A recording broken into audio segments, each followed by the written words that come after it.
A legend is told in the martial arts world about a master who understood the truth of the world and was close to reaching the top. The master is said to have looked for someone to finish the great task they had left behind and help guide them to the summit. A man once thought this was just a silly story, but now he believes in it. He is on the battlefield and tens of martial artists have surrounded him. He smiles and without hesitation slices down the first person in his path and walks forward. He is none other than Baek Jae-in, the next leader of the Fire Dragon sect. One of the martial artists, Dan Mayon, the 12th generation master known as the Ghost Sword, is frozen in fear. He tries to shout something, but in an instant, Baek Jae-in cuts both his sword and his head off with one swing. Baek Jae-in says that he believes the story of the master because the spirit from the ancient legend has chosen him. He then readies his blade and a red aura surrounds him. He adds that they stand at the top of this world. But, well, that's what he thought would happen. Then he questions, but why has he stopped guiding him? Time passes and Baek Jae-in's hands are now wrinkled. He is now an old man and the leader of the Fire Dragon sect and the Blood Demon sect. Sitting on his throne, he wonders why the spirit stopped guiding him. A young man full of excitement calls out to him. He tells Baek Jae-in that they have finally succeeded. He holds up a potion and shows a deformed boy kneeling on the ground. The boy's face is horribly deformed and looks quite ugly. The young man explains that this boy is the first survivor of their experiment to create an immortal body. However, the boy shouts that his family is ruined and he will never forgive the man for what he's done. The young man angrily grabs the boy by the collar and yells at him. He asks the boy who gave him the right to speak and calls him an outsider. The young man then turns to Baek Jae-in, excitedly explaining that unlike the other test subjects, this boy can even talk. He says they injected serum into the boy, and now he can survive for weeks without food or water. Well, that's certainly one way to solve hunger, but probably not the healthiest one. Baek Jae-in says that's enough, explaining that he has endured for years to achieve a result, but all he has created is a twisted monster. He adds that indeed, the fools like him can never reach a true summit. Baek Jae-in starts walking toward the young man, who begins begging for more time. The man promises that he will complete the immortal body. However, as Baek Jae-in walks past him, he suddenly starts coughing. At the same time, the young man's hands tremble, and he begins to uncork the mysterious vial in his hand. He wonders what's happening to him, as his body seems to move on its own. Without warning, he starts drinking the potion. The potion spills, and the young man's body begins to mutate. He begs Baek Jae-in to spare him, but it's already too late. His transformation has begun. His screams fill the air as he feels his body changing. Meanwhile, the deformed boy continues staring at the broken shards of glass. The fumes from the spilled potions start swirling around him, as if they're drawn to him, ready to play their part in his twisted fate. Baek Jae-in, sitting weakly, clutches the wall for support, coughing up blood. He looks at the blood in his hand and wonders why the spirit isn't answering him anymore. His eyes turn to the moon as he pleads, asking the spirit to reveal the secret of immortality. He believes he needs the immortal body technique. Suddenly, the spirit calls him foolish. The spirit says that the immortal body technique is already complete. Just then, Baek Jae-in senses a presence behind him. He turns to find the boy leaping toward him, attempting a surprise attack. Baek Jae-in manages to catch the boy just in time, stopping him with his powerful aura. Looking at the boy, he couldn't believe it. He asks the spirit that instead of him, if he has chosen this boy as his vessel. Meanwhile, the boy keeps shouting, promising to curse all of them, even in hell. Baek Jae-in asks the Great Spirit how after everything he has done, including accomplishing the great task in his place, the spirit still dares to betray him. The spirit interrupts, asking Baek Jae-in what he means by saying the great task is accomplished when he hasn't even seen the truth of the world yet. The spirit calls him pitiful, but says it will let him see the truth. Suddenly, Baek Jae-in's vision changes, and inside his eyes, he witnesses something that cannot truly be understood in this world. It shatters through dimensions, something godlike. Baek Jae-in's reality seems to crack, and he is forced to confront what lies beyond. Baek Jae-in falls to the floor, screaming in disbelief. He wonders if this is truly the truth of the world, questioning whether his strength amounts to so little after seeing the huge gap in their power. While he's lost in thought, the blood flies through the air. The young boy is desperately stabbing at his throat again and again. The spirit speaks, asking if the boy hates the world for ruining his family. Red mist begins pouring out of the boy's head, and the spirit says it will take care of everything. The soldiers on guard look up. They find Baek Jae-in's corpse lying on the floor beneath a giant red cloud. They wonder what's happening. Meanwhile, the red fog continues to shoot out from the boy's head. The soldiers realize they must act quickly. They raise their weapons, determined to deal with the intruder and rush in. The spirit tells the boy that, in order to gain its help, he must crush every stronghold in this world and take their power. The boy smiles, turning toward the soldiers. The spirit urges him to let nothing and no one stand above him. A little later, the battlefield is silent. The soldiers lie dead on the ground, and the boy's face, though still scarred, has started to heal. Well, looks like he got his revenge and a little skincare treatment on the side. The spirit tells the boy that one day they will rise to the summit. The boy walks away from the massacre, ignoring the chaos around him. His body is still pierced with multiple swords, but he doesn't seem to care. He radiates a powerful mix of red and black aura, and an evil smile spreads across his face. It's like he's the walking definition of "don't mess with me." Years later, an old man tells his family that he will leave for a while and come back later. His son reminds him to take care of himself. The old man walks into the woods, moving slowly under the moonlight. He climbs some mountains and keeps walking until he reaches a hidden stronghold far away from everyone else. This place is the castle of the fire dragon sect. He pushes the doors open and walks inside. A group of people is waiting for him. He greets them and mentions how long it has been since they last met. One of them, called the Fist King Bai, agrees with the old man. However, the Northern Empress Jin Seoli looks surprised that they have called the old man here. Abbot Haiyun, the monk from the Shaolin Temple, does not speak but shows respect by joining his hands. Next to him is Bak Miriam, the leader of the Fire Dragon sect and a descendant of Bak Jian. Bak Miriam greets the old man, who is known as the Sword Emperor. He asks how the old man has been. The old man becomes serious and says he is tired of useless talk. He points out that he noticed spies following him ever since he left the martial world. He demands that they quickly explain why they have called him here. Bak Miriam decides to skip the formalities and focuses on the main issue. He explains that many famous sects, including Wudang, Zhongyan, and Huashan, had all been destroyed by a single person. This master remains a mystery, as no one knows his motive or identity. Those who have encountered him describe him as a demon obsessed with fighting, and they call him the Mad Demon. Meanwhile, footsteps echo outside the castle. A young man is approaching, heading toward the same place. This young man is the deformed boy who was once chosen by the Great Spirit, but now he has grown to a much strong figure. Inside, Bak Miriam continues, saying that today they will stop the Mad Demon once and for all. Suddenly, the door bursts open. The young man enters, declaring that after chasing a powerful energy, he has arrived at this familiar place. Seeing the gathering of great leaders, he concludes that they must have been waiting for this moment. The leaders begin to wonder if he might be the one they are talking about. The old man observes the boy carefully and acknowledges that the title of Mad Demon is no exaggeration. He feels the boy's overwhelming presence as though he is standing before the god of death. Deciding that this is reason enough, the old man unsheathes his sword, radiating a deadly aura. He declares that this is why he must wield his sword once more. The boy is momentarily surprised, distracted by the sudden turn of events. Taking advantage of this moment, the old man dashes forward with incredible speed, using a technique called the Sword of Celestial Grace. He instantly closes the gap between them and swings his sword toward the boy's head. Without pause, he follows up with another move, the Heavenly Sword First Strike. The attack is devastating, completely destroying the boy's body. His limbs are scattered into the air as the old man delivers the final blow. Calmly, the old man sheathes his sword and exhales deeply.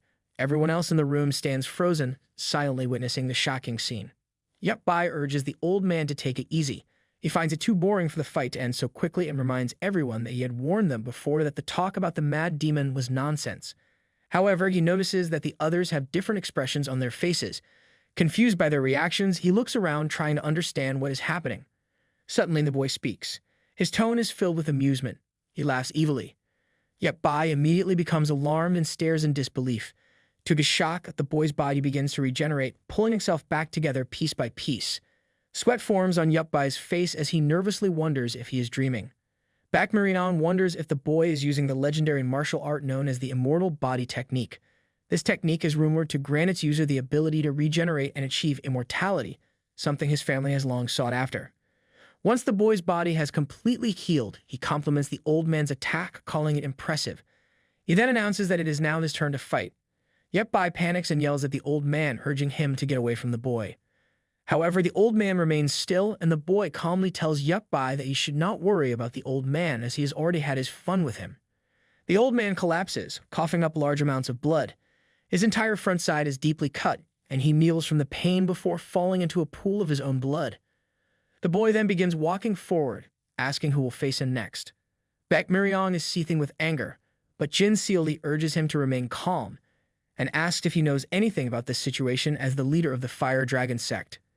Beck Marion mentions that he has read about this ability in ancient books, but he is not entirely sure of its origins. Meanwhile, Yup Bai stares at the unconscious old man, struggling to process what has just happened. A mix of rage and fear takes over him. Beck Marion notices that Yup Bai is losing his temper, but before he can stop him, Yup Bai shatters the floor beneath him with sheer force and dashes forward. Beck Marion tries to call him back, but is too late. Yup Bai charges directly at the boy, determined to avenge the old man. The boy immediately recognizes Yup Bai as the Fist King and braces for the attack. Yup Bai unleashes a powerful technique called Explosive Fist Gale, striking the boy directly in the face. The sheer force of the attack begins to disintegrate the boy's skin. Even being on the receiving end, the boy expresses admiration, acknowledging that the power of the Fist King is worthy of his title. The magnitude of attack is so great that it leads to a massive explosion, followed by a beam of energy that breaks the sound barrier several times even outside the Fire Dragon Sect temple. Beck Marion watches and comments on the incredible power of Yup Bai's martial art, but believes it is not enough to defeat the boy. Meanwhile, the boy has already regenerated. Yup Bai is stunned and wonders how the boy is still alive after taking such a powerful hit. What Yup Bai does not realize is that the boy has actually blocked his fist. With each passing second, the boy is getting stronger. The boy acknowledges that Yup Bai's martial art is magnificent. He taps Yup Bai's chest lightly and promises to make sure to receive it properly. Yup Bai realizes too late what is happening as the boy turns his own attack back on him. The explosive fist gale hits Yup Bai and he stumbles in shock. He can hardly believe he has been struck by his own technique. Abbot Haiyan suddenly steps forward, using his arms to block the attack and absorb the blow. He cries tears of blood from the effort. The boy calls out to Abbot Haiyan, telling him that it is not his turn to fight yet. Abbot Haiyan retorts, calling the boy a fool and telling him to stop being so arrogant. The boy laughs, noticing that despite his words, Abbot Haiyan is struggling to stay standing, clearly exhausted from taking the hit. Yup Bai, feeling guilty, apologizes to Abbot Haiyan, but Abbot Haiyan refuses to accept it. He insists that if he had not stepped in, Yup Bai would have been the one to fall. The monk tells them that they need to focus on dealing with the boy before worrying about such small matters. The boy, amused by Abbot Haiyan's strength, asks if his body is strong enough to withstand the Fist King's martial art, claiming it must be indestructible. He then leaps forward, eager to consume Abbot Haiyan's martial art. However, before he can move further, Jin Sealhe intervenes. She tells him to stop messing around, and with a swift motion, she imbues her sword with ice and strikes the boy in the back. The boy freezes instantly, his hands just barely missing Abbot Haiyan's face. The boy realizes that this must be the martial art of the Northern Sea Ice Palace, something he has only heard about. Jin Sealhe tells him to stay quiet. The boy laughs, admitting that it is incredibly cold, freezing even his bones. He then acknowledges that the 5 masters of the martial world truly live up to their names, as each of them possesses martial arts that have reached the highest levels. He expresses admiration for their power. Beck Marion steps forward, pleased that the boy appreciates their martial arts. He tells him that he will now witness the power of the Fire Dragon Sect. Just then, the wind begins to swirl around him. Beck Marion swings his sword forward, slicing through the boy. The boy looks down, confused as he sees no real damage. He wonders if that was really all there was to it, feeling that the attack was ineffective. Beck Marion, however, informs him that he will now be trapped in darkness forever. Before the boy can react, multiple talismans appear, wrapping around him tightly. He realizes that his body is being confined. Panicking, he starts to scream, demanding to know what is happening and what they have done to him. The talismans continue to wrap around him, tightening like a mummy. His strength fades, the boy struggles, feeling his energy drain. His cries grow louder, but the talismans hold firm. Jin Sealhe watches him with a mixture of fear and uncertainty, but her expression changes to one of relief as the boy is completely mummified, his body now immobilized and powerless. Abbot Haiyan looks confused and asks what kind of martial art this is, as he has never heard of it before. Beck Marion explains that it is the Eclipsing Blade, a powerful treasure passed down to the leaders of the Fire Dragon Sect. Anyone struck by this sword is said to be trapped in darkness for eternity. However, since there are no records of it ever being used, no one knows how long the effect lasts, so they must always be prepared. An eternity later, the boy is now trapped behind a glass wall. It has been 3,000 years, and he is being transported as cargo on a sci-fi spaceship. The year is 2600, and the boy finds himself on planet GSP, specifically in Zone 3. A man named Mark from the Earth Promotion Team introduces himself to the crew. He tells them to be careful with the exhibits, as they are fragile. One of the men asks if Mark is the only one from the advanced team, and Mark responds that there is another person with him. He points her out, revealing that she is also part of their team. Looking at her, Mark wonders where she is going alone. The lady walks toward a giant gate. She removes her glasses and comments that she has finally arrived on this planet. She is introduced as Lena, the team leader. Mark tries to call out to her while waving, but Lena asks if he is here just for fun. Mark explains that until the main team arrives, there isn't much to do, so this feels like a vacation. Lena sighs, calling him bold for thinking so. Mark remarks that he didn't expect Lena to volunteer for the GSP team. She asks what he means by that, and he explains that it's surprising for someone like her, who usually avoids aliens, to suddenly choose to go to a place where aliens from all over the universe gather. As they walk through a crowd of aliens, Mark points out that there are species here that can't even be found on Earth. Lena tells him to stop fooling around, mentioning that it is still dangerous. Mark insists that things are much different now, and during the tournament, everyone is on equal footing. Lena looks up at some of the aliens around them and wonders if they feel the same way. She begins to think about how complacent they might be when she suddenly notices that Mark has already bought a bunch of items from street vendors. She turns around, clearly disappointed, and tells him he should just stay in the exhibition hall. Mark asks why, and Lena questions that he really wants to be around so many creepy aliens. Mark responds that comments like hers can be dangerous even if everyone is on equal footing. Lena tells him that the danger comes from the fact that they are not truly equal. She sighs, shaking her head, and tells him that he wouldn't understand since he is still a newbie. Mark disagrees, saying it's not about whether they are aliens or not. He explains that calling anyone disgusting will make anyone angry, no matter who they are. Before he can say more, Lena interrupts him. She tells him that they have now arrived at a place where they can truly rise to an equal position with the other beings around them. It is the GSP tournament arena, where a man begins to shout loudly, welcoming everyone from across the universe. He announces that this is the greatest cosmic festival, held once every 100 years. It is a place of opportunity where civilizations can instantly raise their level of advancement. He welcomes all the participants to the GSP fighting tournament. Mark turns to Lena and asks if she actually came here to watch the tournament, or if she only said that she came to visit. Lena explains that her real reason for coming is to find the weaknesses of their enemies. Mark is confused, not understanding what she means. Meanwhile, the commentator announces the two participants of the match that is about to begin. One of them, named Agmi, comes from the Ifrit civilization. He is ranked 972 in the civilization rankings. His opponent is a man named Panan, from the Piglo civilization, ranked 9,630. The announcer's voice rings out, trying to excite the crowd as he announces the beginning of the preliminaries for Group 6. Back at the GSP Zone 3Z District Planet Promotional Hall, one of the workers walks past the mummified mad demon. He suddenly hears a strange sound and stops, looking around confused. His boss, who is nearby, tells him to hurry up and finish his work.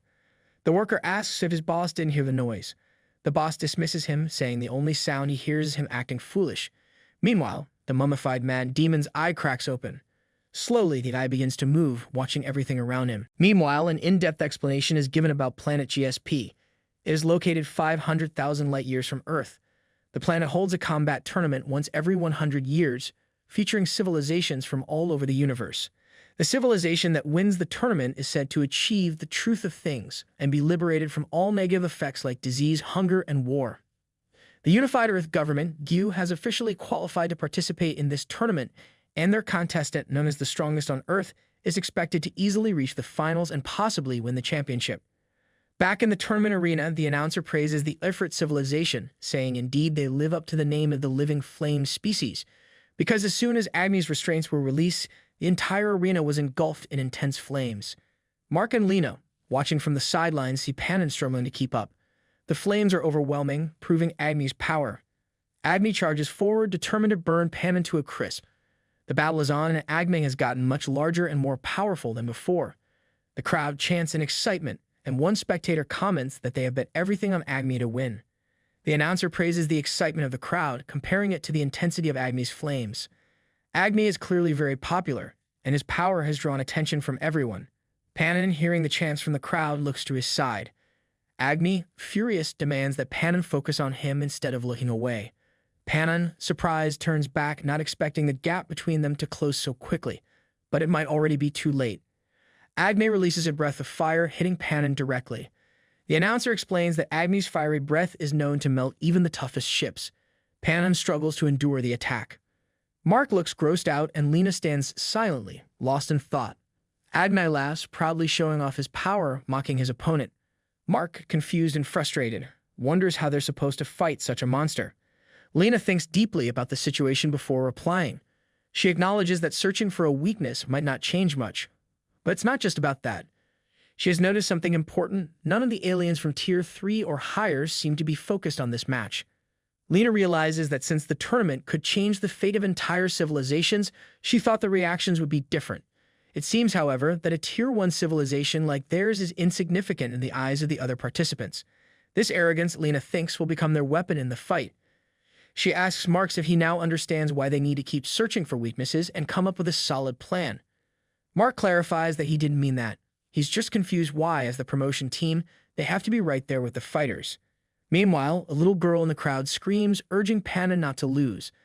Mark notices that no one other than this girl is cheering for Panon. He realizes the girl is another member of the Piglo species. Panicked, the girl started to cry. Mark feels sorry for her, knowing that their civilization had bad luck in the matchups. Panon's opponent, Agni, is one of the top-ranked fighters from a Tier 3 civilization, and that makes it nearly impossible for Panon to win. The aftermath of the attack is clear. Panon has vanished, and it's obvious he's been overwhelmed. Then, a little bald kid nearby mocks the fight, telling the announcer to call it over. He says Panon is probably reduced to ash by now. Mark feels a wave of unease. He knows things can escalate quickly in such an environment, and it's best to avoid getting involved. He urges Lena to move away with him. Meanwhile, the little girl from the Piglo species steps forward, confronting the bald kid. She angrily tells him not to talk about Panon when he has no understanding of who he is. The bald kid, annoyed, drinks from his bottle and insults the girl, saying this little one has no manners at all, as expected of a lowly species. The girl retaliates, calling him a brat. She taunts that he is a little one too. Mark, realizing that tensions are rising, quickly suggests to Lena that they leave before they get caught up in something dangerous. The situation between the two children intensifies. Mark feels that something bad could happen at any moment. The bald kid's head veins bulge violently as he challenges the little girl, his anger building. His body begins to swell, and he announces that he is considered quite normal on his planet. The girl's face turns to horror as she realizes the extent of his transformation. Mark senses the escalating danger and urgently warns Lena that they need to leave. Looking at the baldy transforming into a monster gets on his nerves. Meanwhile, the bald kid taunts the little girl, saying that even someone like him could easily turn their planet's representative into a bloody mess in seconds. The baldy is a representative from the Pixie cult civilization, ranked 1,300, and his name is Mr. Picky. Surprisingly, he is an engineer. Lena, unfazed, questions whether it's really impressive to boast about strength in front of a child. Mr. Picky directs his attention toward her, irritated by her comments. Lena dismisses him, saying his boasting is just a cover for his insecurities, calling him a loser. Mr. Picky, his irritation boiling over, snaps at Lena and Mark, loudly accusing them of taking some sort of drug together to make them act the way they are. He demands to know why they are all making him so angry. Mark, feeling the tension rise, nervously asks if he's included in the insults. Meanwhile, Lena, unfazed by the baldy's outburst, continues her taunting. She challenges him, asking what he can even do now that he's this angry, and calls him a loser once again, pushing his buttons further. Mr. Picky steps forward, vowing to make Lena regret her words. Mark, sensing the rising danger, warns Lena to back off. He tries to reason with Mr. Picky, explaining that he has completely misunderstood the situation. Lena, however, refuses to retreat and teases Mark, asking if he's planning to abandon his team leader. But before they can react, Mr. Picky closes the distance quickly, preparing to strike. Mark's life flashes before his eyes, and he urgently tells Mr. Picky to stop. Just as his fist is about to land, a drone appears behind him. The bald kid hesitates, sweating nervously, wondering why the drone had to interrupt him. Lena calmly explains that the drone is part of the stadium's security system, and with so many drones patrolling, none of them can get away with anything inside the arena. The drone asks if Mr. Picky has harmed them in any way, and Lena laughs. She tells the drone that he hasn't directly harmed anyone, but that idiot suddenly started showing off his muscles. Maybe he is drunk. She adds that because of that she has suffered so much that she has lost her appetite, but it is all right. The drone turns to Mr. Picky, asking if Lena's words are true. Lena takes the opportunity to mock him openly, commenting that is not that right. He was merely showing off his rugged physique to a Tier 1 civilization like theirs. She sarcastically suggests he try the same stunt with the drone. Enraged, Mr. Picky grits his teeth, furious at being humiliated. Mark, now visibly anxious, asks Lena why she is taunting him so aggressively, knowing how close Mr. Picky is to exploding. Lena, still calm, explains that before that guy actually harms anyone, speaking the truth will conclude this with him being released without any real consequences. This, she believes, is her way of punishing him, by forcing him to face the embarrassment of his own behavior. Marks tells Lena to just let him go and stop provoking him. Enraged and embarrassed, Mr. Picky notices the name tag on Mark's chest, seeing where he's from. The drone, still observing the situation, sarcastically asks if Mr. Picky really just wanted to show off his muscles. Mr. Picky grins, acknowledging that he did indeed just want to show off a little, and immediately shrinks back down to his smaller form. He raises his hands in the air and claims that this means he hasn't done anything wrong. Mr. Picky waves them off, dismissing them as pests as he prepares to leave. Before walking away, he assures them that they'll meet again later. Mark, visibly relieved that the confrontation is over, mutters to himself that he hopes he never sees that freak again. He turns to Lena, asking if she had expected this kind of behavior. Lena casually replies that of course she did, questioning if Mark thought she was crazy enough to mess around with such a monster without a plan.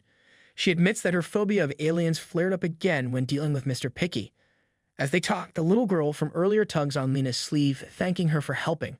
Lena's expression hardens, clearly irritated, and she brushes the child off, telling her to get lost as she's distracting her.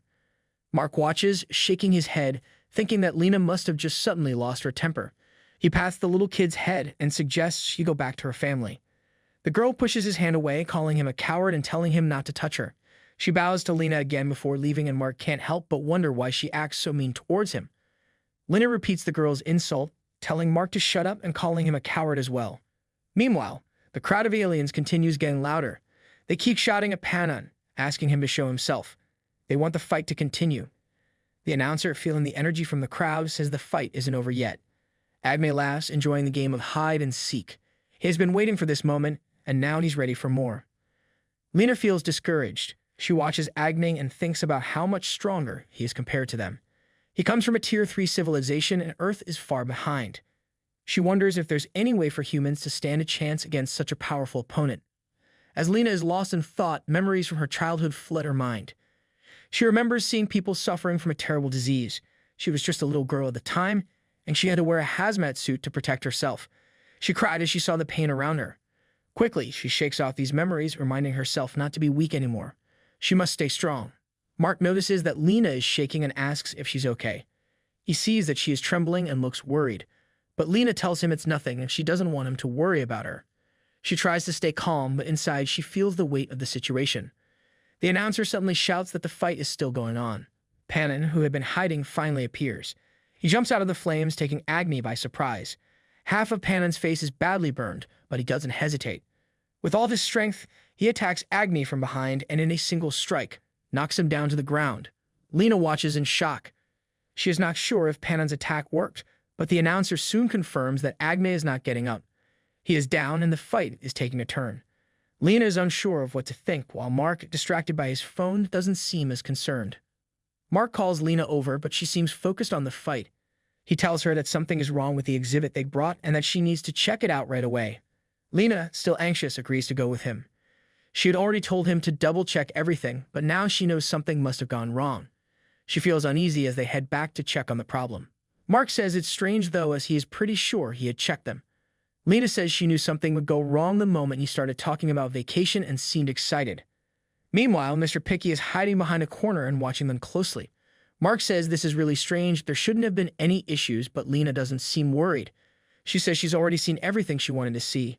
She asks Mark if he has seen it too, as she can hardly believe what she just witnessed. Panan, against all odds, managed to win against Agni, the powerful opponent from the Tier 3 civilization. She knows it's a rare victory, but it also makes her realize that not all opponents are unbeatable. However, just as Lena is thinking and talking, the situation takes a sudden turn. Mark is suddenly knocked out by one of the Pixie. The blow hits him so fast that Lena barely has time to react. When she turns around, she feels a rush of wind, and before she can do anything, Mr. Picky grabs her by the back of her head. She hears a loud thud, and everything goes black. Lena slowly begins to wake up. Her head is pounding with a terrible headache. As her vision clears, she sees Mark, unconscious and being dragged away by a Pixie. At first, she doesn't understand what happened.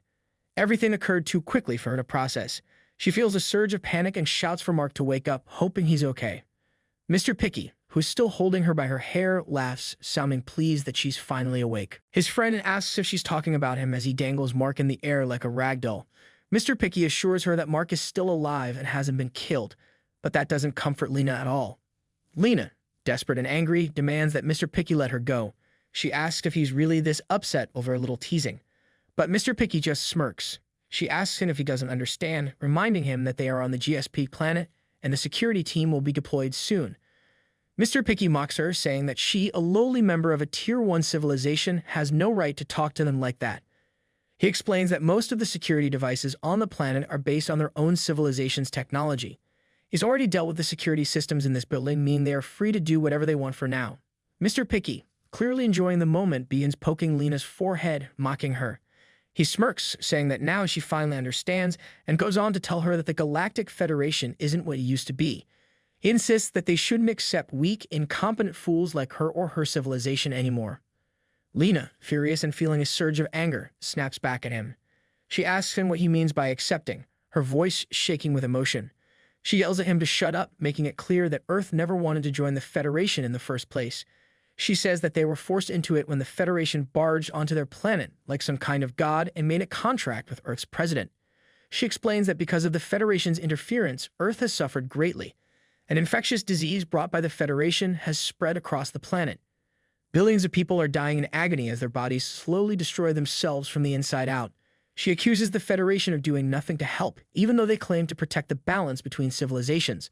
Despite their promises, they have shown no real support for Earth, leaving the planet to suffer. Mr. Picky and his friend remain silent for a moment, caught off guard by Lena's words. Then they both burst into laughter, mocking her. They make fun of her, calling her naive and asking if she really understands what she's saying.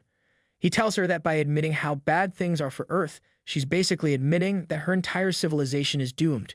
He mocks her further, suggesting that Lena must think the Galactic Federation is some kind of charity that will come to Earth's rescue.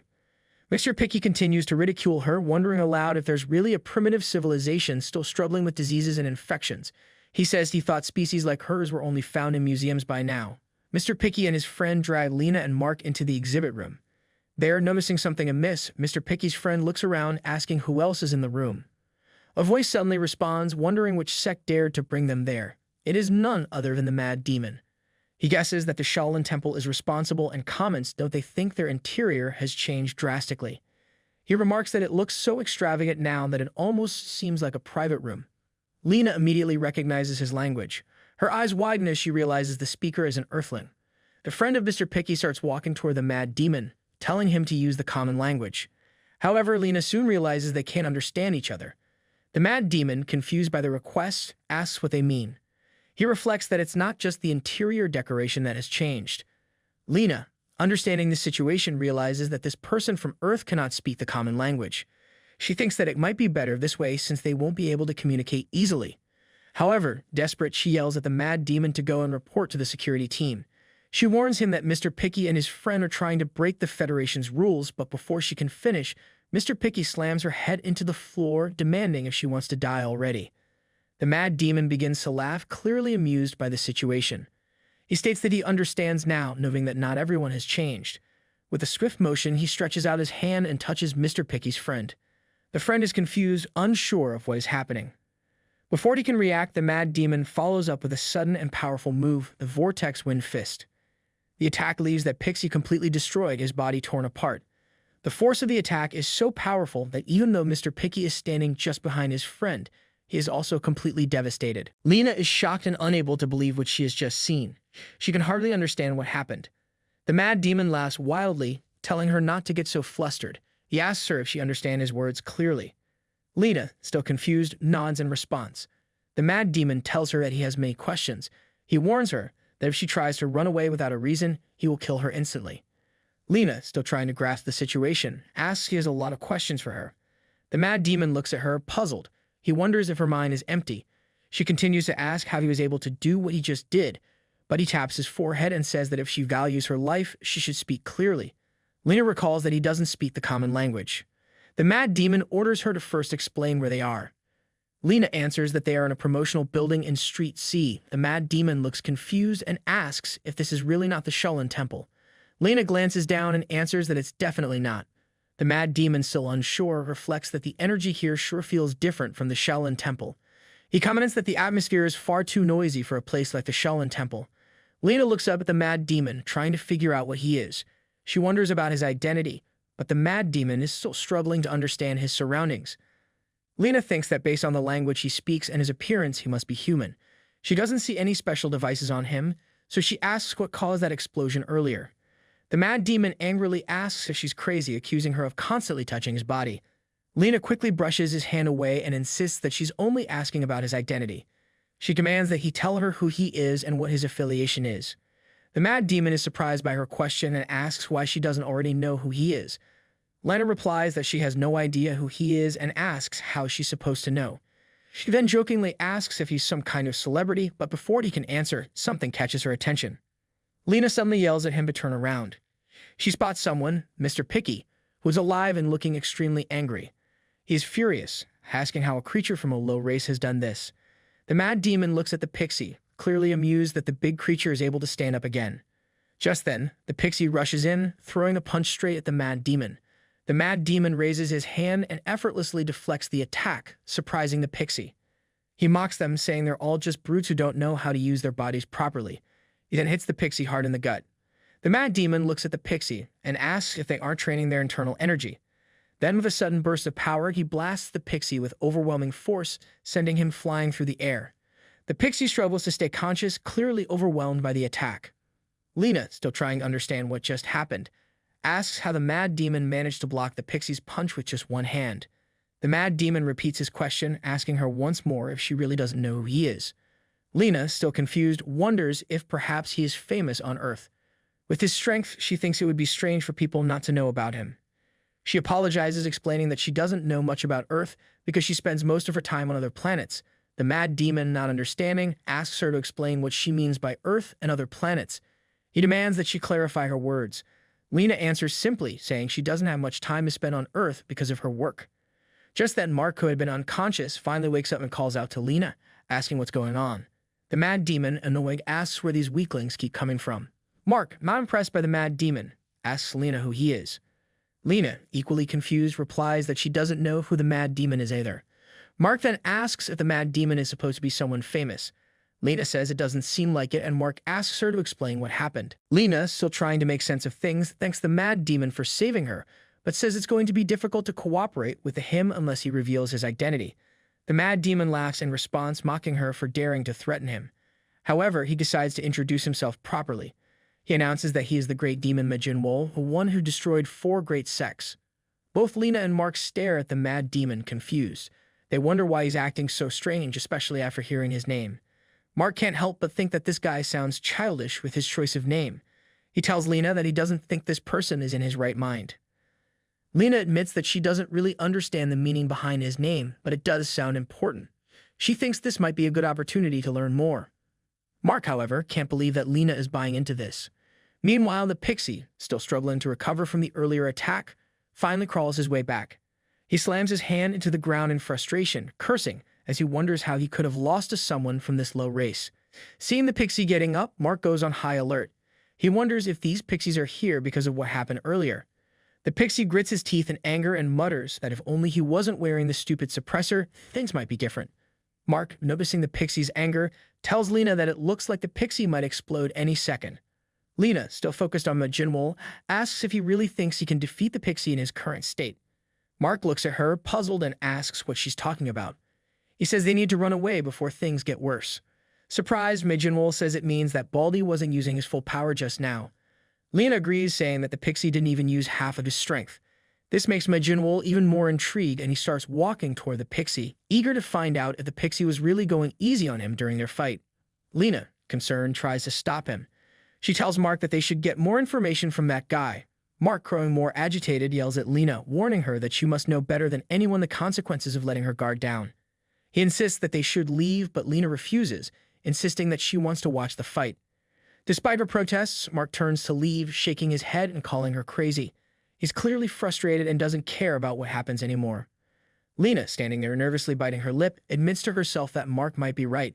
But she also recognizes that there's something unique about Majin-Wol. He has already shown her the potential of a Tier 1 civilization human from Earth, even in the presence of such an unreasonable monster. Since he's from Earth, she believes that their civilization might still have a chance, even with a big gap in technology and power. Meanwhile, The pixie begins to grow in size once again. Lena's heart races as she sees the suppressor break, and the pixie's power starts to surge. The pixie, now much larger, yells out in fury, announcing that he's done with the restrictions and will kill Majin Mol with his own hands. Lena starts to sweat, recognizing the pixie for what he truly is, a member of a cosmos species capable of freely manipulating metal. Without the suppressor, he's far more dangerous, and this fight is no longer something to be taken lightly. His power surges and the electricity crackles around that pixie, and a blue aura surrounds him. He's clearly ready to unleash everything he has. But Majin Mol, instead of backing down, looks excited, clearly intrigued by what's happening. He thinks to himself that this battle might be more interesting than he initially expected. The pixie clenches his fist and metal begins to fly toward Majin Mol at incredible speed. The pixie says that Majin Mol needs to experience the huge difference between their civilizations and then die. The metal moves like a swarm and falls on Majin Mol, who gets buried under the piles of metal, all bloodied. However, an evil smile spreads on Majin Wol's face. He is feeling a rush of excitement and seems unfazed by the attack. Then suddenly, with a burst of energy, he explodes the debris around him. The pixie, stunned, can't believe his eyes as Majin Wol emerges from the explosion, completely healed and unharmed. Majin Wol calls out to the pixie and declares that he wants the pixie's power all for himself.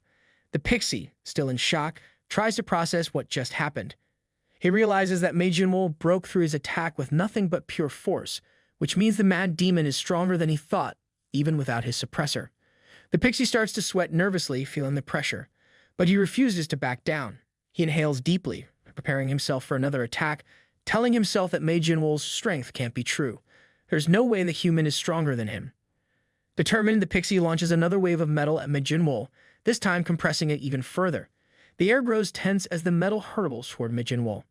For a brief moment, everything goes silent. Then the pixie laughs, thinking that this time it's over. He's convinced that he's finally won, and it should have been this way from the beginning. Majin Wol suddenly appears on his shoulders. He asks, mocking the pixie, how a trash like him could possibly think he's above him. He questions what the pixie has been babbling about since earlier. Pixie tries to grab Majin Wol, but in an instant Majin Wol leaps backward through the air, creating distance between them. Mr. Picky begins using the metal around him again. He curses Majin Wol, wondering what kind of tricks this petty human is using. Just as the metal flies toward him, a grin spreads across Majin Wol's face. He has figured out how the pixie is controlling the metal, and in an instant, he raises his own hand. The metal chunks start rising into the air, just like how Pixie had done it. He asks the pixie, mockingly, if this is how it's done. A yellow stripe appears down Majin Wol's face, and electricity crackles around his fist, charging with energy. The pixie, now realizing what's happening, breaks out in a cold sweat. He sees that Majin Wol is using his very own technique against him, something he didn't expect at all. In frustration, the pixie launches another attack, and an explosion erupts where Majin Wol had been standing. The shockwave shakes the area.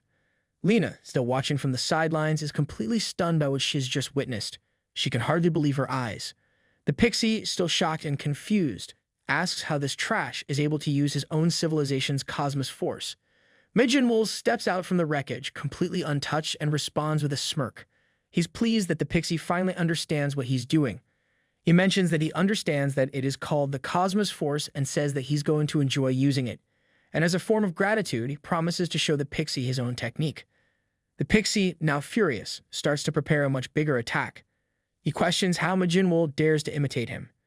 But Majin Wol, not even fazed, responds that this is more than just an imitation. He has robbed him. Without wasting any time, he dashes forward. Before the pixie can even finish his monologue, Majin Wol lands a devastating blow to his gut, knocking the wind out of him. The force of the punch is so powerful that the pixie's eyes water and his back bulges painfully from the impact. Majin Wol laughs, revealing that the technique he just used is called the Fierce Tiger Palm. Lena stands there still in disbelief. She can hardly believe what just happened. Majin Wol has defeated a being from a Tier 3 civilization using Cosmos Force. It seems almost impossible, and she mutters to herself that it's unbelievable. Majin Wol, however, doesn't seem bothered by the enormity of his victory. He walks toward her with a relaxed expression, commenting that this martial art is quite interesting and that it's exhilarating to use. He then calls out to Lena, asking her to lead him to where the bald monks are.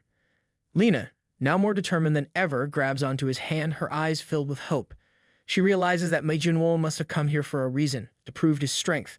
She tells him that it makes sense now, that he must have sneaked onto this planet with the goal of testing himself against stronger opponents. Majin Wol, confused by her sudden enthusiasm, asks what she means. But Lena, now brimming with hope, explains that she will take him to a place where much stronger people are, and she believes he should become Earth's representative in the GSP tournament. Lena's words are filled with excitement as she envisions the possibilities of Mei Jinwoo's strength in the competition.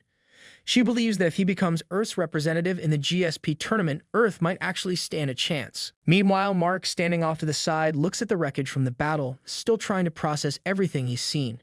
He can't believe what just happened. The entire situation seems too unreal, but after seeing the destruction, he begins to piece it together. He knows now that the crazy person must be the one behind all of this. Alongside him is a big transformer-like man named Virtus, a judge from planet GSP. He comments that the situation seems to have changed a lot from what he had heard. Looking at the chaos around them, Virtus asks if the Pixie resident had gotten out of control and started putting people in danger. Mark suddenly realizes he may have made a big mistake by bringing Virtus here. Virtus, examining the situation, concludes that a third party must have intervened. He speculates that if even a Tier 3 civilization like the Pixies had been defeated, it means the attacker must come from a higher civilization or one that specializes in combat. Mark, still confused, says that logically it's hard to believe that a human could have done all this. He thinks that this might work in his favor, giving him enough time to contact Lena. Virtus notices Mark's unease and asks what he's so worried about. Mark tries to downplay it, but Virtus is quick to read his face, recognizing the worry. Mark laughs nervously, admitting that he's just concerned about the other human he was with. Virtus tells him that they won't be safe, adding that based on the scene, the suspect appears to be a heinous criminal. Mark reluctantly agrees with the assessment. Virtus gestures to the crime scene and tells Mark not to worry too much. The best investigators on planet GSP are already on the case, and soon they will figure out who caused all of this. Mark watches as drones begin reconstructing the scene, using a technology known as the Memory Spectre. It recreates past events, allowing them to visualize exactly what happened. Suddenly, rubble begins to fall from above them. Mark mutters to himself, realizing that staying here was going to cause problems. Virtus, sensing his concern, tells him not to be discouraged. With a determined look, Virtus clenches his fist, and it starts to glow with a yellow aura. He releases a powerful beam of light that shatters the falling rubble and the ceiling above them. The beam shoots straight into the sky. Mark, surprised by the immense power of the attack, watches in awe.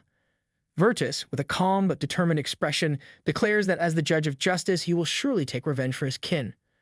Mark stands there, completely terrified, realizing that things have taken a very bad turn. He starts to understand Lena's fear of aliens more than ever. A flashback takes us 30 minutes earlier, where Mei Jinwoo, having just come to his senses, starts observing the strange place. He tells Lena his story. Lena ponders on his story. She feels like everything that he has narrated to her now is something straight out of a novel. She thinks to herself that this explains how Mei Jinwoo was able to speak a language he couldn't before. She wonders if that was due to influence of absorbing that Pixie's power. She's never heard of a cosmos power that can absorb the power of others, but if that's not the case, nothing else makes sense. She wonders why humanity lost these abilities in the first place, suspecting that it could be similar to lost technology. However, just then, Mei Jinwoo begins to walk away. Lena is confused and asks where he's going. He responds, saying that after thinking about it, he doesn't need her help anymore. She yells at him to wait, reminding him that she promised to take him to where he needed to go. But he just keeps walking, saying he can find it on his own. Lena starts running after him, shouting for him to wait. She tells him that this isn't the world he remembers. Mei Jinwoo, still walking, responds that he knows this isn't the same world, but he's curious about how things work now, like how the doors open automatically. When he steps outside, he's shocked. Instead of the familiar sights he's used to, he sees aliens walking around the streets. He wonders, completely stunned, what they are. Lena, breathing heavily, puts her hand on Mei Jinwoo's shoulder, telling him that she had warned him about this. She then introduces him to the 26th century, explaining that this is now an era of space exploration, something that wasn't even a concept in his time. Mei Jinwoo looks at her, confused, and asks what she means by the space exploration era. Lena responds, saying that it means humanity has begun to interact with civilizations beyond Earth, which is why it's called that. He asks her what's so special about interacting with these strange creatures. Why would it even be considered a new era? Lena asks him why he thinks these creatures are so strange. She then challenges him, asking where he would place humans if he were to rank all these creatures and civilizations based on their tier. Where would humans truly stand? Sometime later, Mei Jinwoo is now wearing a shirt. He responds that he has no idea how many of these creatures there are, so how could he possibly know something like that? Lena tells him that there are about 20,000 civilizations in the universe and humanity is at the very bottom of the food chain. Majinwol asks if that means the bald guy from earlier, the pixie, is included. He then adds jokingly that maybe humans are just really stupid. Lena admits that, sadly, he's right. She explains that in the universe, there's a 5-tier scale that categorizes civilizations based on their hierarchy. And as she already told him, humans are at the lowest tier, classified as a Tier 1 civilization. However, even among Tier 1s, humans are at the very bottom. Majinwol laughs, mocking Lena for caring so much about the rankings, calling them useless. He tells her that if he were in her place, he would focus on gaining strength rather than worrying about such things. Lena calls out to him, saying she's formally proposing this once again. Majinwol asks her what she means, wondering why she's bringing this up all of a sudden. She explains that deep down, Majinwol just wants to meet and fight strong beings. He admits that's true. Lena then tells him that on this planet GSP, a tournament is held every 100 years. In this tournament, powerful beings participate, beings far stronger than anything he could imagine. If he represents Earth in this tournament, she says, he'll be able to meet the strong beings he desires. Majinwol slaps her hand off of him, annoying, asking if she's telling him to fight for her. Lena confirms that it's true, but she insists that it's the only way he can meet those strong beings. Majinwol gets frustrated, telling her to shut up. He asks if she really thinks she can use him, just because they exchange a few words. He questions if she thinks he's foolish just because he comes from a different time. Lena, holding back her anger, apologizes if it sounded that way. She says she'll change her words and present it as a request. She adds that if they do well in the tournament, humanity could advance to the next tier of civilizations. Majinwol asks why these empty rankings are so important to her. She becomes annoyed and insists they are not empty. He asks what she means, and she explains that it's about moving up a few tiers in civilization. Majinwol, unconvinced, asks if moving up will really change anything for them. Lena, calm despite his cynicism, asks him what he will do if it does. She explains that to advance to the next stage, all humanity needs to do is perform well in the tournament. She adds that civilizations are categorized into tiers based on their control over cosmos force, a life energy that quantifies existence. This energy allows powers beyond common sense to manifest, but it can only be used once a civilization reaches a higher tier. Majinwol seems to understand now. He realizes that while Lena wants to use this mysterious power, it seems like it can only be harnessed after advancing to the next tier. He notes that they don't have anyone who can fight in the tournament, so she wants him to fight against these powerful beings and win. Lena agrees, adding that this is a good summary of the situation. She then explains something more profound. When a civilization advances, it doesn't just gain superpowers. What they gain is enlightenment, knowledge that cannot be acquired even after a lifetime of effort. She tells Majinwol that the knowledge humanity has gained so far through centuries of work isn't the true knowledge. Upon entering the space exploration era, humanity discovered the truth. What they thought they had earned through experience was only a small piece of information. The real knowledge is constantly being transmitted by the giant brain at the end of the universe. The beings who control this knowledge are known as the Sapiens, and they are the only Tier 5 civilization in the universe. The Sapiens are also the ones who host the tournament. She reveals that the knowledge is distributed unevenly to each civilization due to their different restrictions. This powerful, mysterious knowledge is what drives the competition and the advancement of civilizations. Majinwol scoffs, saying that this situation is boring. He tells Lena that, just like he said before, all she really wants is to use him to fight. Lena insists that he needs to listen to her because what he does will affect all of humanity.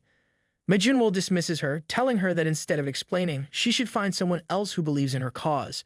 He waves her off, stating that no one would be foolish enough to risk their life for others. Suddenly, a bright hand appears in front of Majinwol. When he turns to look, it's Virtus. Without hesitation, Virtus unleashes a beam of light that completely disintegrates Majinwol's upper half. As the remains of Majinwol fall, Virtus calmly declares that the judgment execution is now complete. However, he is surprised to find that the person he judged came from such a low-tier civilization. Lena looks up, terrified. Virtus turns to her and says that because of her involvement in the Pixie resident murder case, he will now judge her. He extends his hand, preparing to do the same to her as he did to Majinwol. However, just as it seems Lena is about to meet the same fate, Majinwol, in a surprisingly undead-like state, calls out. His body is in tatters, resembling something like a zombie, but he is still alive. He asks Virtus why he left him in such a bad condition. Majinwol angrily tells Virtus not to move and warns him that he will make him look just like Majinwol does now. Earlier in Street 3 of Sector C on planet GSP, 3 members of the Piglo species are walking around. Among them is the same young Piglo girl from earlier. Her name is Mala. She begins telling the others about the Earthling's sister who helped her. The other two, Grog and Kulek, listen attentively. Grog remarks that Earthlings seem braver than the rumors suggest, while Kulek adds that he will make sure to repay their gratitude. Just as they continue walking, they notice someone ahead of them. It's their representative fighter, Pannon. Pannon greets them, asking what they were chatting about so happily without him. Grog replies that their youngest nearly got into trouble after going to cheer for him. Mala, excited to see Pannon, runs toward him and jumps into his arms. Pannon laughs and hugs her back. Grog asks if Pannon is okay, concerned as he has been through a lot. Pannon assures them not to worry, saying he's in good shape and can even fight right now. It is then revealed that their civilization's ranking has improved significantly after Pannon's victory over Agni. Pannon asks what Grog and Kulek meant by Mala almost getting into trouble, but their conversation is interrupted when loud gunshots echo from a distance. The aliens around them start to panic, shouting that Judge Virtus has appeared in the street. They announce that everyone must evacuate because Virtus is chasing an Earthling who killed a Pixie resident and fled the scene. Grog and Kulek exchange glances, sensing that this situation is strangely familiar to them. Mala tugs at Pannon's hand, looking worried. Pannon, noticing her unease, asks her what's wrong and if she needs something. Mala hesitates for a moment, trying to find the right words. Pannon, curious, waits for her to explain what she wants to say. Meanwhile, the building collapses completely, sending rubble everywhere. Lena lies on the ground, staring at the pile of debris. Munjinwol stands on top of it, explaining that this is the result of carelessly destroying someone else's body. He is using the Pixie's power to keep Virtus down. But suddenly, the ground beneath his feet begins to glow brightly and holes start to form. Munjinwol realizes that Virtus is about to break free. He quickly leaps off, moving away from the danger. Virtus, seeing what's happening, is in disbelief. He asks if Munjinwol really absorbed the Pixie's cosmos force. He notes that this Earthling is far more dangerous than he thought. Munjinwol teases him, asking if Virtus regrets touching him now. He raises his foot and stomps it down hard, using a technique called the Earth-Splitting Explosion. The ground shakes and there are massive explosions that follow. The streets begin to tremble, causing panic among the civilians. They start shouting that everyone needs to evacuate quickly. Lena, still confused, watches the scene. She wonders what Munjinwol is doing as she stares at Virtus' back. Suddenly, she feels a hand cover her mouth. She is surprised to see Pannon standing behind her, telling her to calm down. He says he's here to save her. Grog runs up to them. Pannon scolds him, telling him that he had ordered him to take Mala and run away. Lena, still lost in thought, recognizes Pannon as the fighter the little girl was cheering for earlier. Pannon picks her up, but Lena, frustrated, yells that no one is listening to her today. Grog, running with urgency, reassures Pannon that Mala is with Kulek, so there's nothing to worry about. He tells Pannon to hurry and get them away from Virtus. Lena asks Pannon what he wants with her. He explains that he's here to repay the favor she did for them last time. Their civilization always returns kindness. Grog tells Pannon they need to leave now, but Lena, still confused, asks him to wait. Pannon explains that saving her friend is impossible because the judges are monsters who have already reached the finals of the tournament. Meanwhile, Munjinwol is using a clone technique to attack Virtus. Virtus, noticing the attack, comments that the Pixie civilization's cosmos force isn't the only trick Munjinwol has. He raises his hand and creates a massive yellow orb. The orb fragments, sending beams of light in all directions and completely destroying clones in the area around them. Grog comments that it's overkill. Virtus says, so it was just a little trick, but unknown to him, Munjinwol is already right behind him. He says he knew Virtus would say that, but it turns out Munjinwol didn't lose control. With a finger pointed at Virtus's forehead, Munjinwol prepares for another move. But Virtus teleports and claims that Munjinwol is just an insignificant being. He blasts him away with a powerful force. Back with Lena, she's still yelling at Pannon to let go of her, calling him an alien bastard. She tells him that if he's going to save someone, it should be the person fighting Virtus, not her. Grog asks if she wasn't listening, reminding her that they have no way of fighting a monster like Virtus. Pannon, however, stands firm. He says enough already, explaining that Lena is the one who saved Mala. Grog tries to convince Pannon to stop, saying their beliefs are outdated and should not be held onto. Pannon tells him to be quiet, explaining that their civilization's ideals have been protected for a lifetime. Just then, something flies in from behind them, landing directly in front. Is something on fire? Pannon looks down, confused, and realizes it's none other than Munjinwol, badly burned as if he's been left in an air fryer for too long. Lena, seeing Munjinwol, says this is the one she wanted help for.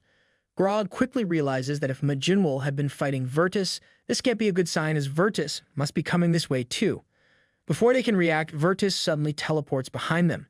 Grog, frustrated, says he knew this would happen.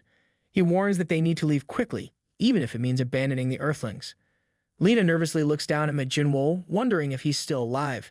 He then starts to spit up blood, which makes her smile, relieved.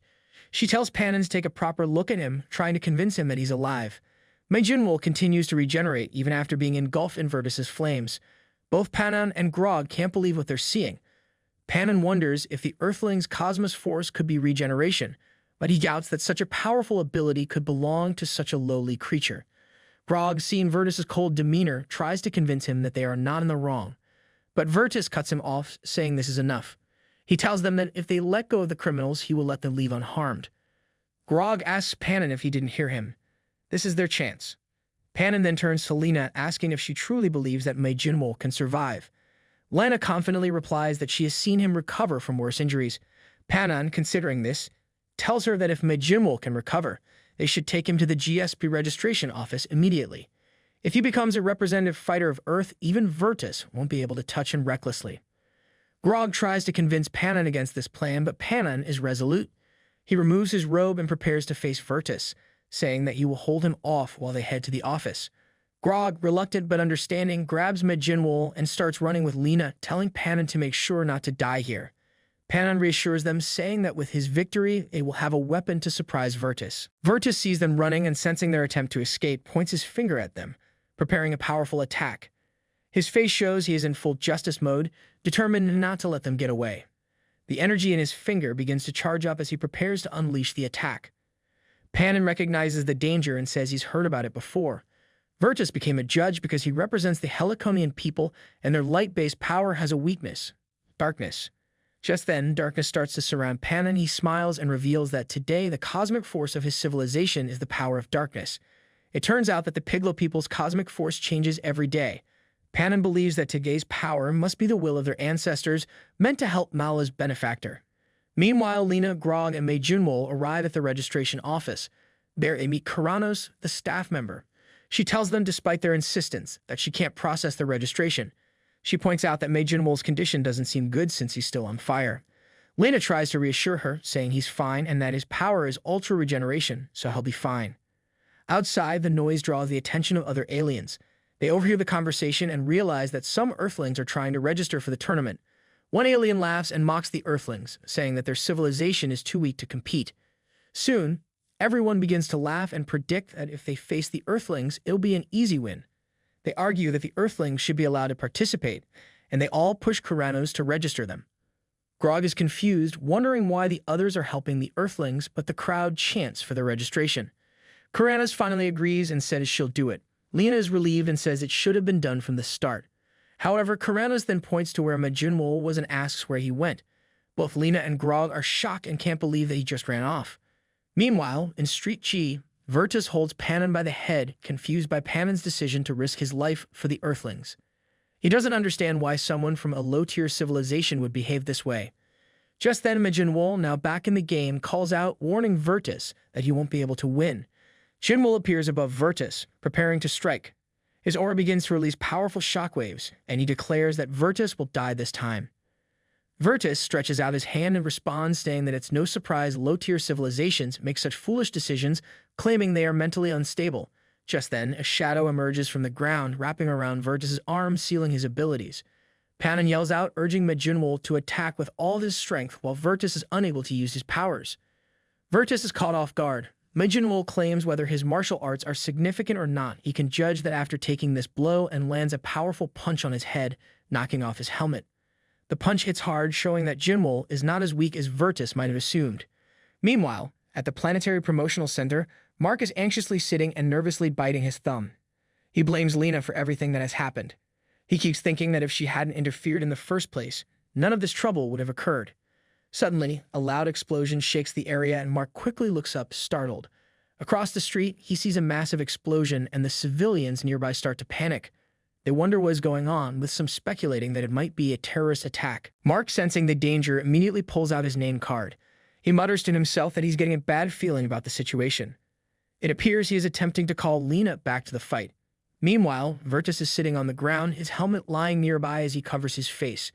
Panan is off to the side, seemingly unconscious. Virtus glares to his side as Jinwoo stands nearby, laughing. Jinwoo jokes that this is no joke and marvels at how Virtus managed to withstand such a powerful blow. He begins laughing, saying that this is the perfect opportunity to take Virtus's power since it seems incredibly useful. Virtus suddenly yells in rage, declaring that he will never forgive Jinwoo. He accuses him of scratching the mask bestowed upon him by the divine and swears vengeance. His anger grows and he prepares to attack. For the first time, his face is revealed as he continues shouting, vowing to tear Jinwoo apart. Virtus teleports directly above Jinwoo, attempting to strike. Jinwoo, however, laughs confidently, saying he had predicted Virtus's plan from the start. He leaps forward, narrowly avoiding the attack. But Virtus doesn't falter and immediately follows up, appearing right behind Jinwoo in an instant. Jinwoo mutters to himself, acknowledging that Virtus's flickering movement technique is proving to be quite troublesome. Virtus grabs Jinwoo by the head, treating it like a basketball, and slams him with incredible force. The impact sends Jinwoo flying, breaking the sound barrier before he crashes into a nearby building. Virtus doesn't stop there and begins charging another attack in his hand. This time, he releases multiple streams of energy, each one hitting with heavy destructive force, bombarding Jinwoo relentlessly. Mark arrives on the scene and immediately recognizes the chaotic battle, just as Lena had described. He confirms the presence of the person they had been worried about. Lena, hearing this, expresses her relief that Jinwoo is safe. Grog is shocked by how quickly Jinwoo seems to have recovered from his earlier state. However, Mark tells her he doesn't think this is the time to be relieved. Lena asks, what is he talking about? Mark clarifies that while Jinwoo is there, the situation is far from safe. Meanwhile, Virtus, walking slowly towards Jinwoo, marvels at his ability to recover even after sustaining such devastating damage. Jinwoo is barely recognizable, almost reduced to ash from the earlier attacks. Virtus admits his surprise, questioning how someone from a lower-tier civilization could possess such overwhelming power. He declares that it ends now and begins to prepare a final decisive attack, pulling his fist back with immense energy. Just as Virtus is about to strike, Kurano's voice interrupts. She yells at him to wait. Virtus halts his attack and responds through telepathy, asking what she wants. Kuranos announces that the Earthling has been registered to represent Earth in the tournament. Virtus, visibly confused, questions her claim, stating that he has been present the entire time and finds the announcement nonsensical. Kuranos smirks, pointing out that the Earthling is already subscribed to the channel. She suggests that instead of targeting him, Virtus should focus his efforts on those who have not subscribed, thereby teaching them a lesson. She explains to Virtus what happened 30 minutes earlier. She recalls how all the aliens in the area caused an uproar, insisting that she register the Earthling. They accused her of discrimination, calling her a racist, and demanded that she finalize the registration immediately. Annoyed by their persistence, Kuranos stood firm and told Lena and Grog that their stubbornness would make her give in. Grog, frustrated, called her a racist and questioned her behavior, while Lena, equally annoyed, began angrily arguing with her. Kuranos, exasperated, told them to calm down. She cannot do anything until their representative is present. Then a man standing behind Lena interrupted the argument, politely asking if there was a system for provisional registration in cases where the competitor couldn't be present in person. Hearing this, the other aliens began murmuring among themselves. Some claimed they had heard of such a system, while others admitted they had no idea it even existed. Kuranos confirmed that it wasn't a widely known policy, especially not for lower-tier civilizations. However, she acknowledged that using this system might be possible in their case and agreed to proceed. She slammed down a stack of paperwork, telling Lena that if she filled out the documents by hand and submitted them, she would register the fighter. However, if they couldn't complete it, they would have to give up and leave. Grog looked at the papers and immediately grew angry, pointing out that the forms were not in the common language but in an upper-tier civilization's language. He questioned how they were supposed to understand the illegible scribbles. Kuranos smirked and dismissed their frustration, sarcastically saying it was unfortunate they couldn't read it. Grog, frustrated, argued that it's only natural they wouldn't understand the forms. He demanded that Kuranos provide something in the common language. Kuranos responded dismissively, explaining that the provisional registration system was created for the convenience of higher civilizations. Naturally, the documents are written in a language familiar to them. Grog looked even angrier, but finds himself unable to refute her reasoning. The other aliens began to murmur among themselves, agreeing that this situation seems hopeless. They wonder why the Earthlings are so desperate to register their fighter right now. However, at that moment, Lena surprised everyone by picking up the pen and starting to write on the forms. The other aliens watch her in disbelief, wondering what she's doing. Grog, equally shocked, asks how Lena can even read the upper-tier civilization's language. Strangely, Lena filled in the form and presented it to Kuranos. Kuranos, stunned, snatches the paper from Lena. She accused Lena of bluffing, as it's impossible for someone from a lower civilization to know such a complex language.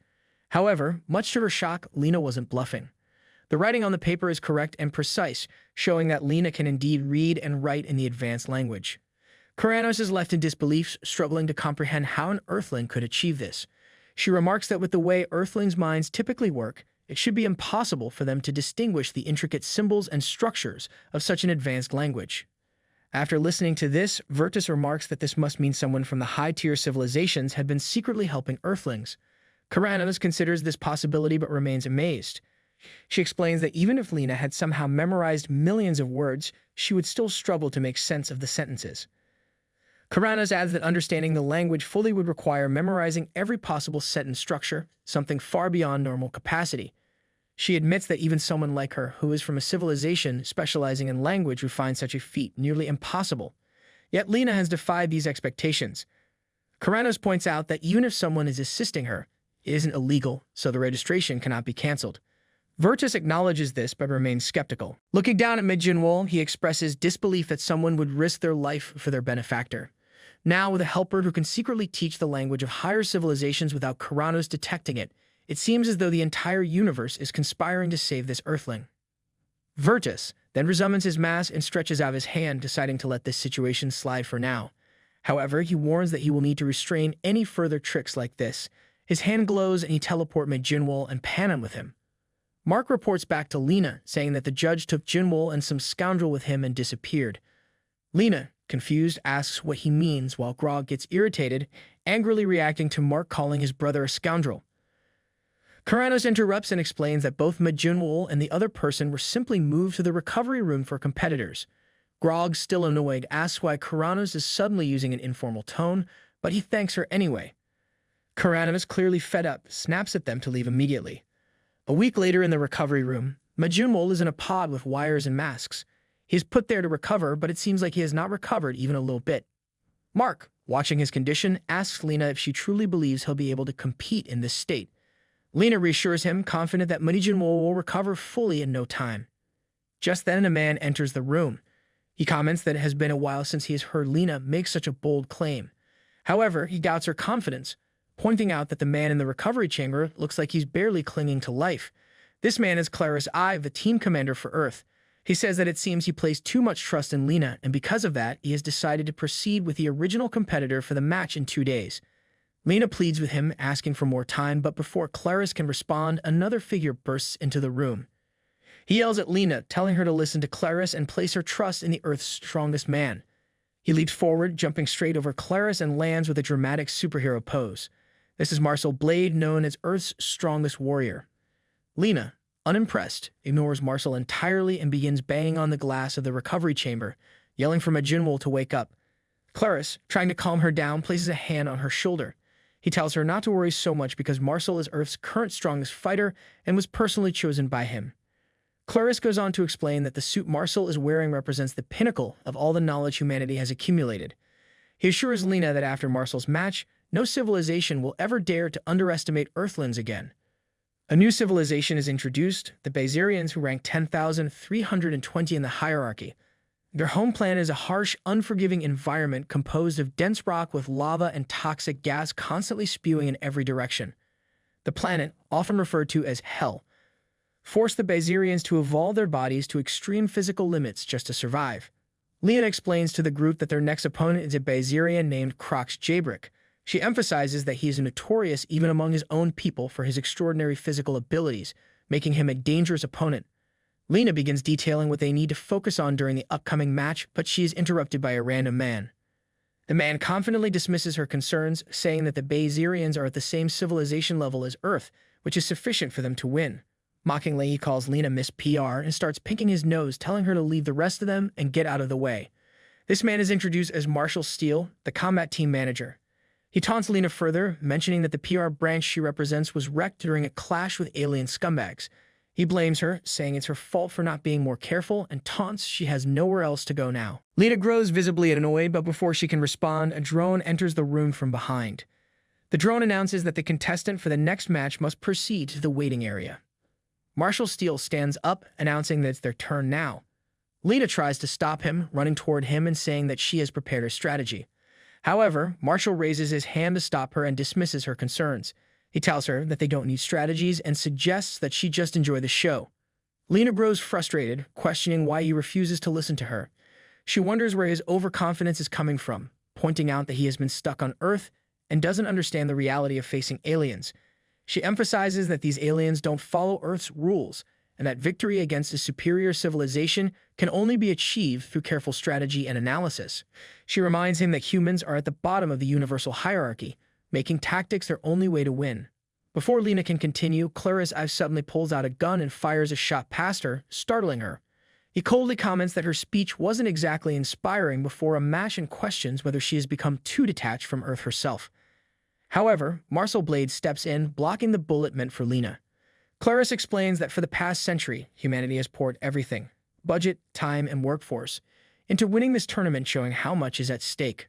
Marshall adjusts the band-aid on his nose and reminds Lena of their collective goal. Without hesitation, he suits up in his advanced combat armor and strikes a confident pose, signaling his readiness for the match.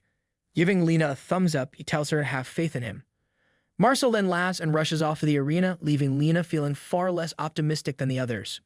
Meanwhile, the announcer thanks the audience for their patience and officially declares the start of the 8th bracket preliminaries. In the audience, Mark is snacking on some purple potato-like food, possibly roly-poly treats, while looking around. He wonders where Lena is as the match is about to begin. Lena arrives at the audience area and grabs one of Mark's roly-poly snacks, asking why he's sitting there eating alone.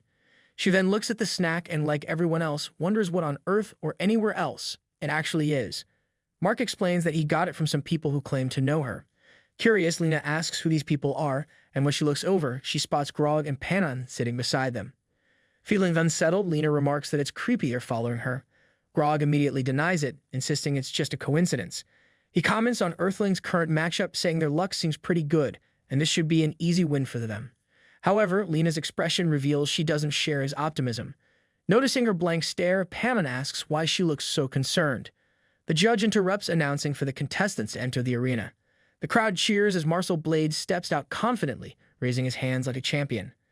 The judge gives him a shout-out, reminding the audience that Earth ranks 12,700, firmly at the bottom of the hierarchy. Grog, however, looks puzzled and asks who Marshall is, as he was under the impression that someone else was her representative. Panon explains that the person Lena is thinking of is still in the recovery capsule. Lena, confused, asks how Panon knows this. Panon raises his hand to reveal a bracelet on his wrist. He asks if Lena recognizes it, and she identifies it as a force suppressor. Panon confirms and explains that when he woke up from the recovery capsule, it was attached to him. He further mentions that the position and form of a force suppressor vary depending on the individual, but their representative in recovery should have one too. Lena starts to think and recalls noticing something strange on Medjinwol's neck. Mark, curious about the bracelet, asks what a force suppressor does. Lena explains that, as the name suggests, it suppresses Cosmos Force. She further elaborates that some abilities tied to Cosmos Force can drain life with even brief usage, which is why civilizations with such powers are required to wear suppressors on other planets. Panon adds that the contestant suppressors cannot be removed outside of the arena. Mark, still trying to make sense of it, says he thought Medjinwol was just a martial artist and asks what Cosmos Force has to do with him. Lena hypothesizes that Medjinwol's rapid regeneration could be linked to Cosmos Force. While rapid regeneration is rare, it's not unheard of. However, based on the abilities Medjinwol has mentioned from Ancient Earth, Lena feels it's far too unique to simply be labeled as Cosmos Force. She begins to wonder what exactly has been sealed on him with the suppressor. The judge calls for the next contestant to enter, and the arena doors open. On one side, a Bazirian lies on the ground, while another appears to be in a bizarre position, as though they are being choked.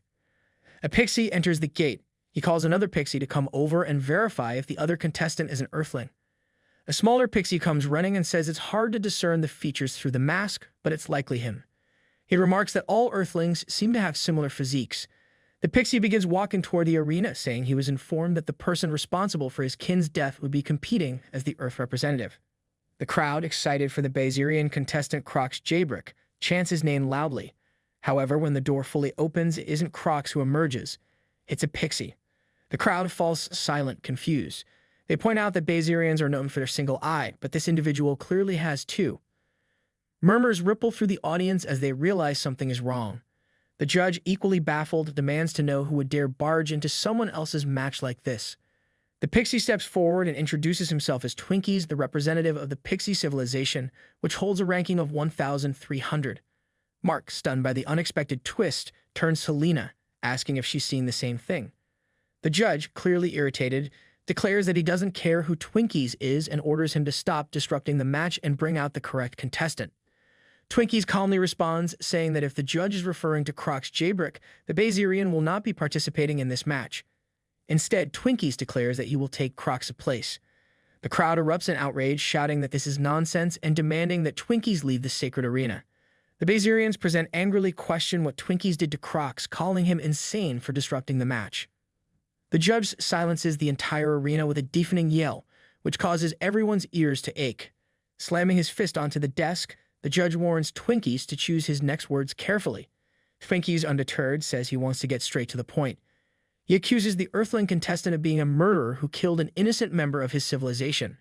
The crowd is shocked and confused, murmuring that it would be impossible for an Earthling to kill a pixie. Meanwhile, Marcel, still recovering from the judge's earlier yell, tries to gather his thoughts. Twinkies explains that every pixie wears a suppressor, and this Earthling took advantage of their vulnerability to murder one of his kin. His voice rises with emotion as he begs the judge for a chance to avenge the innocent life lost. The crowd starts to wonder if Twinkies' accusations might be true. They recall the destruction of the promotional center the other day and begin connecting the dots, further fueling their suspicions.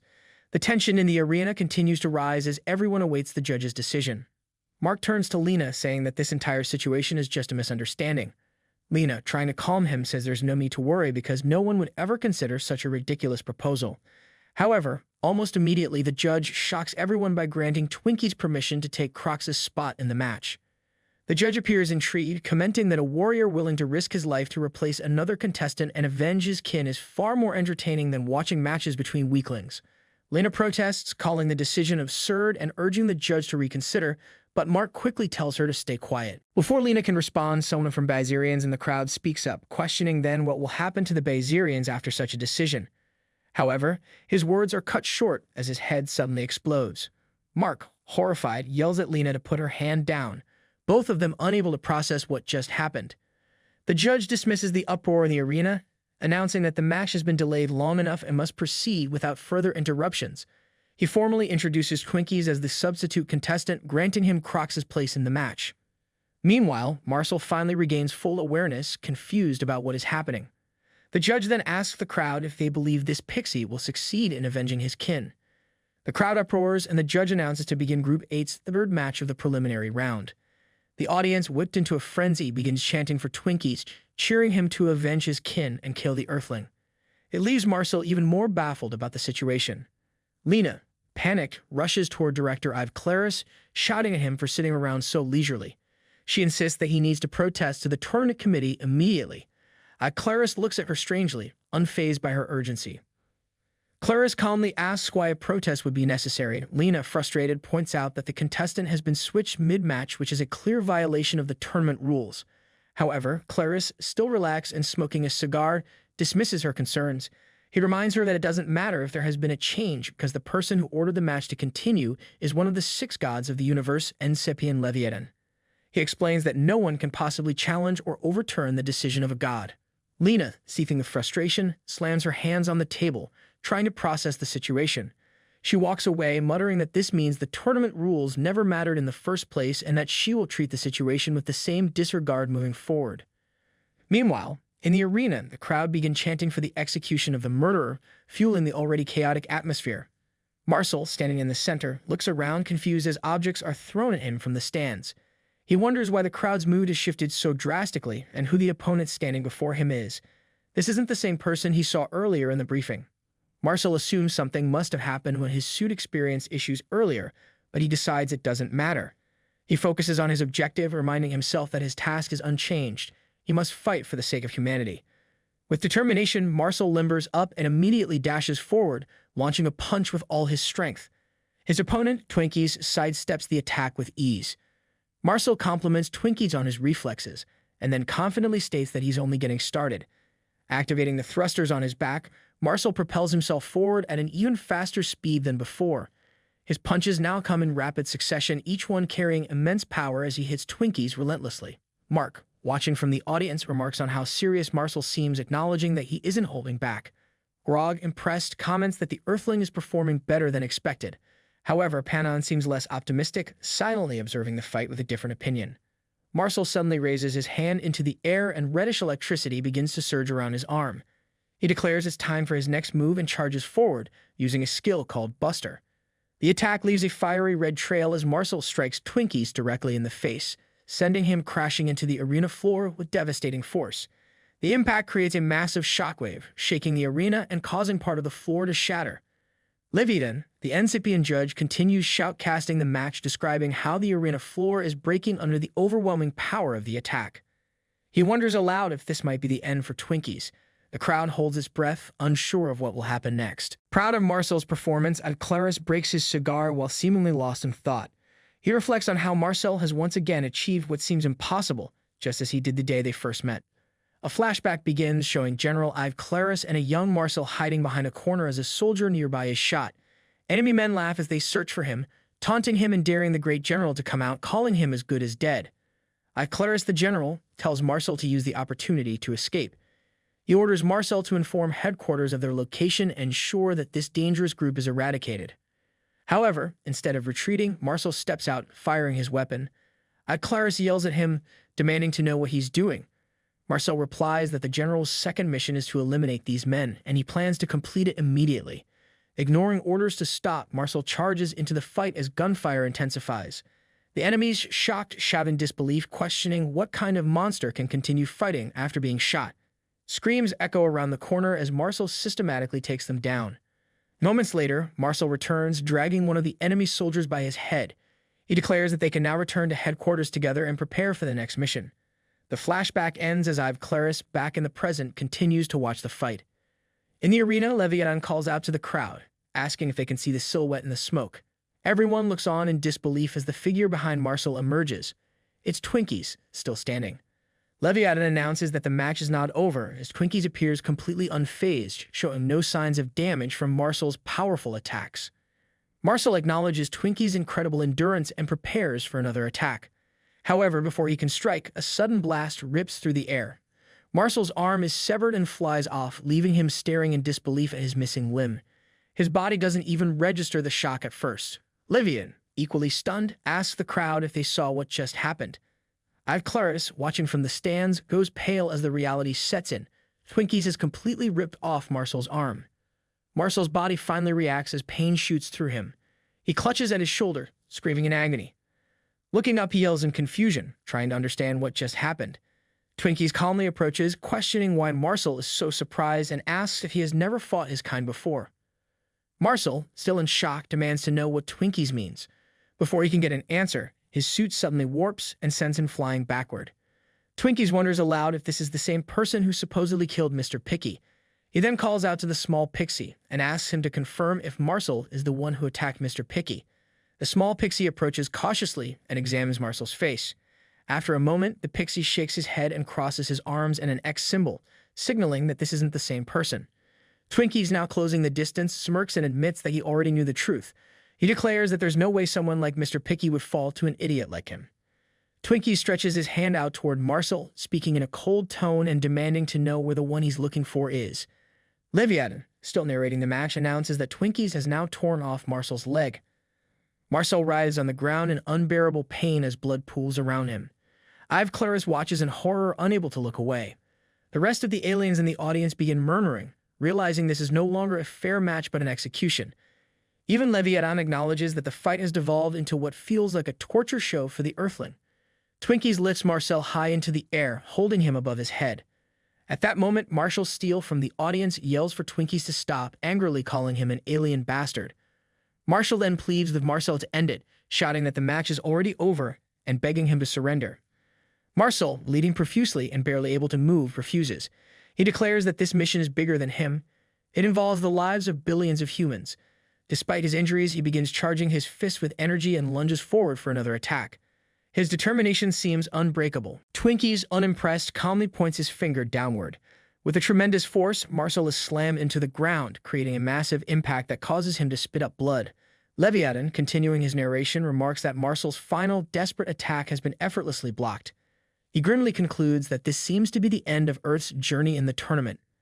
Ive, Claris, and the rest of the Earth team watch in despair, feeling like everything is over. Just as the mood reaches its lowest point, Lena bursts back into view, visibly out of breath but full of anger. She questions the situation, demanding to know who gave Twinkies the right to end someone else's journey. Without hesitation, she shoves Mei Jinwoo forward with incredible strength. Somehow, she manages to hurl him into the fray, surprising everyone. Lena yells with determination, declaring that the journey of Earthlings is just beginning. However, as she speaks, a robot grabs the back of her head to pull her back, but she resists. The aliens in the audience jeer, asking why she's throwing trash into the arena. They demand to get it out of here. Twinkies looks down at Mei Jinwoo, who has been hurled into the arena. He seems confused and wonders what's happening. Lena, ignoring the insults from the crowd, calls out to Marcel, praising him for holding on as long as he did. She tells him that his mission is complete and to leave the rest to Mei Jinwoo. At that moment, the little pixie yells out to Twinkies, identifying Mei Jinwoo as the one who killed Mr. Picky. Twinkies, now focused, questions if that trash, the guy who just flew in, has killed Mr. Picky. To his shock, Mei Jinwoo suddenly begins to stand up. His movements surprise everyone. Twinkies stares in disbelief, pointing out that there was no sign of life from him just moments ago. Mei Jinwoo, now standing tall, mutters that the next time he sees Virtus, he'll rip his head off. He then looks around the arena, seeming confused about his surroundings. Luckily, as he moves, the suppression device on his neck falls off, hitting the ground. He wonders where the hell he's in again.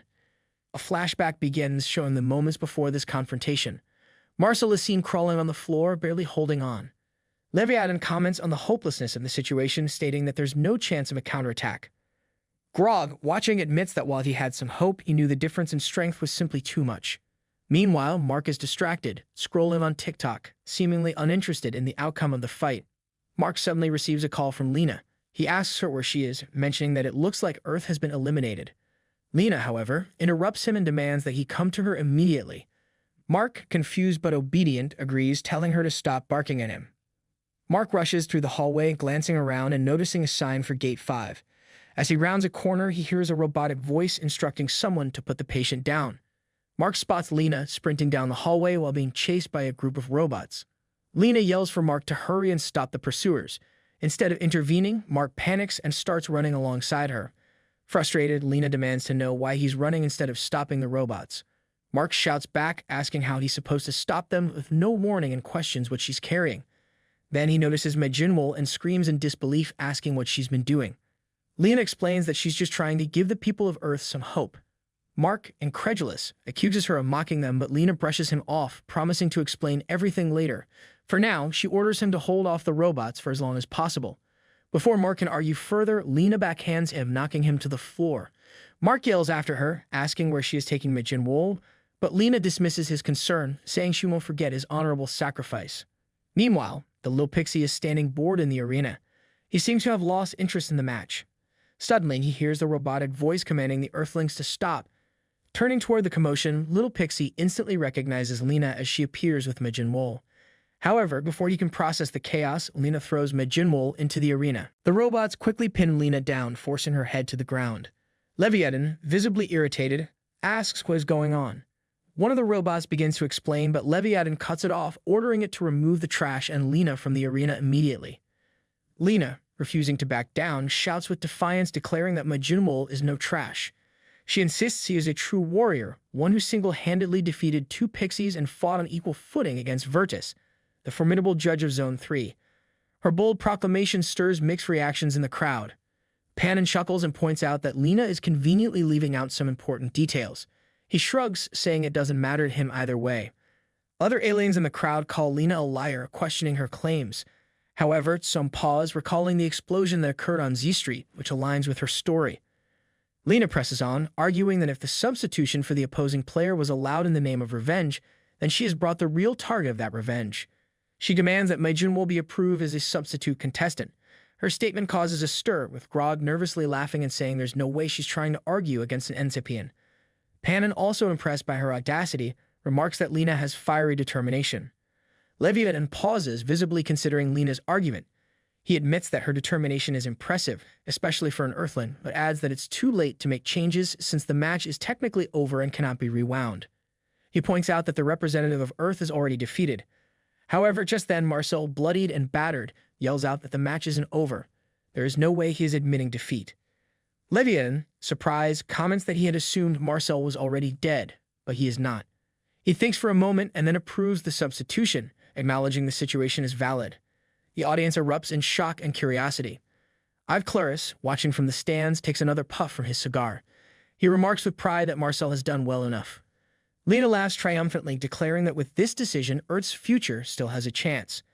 However, her moment of victory is cut short as a robot picks her up, telling her to stop talking and that she is coming with them. Lena flails her arms and kicks wildly in protest as they carry her away. Meanwhile, Twinkies looks at Medjinwo, questioning if this lifeless figure could really be the one who defeated his kin. He doubts Medjinwo is even alive. Just then, life returns to Medjinwo's eyes, and he suddenly stands up, leaving Twinkies visibly confused. Leviathan, watching with interest, remarks on the unexpected development. He comments on Medjinwo's impressive regeneration ability and notes that this might make the match more interesting than he anticipated. Medjinwo looks around the arena, seemingly unaware of what has been happening. He complains about the noise and confusion, wondering where he is. Twinkies, seizing the moment, steps forward, announcing his intent to avenge his kin. Medjinwo sighs, recognizing the energy emanating from Twinkies. He dismisses him as just another weakling, saying he's not interested in such fights anymore. Turning his back on Twinkies, Medjinwo declares that his priority is to find Lena and figure out what is happening. Twinkies, refusing to let him leave, grabs Medjinwo's arm. Medjinwo stops and, with irritation, calls him persistent, reiterating that he has no time for weaklings. However, before he can react further, he feels himself being lifted into the air. Confused, he looks down, realizing Twinkies is displaying incredible strength. Medjinwo, now annoyed, rears his hand back and warns Twinkies. He declares that he showed him mercy once, but it won't happen again.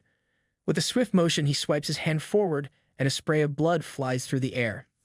Medjinwo looks down and notices something unsettling. His own hand is broken. Confused, he realizes something is wrong with his body. Twinkies, now furious, accuses him of not only killing his kin, but also mocking his civilization. He declares that someone from an inferior race like Medjinwo has no right to stand against him. Twinkies slams Medjinwo into the arena floor with immense force, shattering it. Blood spurts from Medjinwo's mouth, but he doesn't waste a moment and immediately leaps into the air, putting distance between himself and Twinkies. Medjinwo wonders what Virtus might have done to his body. He realizes he can't use his martial arts properly, except for his immortal spirit foundation, a skill that barely sustains him. He accepts that he has no other choice and prepares himself for the fight. Meanwhile, Twinkies begins to grow larger, his body swelling with power. He charges forward, delivering a massive punch aimed directly at Medjinwo. Medjinwo, unable to dodge, resolves to take the blow head-on.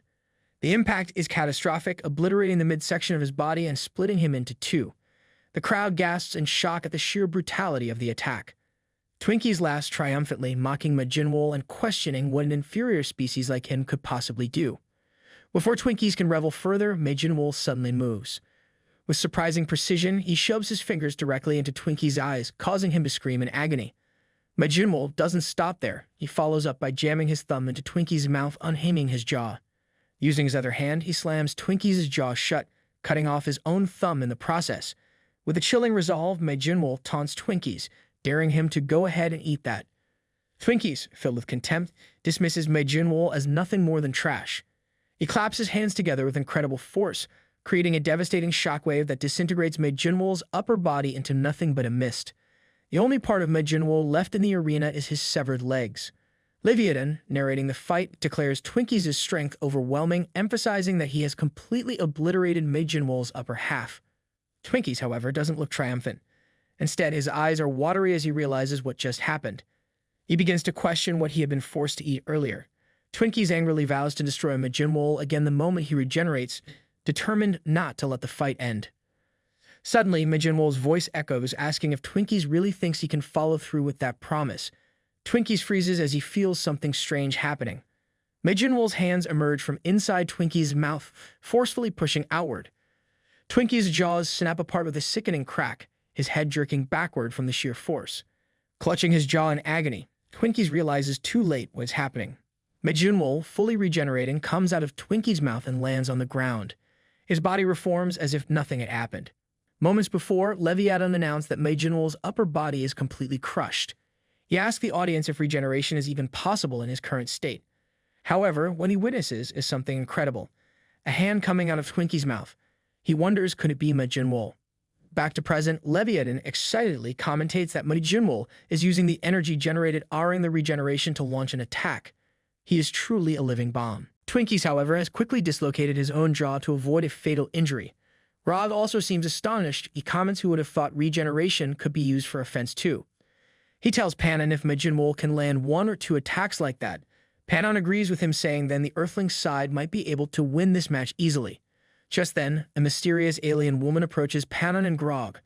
She looks at Panon and comments that his fighting skills are far better than his ability to judge a match. She adds, with a hint of regret, that the Earthlings had their only chance to win, but now it's gone.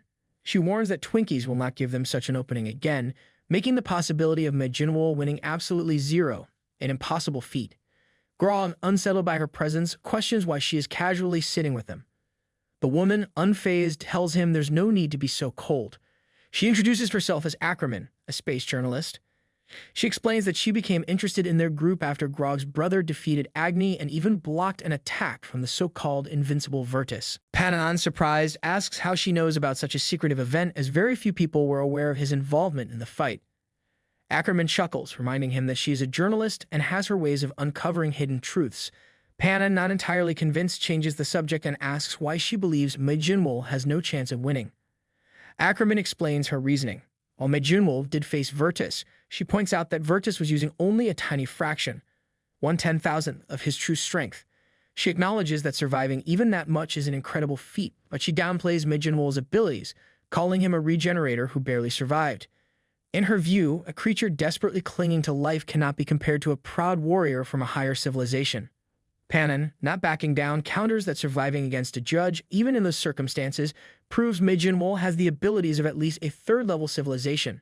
However, Ackerman remains skeptical, emphasizing the stark difference in experience and strength. Meanwhile, in the arena, Ma Jinwoo continues his relentless attack on Twinkies. Twinkies defends himself while mocking Ma Jinwoo for underestimating the power of upper civilizations. Twinkies, filled with pride, raises his hand and summons a massive metallic ball. With a burst of energy, he hurls the giant sphere toward Ma Jinwoo, proclaiming the strength and centuries of experience of his 1,300-rank civilization. The massive metallic ball crashes down onto Ma Jinwoo, burying him beneath a mountain of metal debris. Grog, stunned by the sheer force of the attack, cannot believe what he just witnessed. He wonders aloud where such a gigantic object came from. Ackerman, remaining calm, explains that the ball had been there the entire time. Grog, confused, presses her, asking if she means the tiny metallic bead Twinkies had in his hand somehow turned into this enormous metal structure. Ackerman confirms and explains further. She reveals that most aliens underestimate metal manipulation, thinking of it as simple magnetic telekinesis. However, Twinkies can manipulate metal at the molecular level. He compresses it into an ultra-dense metallic bead for portability, allowing him to summon massive weapons at will. She continues, noting that with the current amount of metal Twinkies possesses, it is as if Ma Jinwoo is fighting the largest battleship in the entire universe. Meanwhile, from within the crushed debris, Ma Jinwoo forces his way out. His body regenerates quickly, and without hesitation, he rushes toward Twinkies again. However, Twinkies, with effortless precision, uses the same metal wreckage to smash into Ma Jinwoo's face, sending him flying backward. Grog, watching the fight, yells in frustration. He cannot believe the extent of Twinkies' hidden power and accuses the pixie of mocking them by holding back. Ackerman, calmly observing, remarks that from the perspective of a first-level civilization, it might seem that way. Grog, growing agitated, demands to know what she means by that. Ackerman explains herself further. She reassures Grog that she isn't trying to insult him. Instead, she explains the true nature of the GSP tournament. The event, held once every 100 years, is watched by the entire universe. It serves as a massive stage for civilizations to showcase their technology and specialties.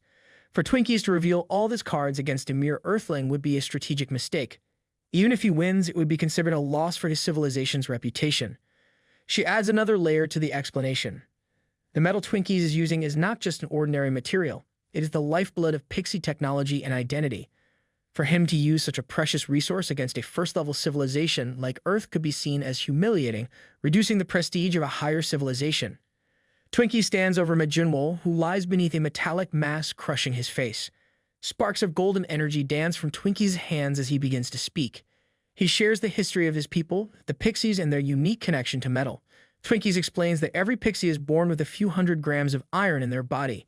By the 6th month of life, this iron solidifies within them and they expel it through a natural process known as iron ejection. The expelled iron, called soul steel, is considered sacred by the pixies.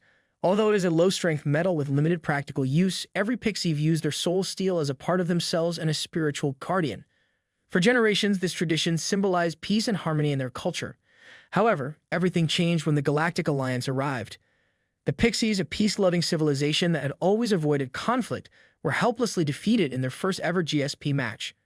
The loss was broadcast across the universe, turning their peaceful ways into a source of ridicule and scorn.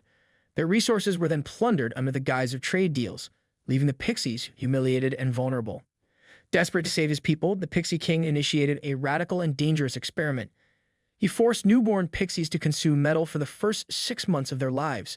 The hope was that the excess iron would produce stronger and more durable soul steel. Tragically, 70% of the children perished, unable to handle the strain of expelling the accumulated metal. Even among the survivors, most produced low-quality, unimpressive soul steel due to irregular internal circulation. Yet from this tragedy emerged one extraordinary exception, the beloved Prince Twinkies. His body adapted to the experiment in a way no other pixie could. He endured the excruciating trial of iron ejection, forging an extraordinary metal called eternal steel. This metal, unmatched in strength, became the strongest in the known universe, and Twinkies mastered it, earning the title of the greatest iron craftsman in existence. A flashback reveals a younger Twinkies honing his abilities. A pixie mentor praises his remarkable level of control over eternal steel, calling it extraordinary. Twinkies, confident in his hard-earned mastery, respond that such results are only natural for someone who has endured the iron ejection trial. The Pixie people, now proud warriors, gain the ability to protect their kings thanks to this powerful tradition. However, behind Twinkies' back, whispers of doubt and speculation grow among the Pixies. Some question whether Twinkies ever underwent the trial. Rumors spread that the king may have taken eternal steel from another and gifted it to Twinkies. Many Pixies feel this is unfair as they risk their lives for their own eternal steel. One even remarks bitterly that perhaps they should be reborn as a prince to receive such privileges. Twinkies overhears these conversations and rushes to his room, deeply troubled. Reflecting on what he heard, he recalls that the metal formed after growth is supposed to be identical to the metal from the trial. Yet, when he checks the eternal steel stored in his cupboard, he finds it to be of shockingly low quality. Comparing the samples, he realizes the composition is completely different. He begins to question whose eternal steel he's been using all this time. A few days later, while searching through his room, Twinkies discovers a family photo belonging to his trusted aide. Something about the image makes him investigate further, and he eventually uncovers the truth behind his eternal steel. The aide approaches Twinkies unknowingly, but Twinkies, overwhelmed by emotion, lashes out with the eternal steel, attacking him in a fit of confusion.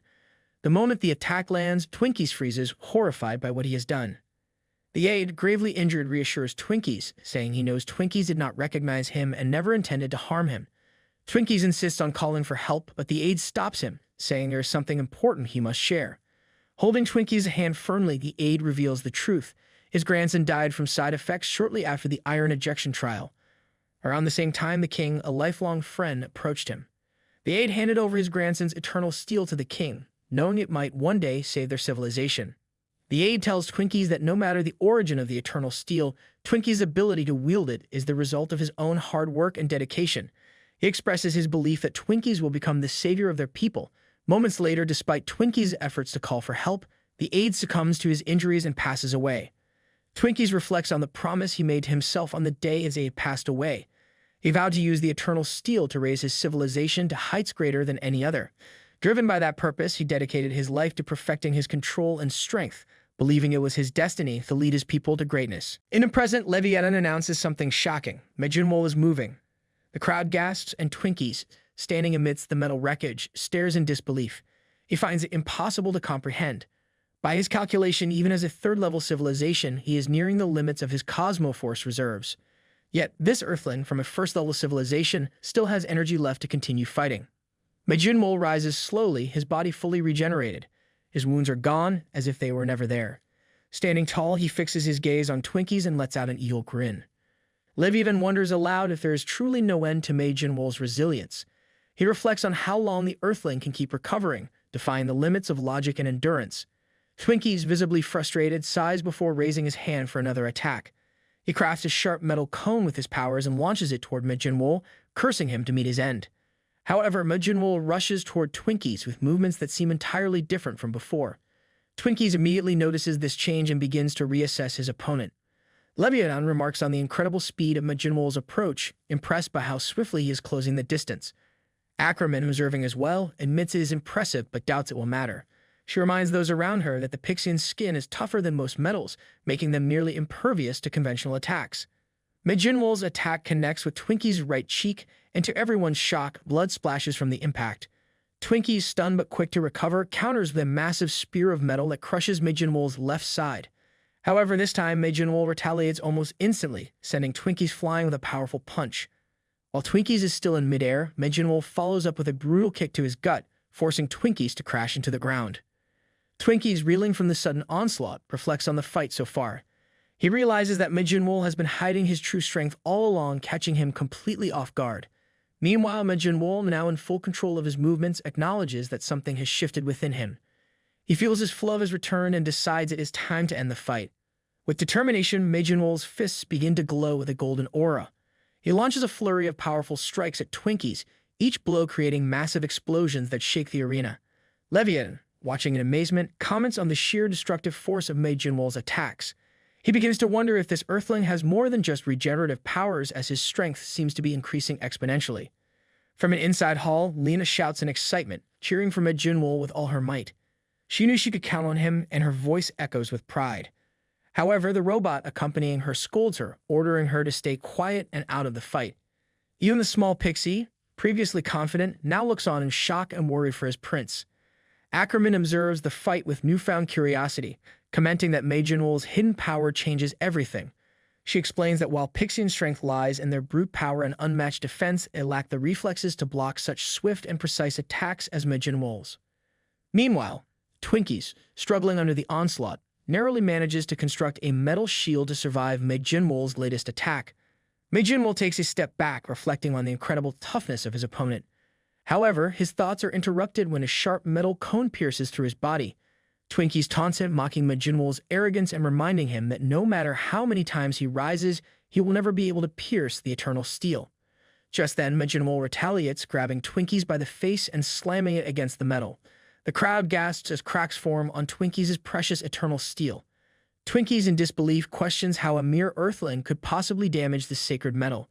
At that moment, the small pixie in the audience shouts in alarm, warning Twinkies that Majin can manipulate metal too. Twinkies freezes in shock, unable to comprehend how a first-level earthling could wield more than one type of cosmo force. His confusion grows as golden lines, similar to those of the pixies, begin to appear on Majin face and wrists. Using his newfound ability, Majin manipulates the surrounding metal to create a rod and charges at Twinkies with it. Twinkies' outrage curses Majin for daring to touch the eternal steel, promising vengeance for the insult. His anger drives him to the brink as he goes berserk, pulling metal from all around him.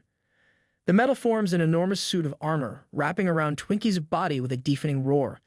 The arena trembles as the metallic monstrosity takes shape, displaying the full power of Pixian mastery. Majin, unfazed by the intimidating display, laughs and comments on the armor. Despite his injuries, he charges with all his might, launching attack after attack at Twinkies. However, the armor proves impenetrable, deflecting every strike. In his desperation, Majin pushes himself to his limits but ultimately suffers serious injuries from the effort. Panting and bleeding, Majin curses himself for his inability to wrest control of the metal from Twinkies. He realizes that the armor's strength lies not just in its composition but in Twinkies' unmatched skill in controlling it. Leviathan watches in astonishment as Majin, in a bold and unexpected move, rips off his own head and hurls it away. The crowd gasps in disbelief at the spectacle. Leviathan remarks on the audacity of this escape attempt, noting how Majin extreme regenerative abilities allow him to survive such a drastic action. As Majin regenerates, he takes a moment to reflect on his next move. Suddenly, a memory from 3,000 years ago surfaces. As a child, he had faced the legendary invincible Iron King, the owner of the Xuanwu armor, one of the 7 great treasures of the martial world. On that day, the Iron King had nearly ended his life, but a master had intervened, defeating the Iron King in a single devastating strike. Majin recalls how he later learned that very technique from the master who saved him. Now, facing Twinkies in his seemingly invincible eternal steel armor, Majin realizes what he must do. With renewed determination, he focuses his energy and prepares for the ultimate attack. Junwo's eyes turn red as he channels his power and charges toward Twinkies. The air grows heavy with tension as he launches the legendary True Energy Shattering Fist. The sheer force of the technique pierces through Twinkies' metallic armor, shattering its defenses. The arena falls silent as everyone processes what just happened. Twinkies, stunned, tries to laugh off the attack, claiming that it's impossible for anyone to pierce eternal steel. But before he can finish, blood begins to drip from his mouth. Realization dawns on him as he senses his armor has been compromised. Moments later, blood splashes from within the armor, marking the end of Twinkies. The Pixian Prince falls defeated as the crowd watches in stunned silence. Standing victorious, Junwo reflects on the outcome. He acknowledges the extraordinary nature of eternal steel, but reminds himself and everyone watching of an important truth. No matter how extraordinary a weapon may be, it is not the weapon itself that decides the battle, but the one who wields it. A robot rolls into the arena, its mechanical eyes scanning Twinkies' lifeless form. It calmly confirms what everyone already knows: Twinkies is dead and done. Leviathan steps forward, his voice booming across the silent crowd as he announces the verdict. Twinkies is officially unable to continue and the match is over. Dispatch ends here. The little pixie in the audience remains frozen, her tiny face a mask of disbelief. She clearly can't process what just happened. Panon, on the other hand, is buzzing with excitement. He nudges Grog, his tone practically screaming if he has seen that's the power of a Tier 1 nation. Grog, unimpressed as always, shrugs and fires back. If it were that other guy from earlier, he'd have died ages ago.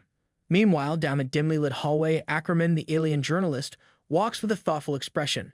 She mutters to herself, pondering the spectacle she just witnessed.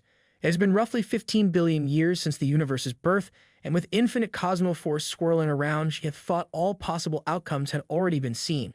Yet here comes this Earthling, throwing all her assumptions out the window. She wonders why there's no data on Junwo's strange abilities. Even with her civilization's vast information networks, nothing about him makes sense. Could it be a new power, or has someone deliberately hidden the truth? A sly smile creeps onto her face as she chuckles. This Earthling is proving far more interesting than she expected. Back in the arena, Leviathan raises his voice again, declaring the winner of preliminary round 8, Earth's representative, Junwo.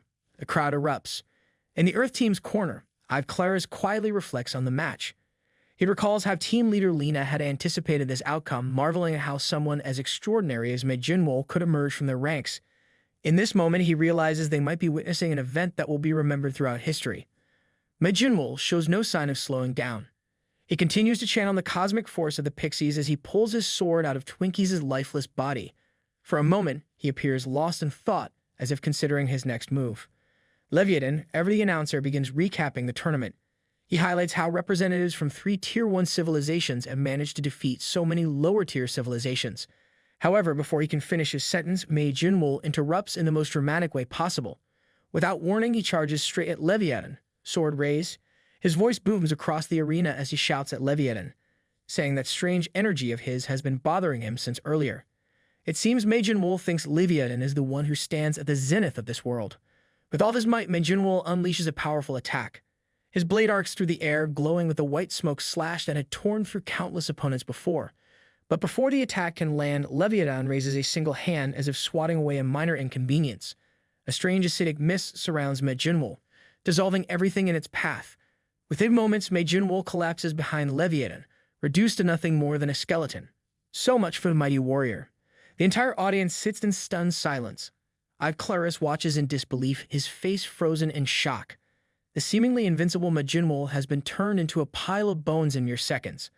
Leviathan, thoroughly entertained by his own power, laughs loudly and casually announces that the match officially ends in a draw. He then turns to one of his assistants and tells them to deal with the mess. It's clear Leviathan has moved on to more important matters like his viewership stats. A robot approaches Leviathan and reports some surprising news. The match has just hit the #1 spot in viewership for its time slot. Leviathan, who was already feeling smug, pauses in disbelief. The robot continues, explaining that over 800 billion people watch the match live, and it has ranked as the highest viewed broadcast in all 5 regions hosting matches. Leviathan's laughter becomes manic as he processes the information. He asks for confirmation, still unable to believe it. The robot confirms again, adding that it has been 900 years since any match achieved such numbers. Leviathan, completely full of himself at this point, raises his arms in triumph. He declares to the universe that, of course, he could never be less popular than those other broadcasters. For Leviathan, popularity is clearly the only thing that matters, and his victory in the ratings has him on top of the world, or at least his ego is. Leviathan notices one of his assistants dragging Majinwol's barely alive skeleton into a trash bag, sweeping him up like yesterday's leftovers. He immediately orders the assistant to stop and demands an explanation. The assistant, clearly nervous, stammers that he's just doing what Leviathan told him, getting rid of this thing. Leviathan's tone shifts to something unusually serious. He sternly reminds the assistant that this thing is their star player. If the assistant has no respect for the star of the show, what does that say about him? The assistant freezes, probably rethinking every career choice that led him here. Leviathan, still holding his usual air of superiority, starts considering who should take care of Majinwol. It makes sense to entrust him to someone from his own civilization. After all, who else would want to deal with this mess? Meanwhile, in another part of the building, Lena is busy with a robot who won't stop yelling at her. The robot scolds her for breaking an insanely expensive piece of glass, pointing out that even if her entire civilization pooled their resources, they couldn't pay for the damage. Lena, however, barely listens. She's too preoccupied, reflecting on the match. From what she saw earlier, it seemed like Majinwol was dominating, which surprises her since she's heard Twinkies is one of the strongest powerhouses around. The robot grows more furious, snapping at Lena and demanding if she's even listening. She waves him off with a dismissive reply, acknowledging Twinkies' strength, but clearly not invested in the lecture. This only makes the robot angrier, accusing her of ignoring him completely. At that moment, another robot arrives and interrupts the argument. It tells Lena to follow, explaining that Leviathan has summoned her to pick up her representative. Lena looks confused for a moment, but quickly pieces it together. Her expression changes, and she curses under her breath, realizing that Majinwol must have done something outrageous again. She storms off toward the arena, her frustration evident. The first robot shouts after her, reminding her that she's still responsible for paying for broken glass. Lena doesn't even turn around. She's too busy rushing to find out what kind of mess her primitive teammate has caused this time. The robot leads Lena to Leviathan, who stands there looking as smug as ever. Leviathan informs her there's nothing urgent, just that her representative seems incapable of returning on his own. With an air of exaggerated nonchalance, he points to a ball-like structure. Inside, what remains of Majinwol has been crammed together, barely resembling anything human. Leviathan assures her that even though it looks bad, they performed some first aid. It is probably the bare minimum effort, but Leviathan says it like he's done her a favor. Lena reluctantly takes the ball containing her mangled teammate. Leviathan casually mentions that if she carries him to the recovery room, he'll eventually be fine. Clearly, Leviathan has washed his hands of the matter and expects her to deal with the mess. Later, Majinwol wakes up in a room, lying on a bed. His body aches, but he's alive. He notices Lena sitting nearby, slumped in a chair. She stirs, opening her eyes slightly, and mutters something about how surprising it is that he actually survived. She marvels at his strange ability, even suggesting it made the effort to attach the suppressor worth it. Her tone is more amused than concerned. Majinwol, still groggy, demands answers. He asks why Lena is here and what all the strange devices on him are about. He's particularly annoyed by the handcuffs and the odd neck cuff he's wearing. Lena waves off his questions, telling him to calm down and explaining that these are recovery devices. She says it so nonchalantly, as if restraining someone like him is completely normal. Her response only fuels his anger. Majinwol bristles at the implication that anyone dared to help him. Lena, unfazed, reminds him that as an Earthling from the weakest civilization in the universe, he's not exactly in a position to complain. She points to the neck cuff and informs him it's called the suppressor. As long as he wears it, he's no different from any other powerless Earthling. Her tone is almost mocking, as if to remind him where he stands in the grand cosmic hierarchy. Majinwol tries to dismiss her words as nonsense. He starts to break free of the restraints, declaring his intention to prove her wrong. But no matter how hard he struggles, the devices hold firm. Lena watches with a smug grin, commenting on how he can't even escape on his own. Her tone carries just enough sarcasm to kneel him further. Frustrated, Majinwol sighs and stops struggling. Instead, he tries to sense his mana, hoping to figure out what's wrong. Just as he focuses, he realizes something strange. His blood flow feels normal, but there's no energy, nothing coursing through him. Confusion clouds his mind as he reflects on what could possibly be happening to him. Lena smirks as she asks Majinwol how it feels to experience the GSP tournament firsthand. Her tone carries a mix of curiosity and mischief. Majinwol opens one eye, visibly confused, and demands clarification. Lena calmly explains that he just participated as Earth's representative in the fighting tournament. Majinwol stiffens and mutters something under his breath, clearly dreading her next words. Lena confirms his worst fear. adding that the arena where he fought that metal guy is the tournament stage. She presses further, teasingly asking if the fight fired him up enough to want to challenge more opponents. She even offers to remove all the restraining devices right away if he agrees to participate again. Annoyed, Mei Junwoo cuts her off and demands she stop talking and release him immediately. Lena, unimpressed by his outburst, internally notes that threats like this don't work on him at all. She sighs and concludes she has no choice but to use a more extreme method. She pulls out a remote and presses a button, releasing his restraints. She starts to explain the conditions, but before she can finish, Mei Junwoo lunges at her. He grabs her by the neck, lifting her effortlessly, and growls that unless she wants to be torn apart, she better remove the suppressor around his neck too. At that moment, Marcel appears, limping slightly and leaning on his stick, a reminder of his earlier battle with Twinkies. He's clearly in no rush to help Lena. Instead, he comments on the scene in front of him, casually wondering if this is some kind of lover's quarrel. His amused tone only makes the situation more absurd. Mei Junwoo, irritated, drops Lena and demands an explanation about Marcel's presence. Lena, unfazed by nearly being strangled, informs Mei Junwoo that the suppressor is not something he can remove by brute force. Her tone carries an edge of mockery as she proposes a simple bet. If Mei Junwoo can defeat Marcel in a match, she promises to remove the suppressor immediately and leave him alone for good. However, if Mei Junwoo loses, he will have to take Marcel's place and participate in the remaining preliminary matches. An hour later, Mei Junwoo sits with Lena at an alien dining table, devouring alien food like a wild beast.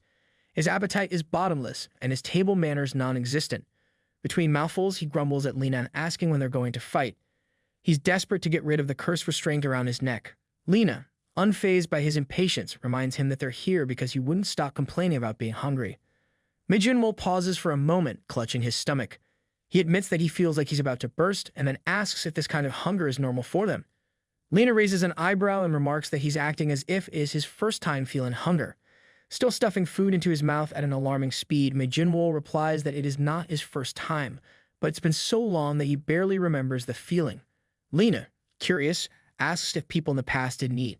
Mei Junwoo shrugs and clarifies that not everyone was like that, but at least the people from his time were stronger than the weaklings of this future. Lena doesn't take kindly to his remark. She scoffs and challenges him, saying they'll see if he still calls them weak after he fights Marcel later.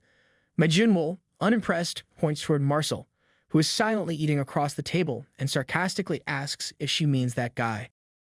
Lena, growing irritated, yells at Marcel, demanding he say something instead of just quietly eating. Marcel finally responds, his tone calm but laced with sarcasm. He mentions that he holds over 40 black belts in martial arts and has undergone rigorous military training in lethal techniques. Sure, he may have lost a limb or two, but his skills remain unmatched. Mei Junwoo barely listens, waving a dismissive hand and stating that the outcome won't change, limbs or no limbs. This casual insult makes Marcel snap. He stands up, visibly furious, and hurls a string of curses at Mei Junwoo.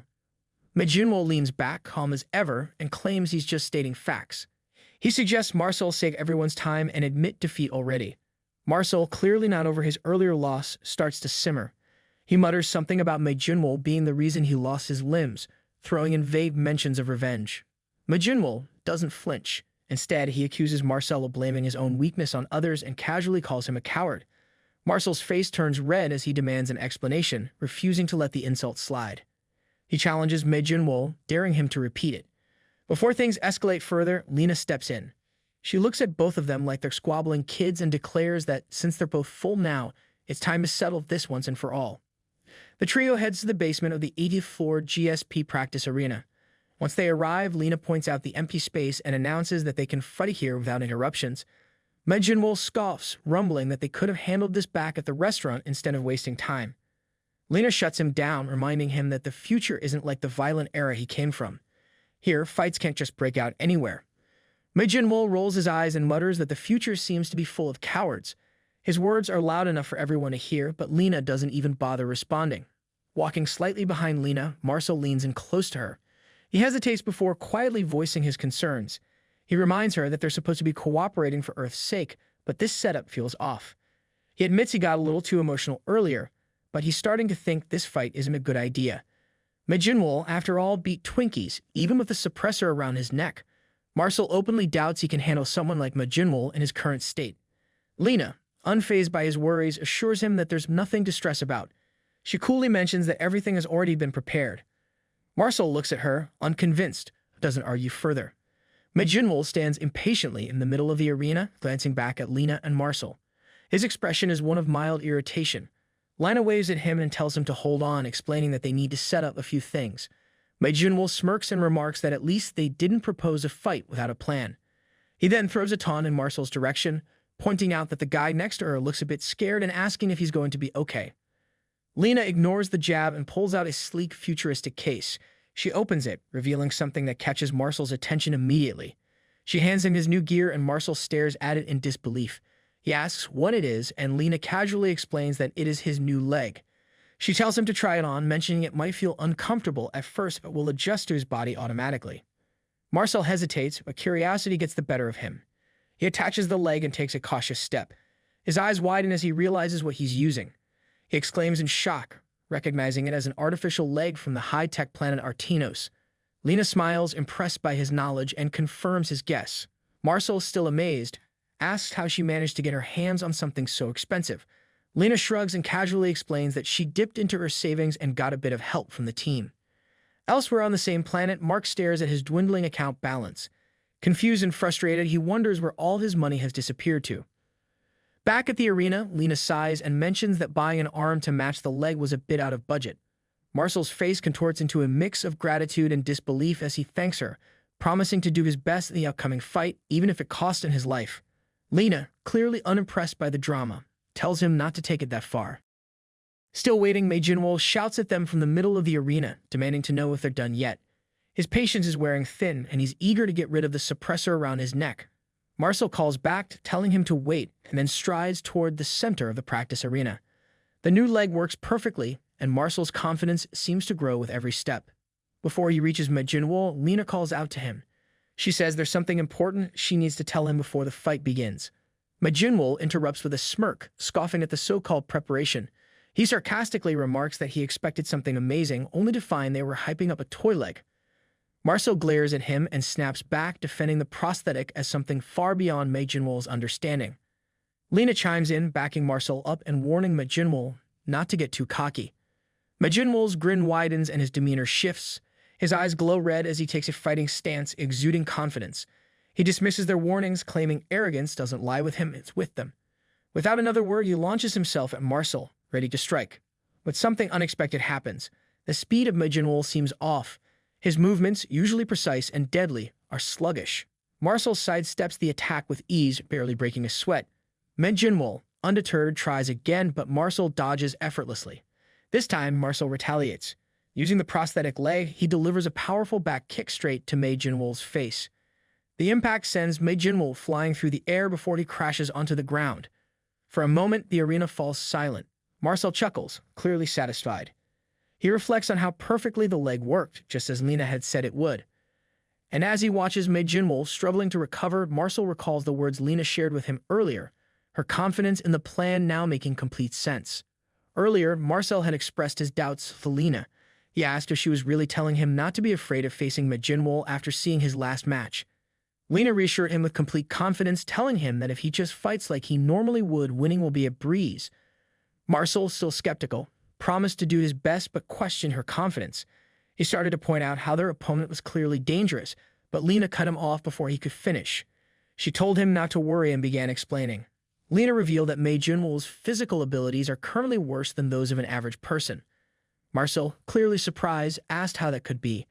Lena went on to explain that the suppressor Majinwol is wearing wasn't designed for lower-tier civilizations like theirs. Most systems within the Galactic Federation, including the temporary registration system, are built with upper-tier civilizations in mind. To put it bluntly, she said, it's like giving an elephant tranquilizer to a mouse. She added that Majinwol isn't aware of the suppressor's full effects because he hasn't been using martial arts yet. However, once the fight begins and he tries to exert more force, the suppressor will respond aggressively, keeping his abilities in check. Marcel listened carefully, but he still had reservations. He pointed out that suppressors are usually used for second-tier civilizations. He asked how Lena could know so much about their effects on someone from a first-tier civilization. Lena paused for a moment, her tone shifting. She remarked that it had been 20 years, a long time. She explained that in the past, the Galactic Federation turned a blind eye to the horrors of cosmic trafficking organizations. While she had been in hiding during those dark times, she managed to gather a wealth of information. With a sharp edge in her voice, she declared that knowledge itself is a powerful weapon. Now that someone like her, who wields this weapon, has emerged, she warned that the alien bastards better watch out. In the present, Marcel drives his knee into Majinwol again, sending him flying across the arena for a second time. Majinwol crashes to the ground, growing in frustration. As he struggles to push himself up to his knees, he curses Marcel and mutters bitterly that things would be different if it weren't for the cursed necklace around his neck. Lena, standing at the edge of the arena, shouts at Marcel, telling him to wrap things up because she needs to leave soon. Marcel hesitates and asks her if this kind of training will really help in the next match. He points out that, like Majinwol just said, if it weren't for the suppressor, someone like him wouldn't stand a chance. Before Marcel can finish his thought, Lena interrupts him with a sharp question. She asks what he thinks is the fundamental difference between higher civilizations and lower-tier ones like theirs. Marcel thinks for a moment and guesses that it's the ability to use cosmo force. Lena nods, acknowledging he's not wrong, but explains there's more to it. She goes on to say that, when looking at the bigger picture, the real difference is the potential to grow by breaking through the limits of common sense and physical boundaries. For Tier 1 humans, things like fire erupting from their bodies or creating weapons out of thin air are impossible feats, concepts that defy logic. But for higher civilizations, such abilities are as natural as breathing. If humanity ever advances to a higher level, what seems impossible now, like flying through the sky unaided or growing multiple limbs, might one day become possible. Lena emphasizes that this potential is tied to the amount of knowledge each civilization has access to, knowledge that corresponds to their rank in the Galactic Federation. Higher civilizations have an incomparably vast reservoir of information, and the true power of knowledge lies in how it's used. Without making the effort to learn, people won't even realize their own weaknesses, let alone address them. And in a situation like this, ignorance could mean losing everything. Lena continues her explanation, pointing out a critical issue with Majinwol's situation. Since his first match gained so much attention, it is highly likely that every detail of his fighting style has already been analyzed. Techniques like dodging or defending, which might seem natural to him, are now supplementary and predictable. She adds that his fighting style resembles that of aliens with regenerative abilities more than it does of humans. This similarity could easily become a fatal weakness in the next match. Marcel listens intently but can't help feeling a bit thrown off. He jokes that the way Lena talks, it sounds like she considers Majinwol an alien rather than a human. Pointing at Majinwol, he asks if he's really human.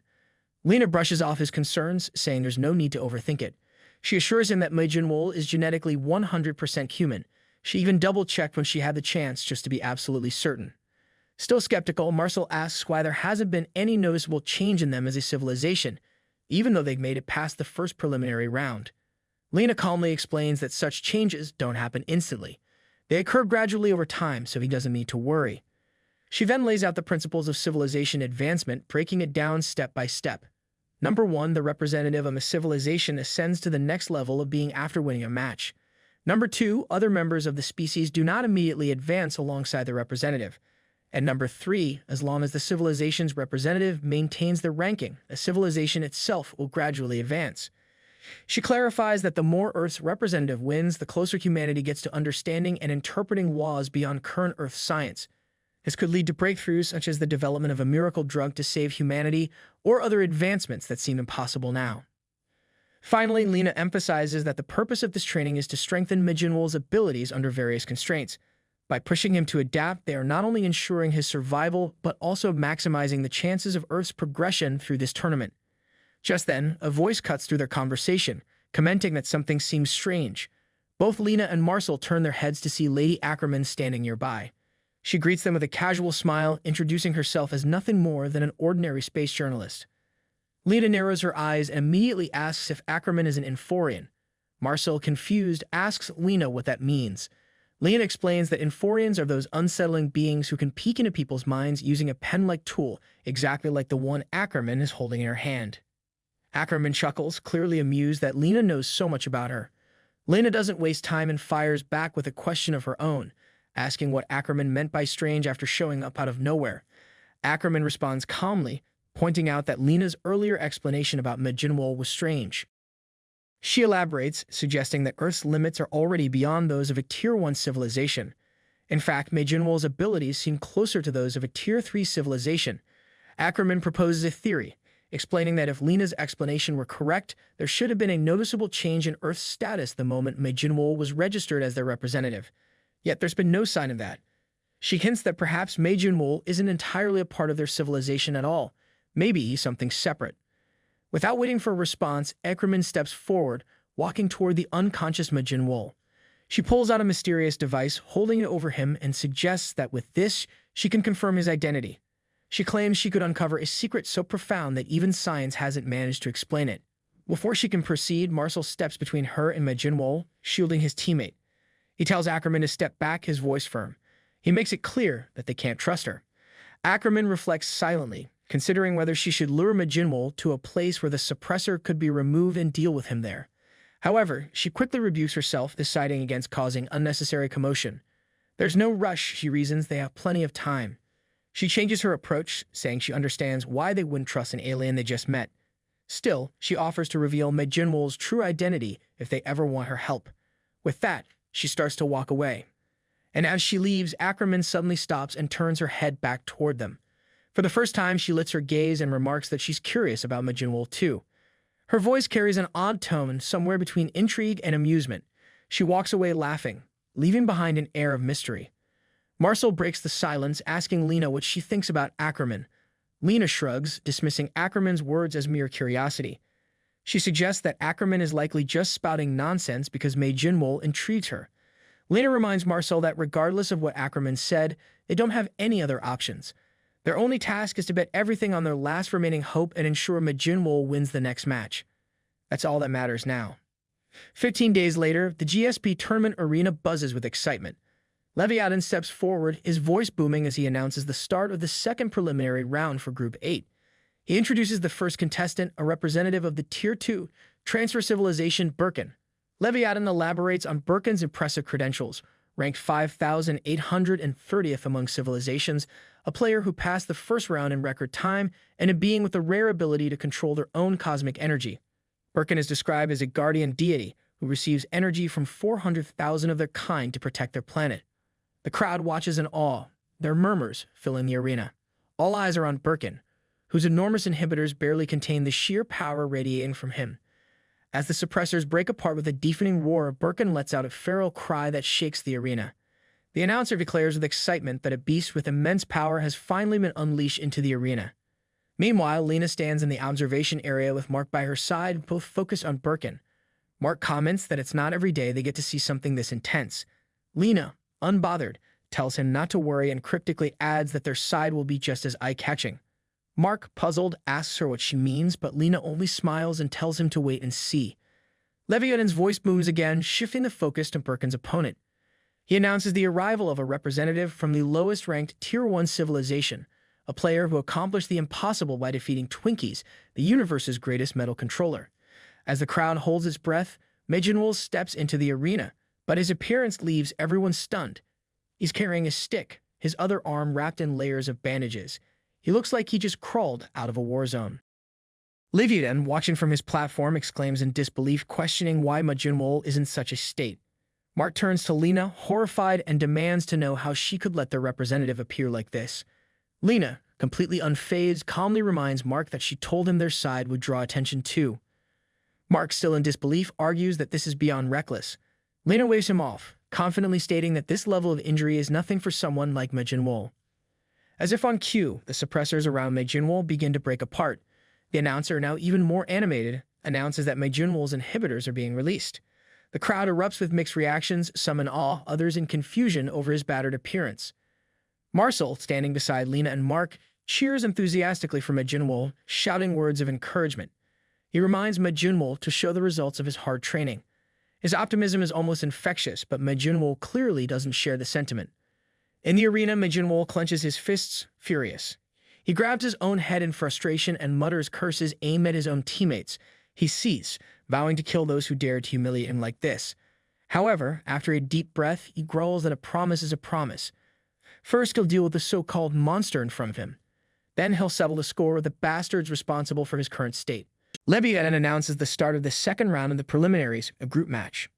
Mei-Jinwoo looks down at his hand, irritation flashing across his face.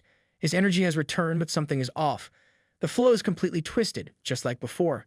His martial arts are useless in this state. If things go the same way as last time, he'll just have to wait until his energy flow recovers. That or figure something else out before this turns into an even bigger disaster. Suddenly, loud cheers break through his thoughts. His head lifts as the chanting grows stronger. The crowd isn't cheering for him. They roar Birkin's name, voices full of admiration. The word Goroyan echoes across the stands over and over. Majinmul stares at them, confused. Their excitement only increases. They call Birkin their hero, the one who once protected them from monsters. Their guardian, their savior.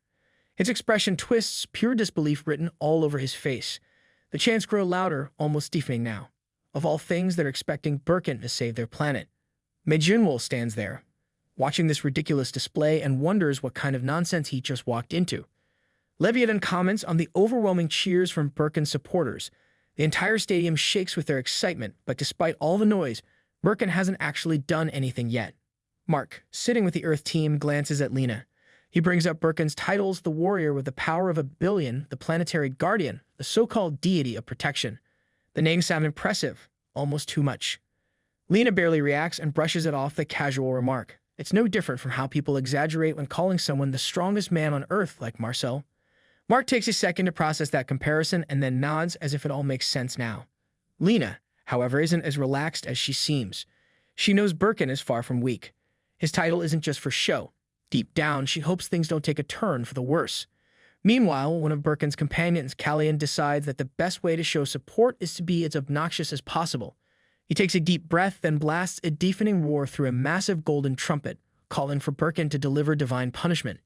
The entire stadium reacts instantly. The crowd covers their ears, wincing in pain. The sound is so ridiculously loud that even Lena jams her fingers into her ears, immediately realizing what it means. The fight is about to begin. Majinmul rubs one of his ears, already annoyed. The noise is so intense that he actually wonders if his eardrums are about to give up on him. His gaze shifts toward Birkin, and something feels off. Up until now, Birkin gave off no fighting spirit at all, almost like he wasn't even interested in this match. But in an instant, everything changes. The atmosphere around him shifts completely, and Majinmul senses something different, something dangerous. Birkin, the massive warrior, charges straight at Majinmul. Each step he takes shakes the ground, the sheer force of his movement making the entire arena tremble. In the blink of an eye, he closes the distance and stands right in front of his opponent. Without hesitation, he swings with a strike that holds the power of entire planets. The moment his attack lands, a whirlwind of raw energy surges through the arena, sending shockwaves in every direction. Leviathan's voice roars over the chaos, marveling at the sheer force of Birkin's strike. The entire arena shakes, proof of the devastating power contained within the so-called Guardian. Mark and Lena stare in disbelief. The force alone is enough to overwhelm anyone who isn't prepared for it. A transparent barrier shimmers into existence, absorbing the violent energy before it can cause real destruction. Leviathan quickly explains that the arena's powerful energy shield managed to contain the impact. The cheers of Birkin's supporters grow even louder, their voices thundering through the stadium. They chant his title, filled with absolute confidence in his victory. Leviathan, feeding off the hype, reminds the audience that Birkin's previous opponent had regenerative abilities too, but that match ended in just 3 seconds. The same devastating attack ended it before it even started. He then poses the big question, can Majinmul survive this time? Lena bites down on her thumb, barely able to contain her anxiety. She hopes desperately that this fight doesn't end the same way. Leviathan suddenly gasps, his excitement spiking again. The truth is revealed, Majinmul dodged the attack at the last second. The devastating blow barely grazed his left hand instead of landing a direct hit. Leviathan shouts in amazement. Somehow, Majinmul avoided a fatal strike by adjusting his trajectory at the perfect moment. The attack was designed to target the weaknesses of regenerative fighters, but Majinmul countered it by using an entirely different combat approach. The audience watches in shock, realizing that he isn't just enduring, he's adapting. Majinmul grips his injured arm, his expression darkening. The damage is worse than expected. The places Birkin's power touched aren't healing at all. Marcel watches Majinmul and claps, clearly pleased with what just happened. Lena, grinning, congratulates him, saying their plan worked. Mark, still struggling to process everything, looks at them in disbelief. He doesn't understand how dodging one attack is worth celebrating. It seems like a stretch, or maybe they've just completely lost their minds. Lena smirks, barely holding back her amusement. It makes perfect sense that Mark doesn't get it. After all, even they weren't sure this crazy plan would actually work. A flashback reveals the real story behind their confidence. Lena once asked Marcel for his opinion on Mei Jinwoo's condition. She wanted to know if he noticed anything unusual. Marcel had no doubts. It wasn't just a small change. Mei Jinwoo was getting faster even while being restrained by the suppressor. Despite being the one under restriction, he somehow made Marcel feel like his own life was at risk. As proof, he showed Lena a fresh wound, one that Mei Jinwoo had given him during training. That was all Lena needed to hear. She immediately made up her mind. 2 weeks would be enough. She told Marcel to keep pushing the training forward while she reported the findings to HQ. Marcel watched her walk away, confusion all over his face. He had no idea what was going through her head, but whatever it was, it probably wasn't anything normal. Turning to Mei Jinwoo, he decided to keep things simple. He didn't know what Lena was planning, but for now, all they had to do was keep training. Mei Jinwoo, never one to hold back his opinions, was far from impressed. He made it painfully clear that this entire thing was pointless. The idea that someone like Marcel could train him was beyond ridiculous. Marcel didn't argue. He knew exactly how pathetic he must look to Mei Jinwoo right now. Without the suppressor, his punches wouldn't even register as an inconvenience. His attacks were so slow that Mei Jinwoo never even needed to dodge them. But that was the trick. Even the softest drop of water can carve through stone if it drips long enough. Attacks, no matter how weak, would eventually land. And when that moment came, if Mei Jinwoo's regeneration wasn't working properly, one hit could change everything. Even someone as extraordinary as him wasn't invincible forever. Though Marcel admitted, luck that terrible didn't come around often. Back in the present, Mei Jinwoo grits his teeth, cursing under his breath. The realization stings. The last thing he ever wanted was to be helped like this. Marcel watches the battle unfold, a knowing look on his face. Someone as stubborn as Mei Jinwoo would never just sit down and listen to advice. There was no way he would accept traditional training like a normal person. That's why this whole setup was never about directly teaching him anything. Instead, it forced him to learn on his own. Marcel glances at Lena and asks if this is what she had planned all along. Lena confirms it without hesitation. After observing Mei Jinwoo for a while, she realized persuasion would never work on someone like him. His pride wouldn't allow it.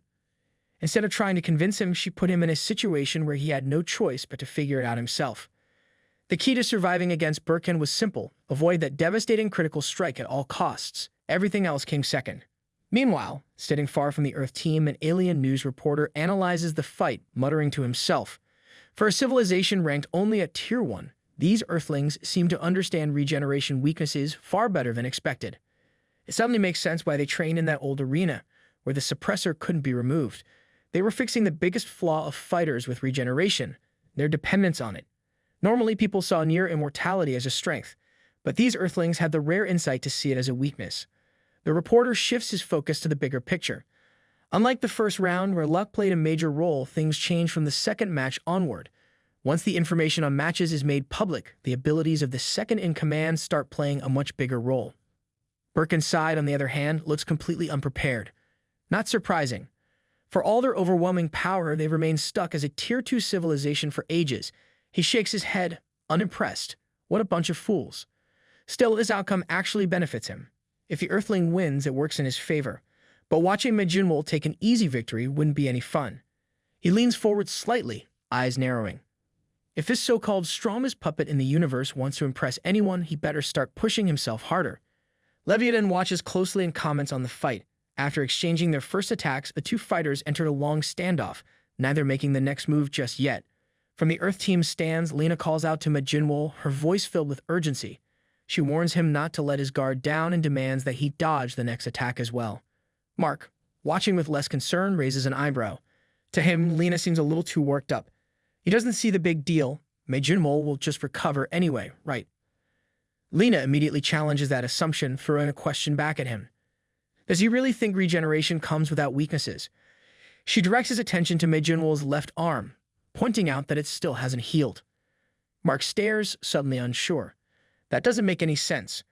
Transferians are only supposed to be able to manipulate their own energy, right? Lena confirms that's true. Their ability revolves around controlling their energy and transferring it to others. It's a support-type ability, not something typically useful in direct combat. But then why is Mei Jinwoo's arm still injured? Lena explains further.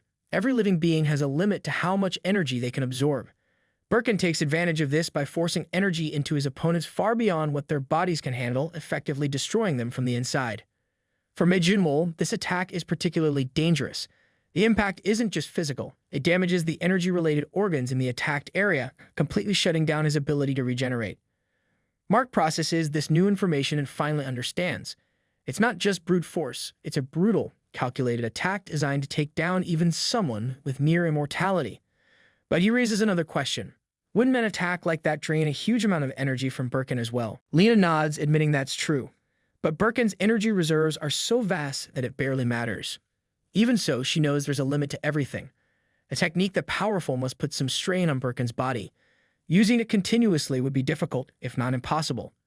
The first strike was aimed directly at Mei Jinwoo's greatest weakness, and they planned it perfectly.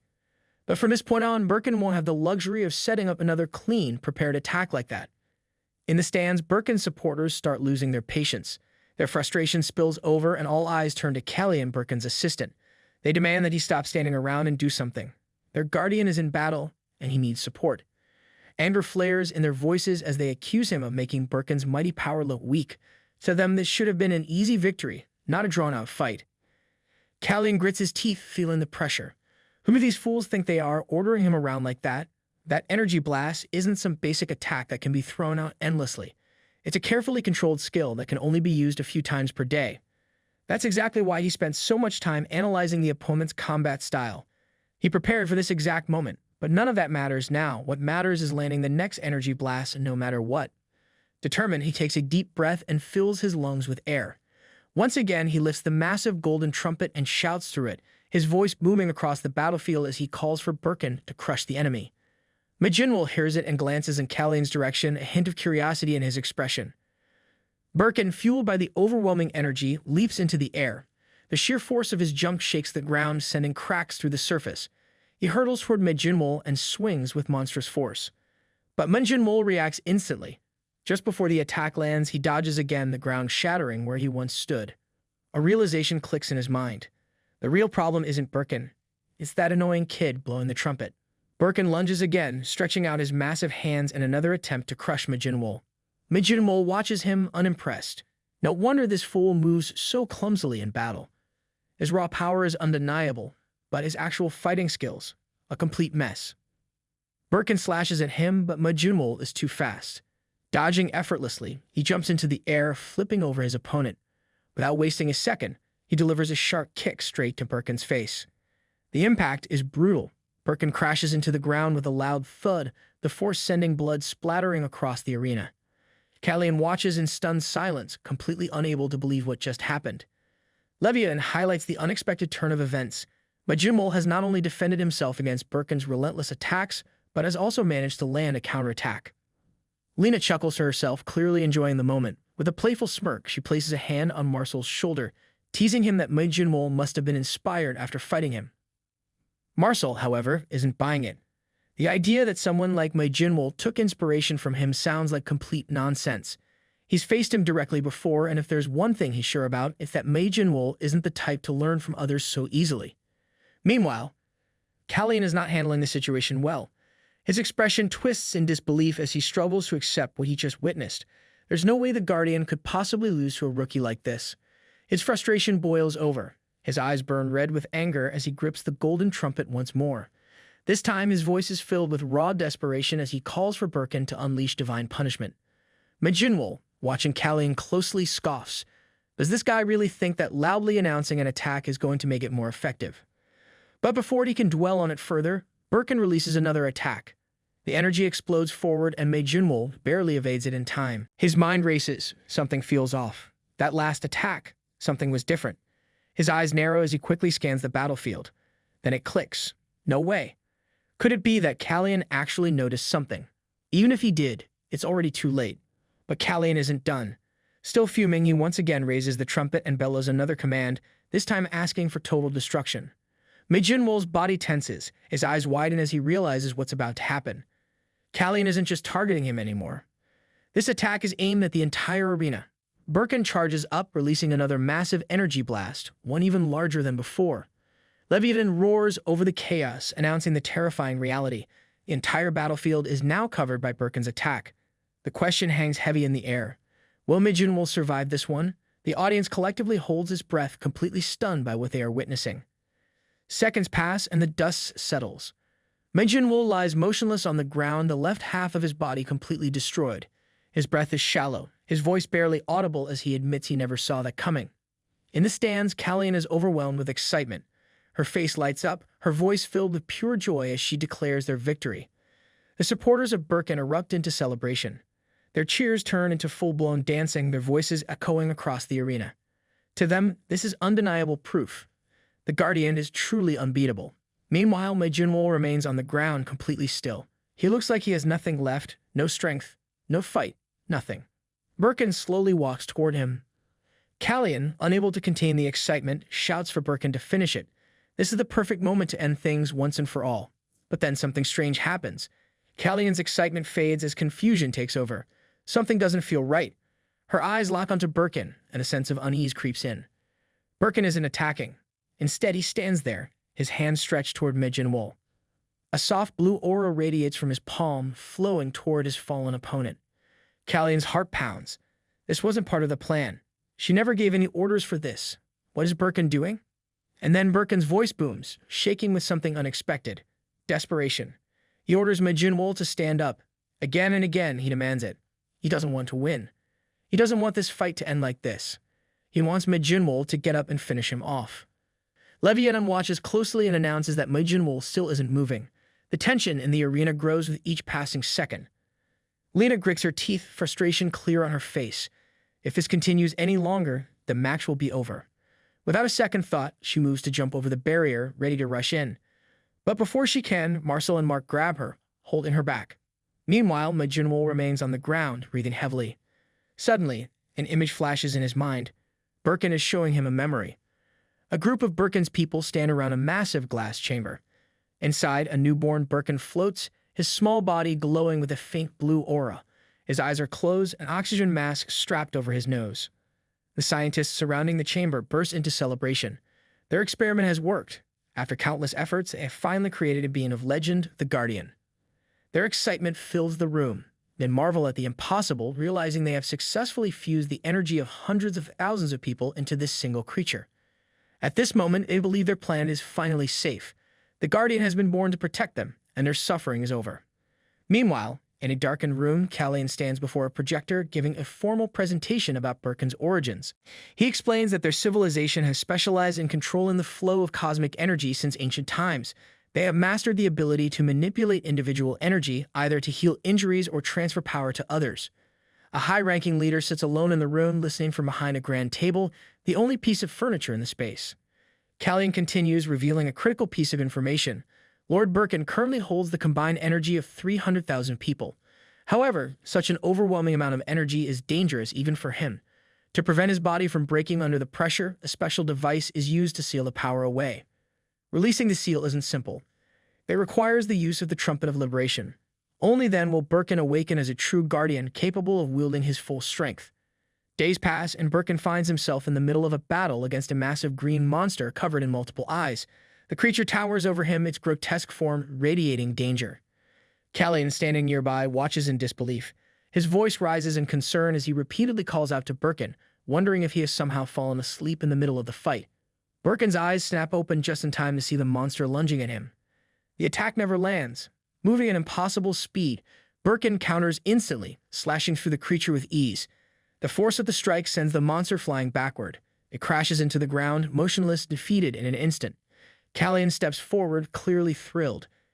He reminds Birkin that this is the power of the Guardian, a warrior infused with the strength of 300,000 people.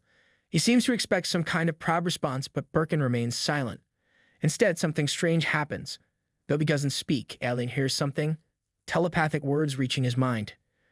Confusion flickers across Kallian's face. Birkin is trying to say something unsettling. His body doesn't move the way he wants it to. Kallian brushes it off with a smug response. Controlling such overwhelming power right away is impossible. That's why he's there, to assist with the trumpet. There's nothing to worry about. Birkin's mind and personality are still intact, and the discomfort will pass eventually. He simply needs to get used to it. From now on, the Guardian will fight under his guidance. Before the conversation can continue, chaos erupts. More monsters invade the city, attacking the people of Birkin. Panic spreads as civilians rush in every direction, desperate to escape. A frightened citizen suddenly spots a figure descending from the sky. The Guardian has arrived. Birkin drops from above, landing directly onto a dinosaur-like monster. Without hesitation, he eliminates it instantly. The crowd explodes in cheers. Their voices merge into one overwhelming chant praising their hero. Birkin lifts into the air, gripping the severed head of the fallen beast as he soars above the city. The people continue their deafening cheers, shouting his name over and over. He doesn't stay to bask in the celebration. His figure vanishes into the sky.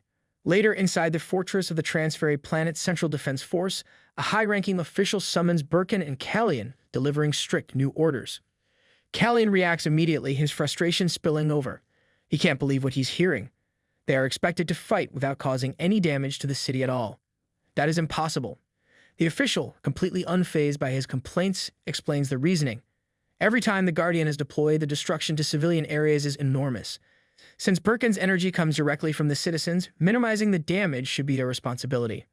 Birkin, looking caught off guard, hesitates before giving a half-hearted response. He agrees to be more careful next time. Callian turns to him in disbelief and jabs him in the ribs. His voice lowers, filled with irritation. Agreeing to nonsense like this makes no sense. In another battle, Callian stands at the edge of the fight, shouting commands into the golden trumpet. His voice is sharp, trying to snap Birkin out of whatever hesitation is holding him back. Birkin follows the order exactly, shifting his focus to the monster in front of him. Callian wastes no time.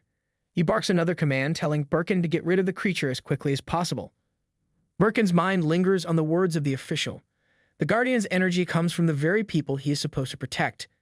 Keeping them safe is supposed to be a priority. Callian grows impatient. His frustration builds as he yells again, demanding Birkin hurry up and launch the monster away. Birkin grips the creature tightly but hesitates. Callian raises his voice even louder through the trumpet, calling him an idiot for standing there like a statue. Finally, Birkin obeys. With a powerful throw, he hurls the monster far away. Before it can recover, he follows up with a devastating beam attack, completely obliterating it. Later, Callian stands before the official, desperation in his eyes. He pleads for one last chance, just one more opportunity to prove himself in battle. The official refuses without hesitation. He reminds Callian that he has already reached his limit. Forcing more energy into the Guardian at this point would be reckless. Callian refuses to back down. He argues that recklessness doesn't matter. The monster they just fought is irrelevant in the grand scheme of things. If they advance to the next stage of civilization, everything will change. The battles will be different. They will finally have a fresh start. The official pauses, considering the request. After a brief moment of silence, he finally gives in. If Callian insists this much, then so be it. Back in the present, Majin Wolf finally moves, turning his face toward Birkin, who is still desperately pleading. Birkin insists that everything must end. His energy-infused hand moves closer, the glow intensifying. Majin Wolf pushes himself up, his expression filled with irritation.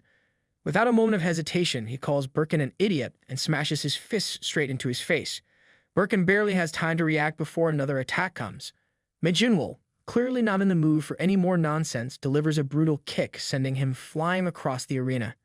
Instead of following up, Majin Wolf points toward the crowd, telling Birkin to direct his words over there instead. If he wants to talk about endings, he should say it to those people, not him.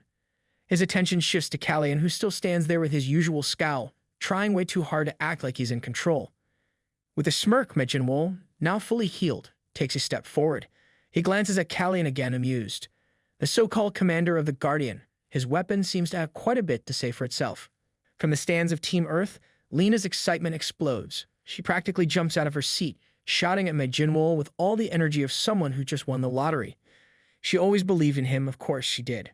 Meanwhile, Callian seethes with frustration. His glare fixes on Birkin, his voice dripping with disbelief. If Birkin had just stayed down, their victory would have been certain. The Guardian has ruined everything. Birkin, still lying on the ground, barely reacts. His voice is quiet, but his words carry weight. He doesn't want to continue in this tournament anymore. Callian freezes. His face twists in complete disbelief before his anger boils over. He yells at Birkin, demanding that he stop acting like a child.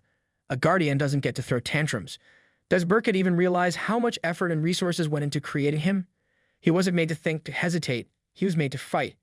He has a duty, and that duty is to get up and finish this battle for their future.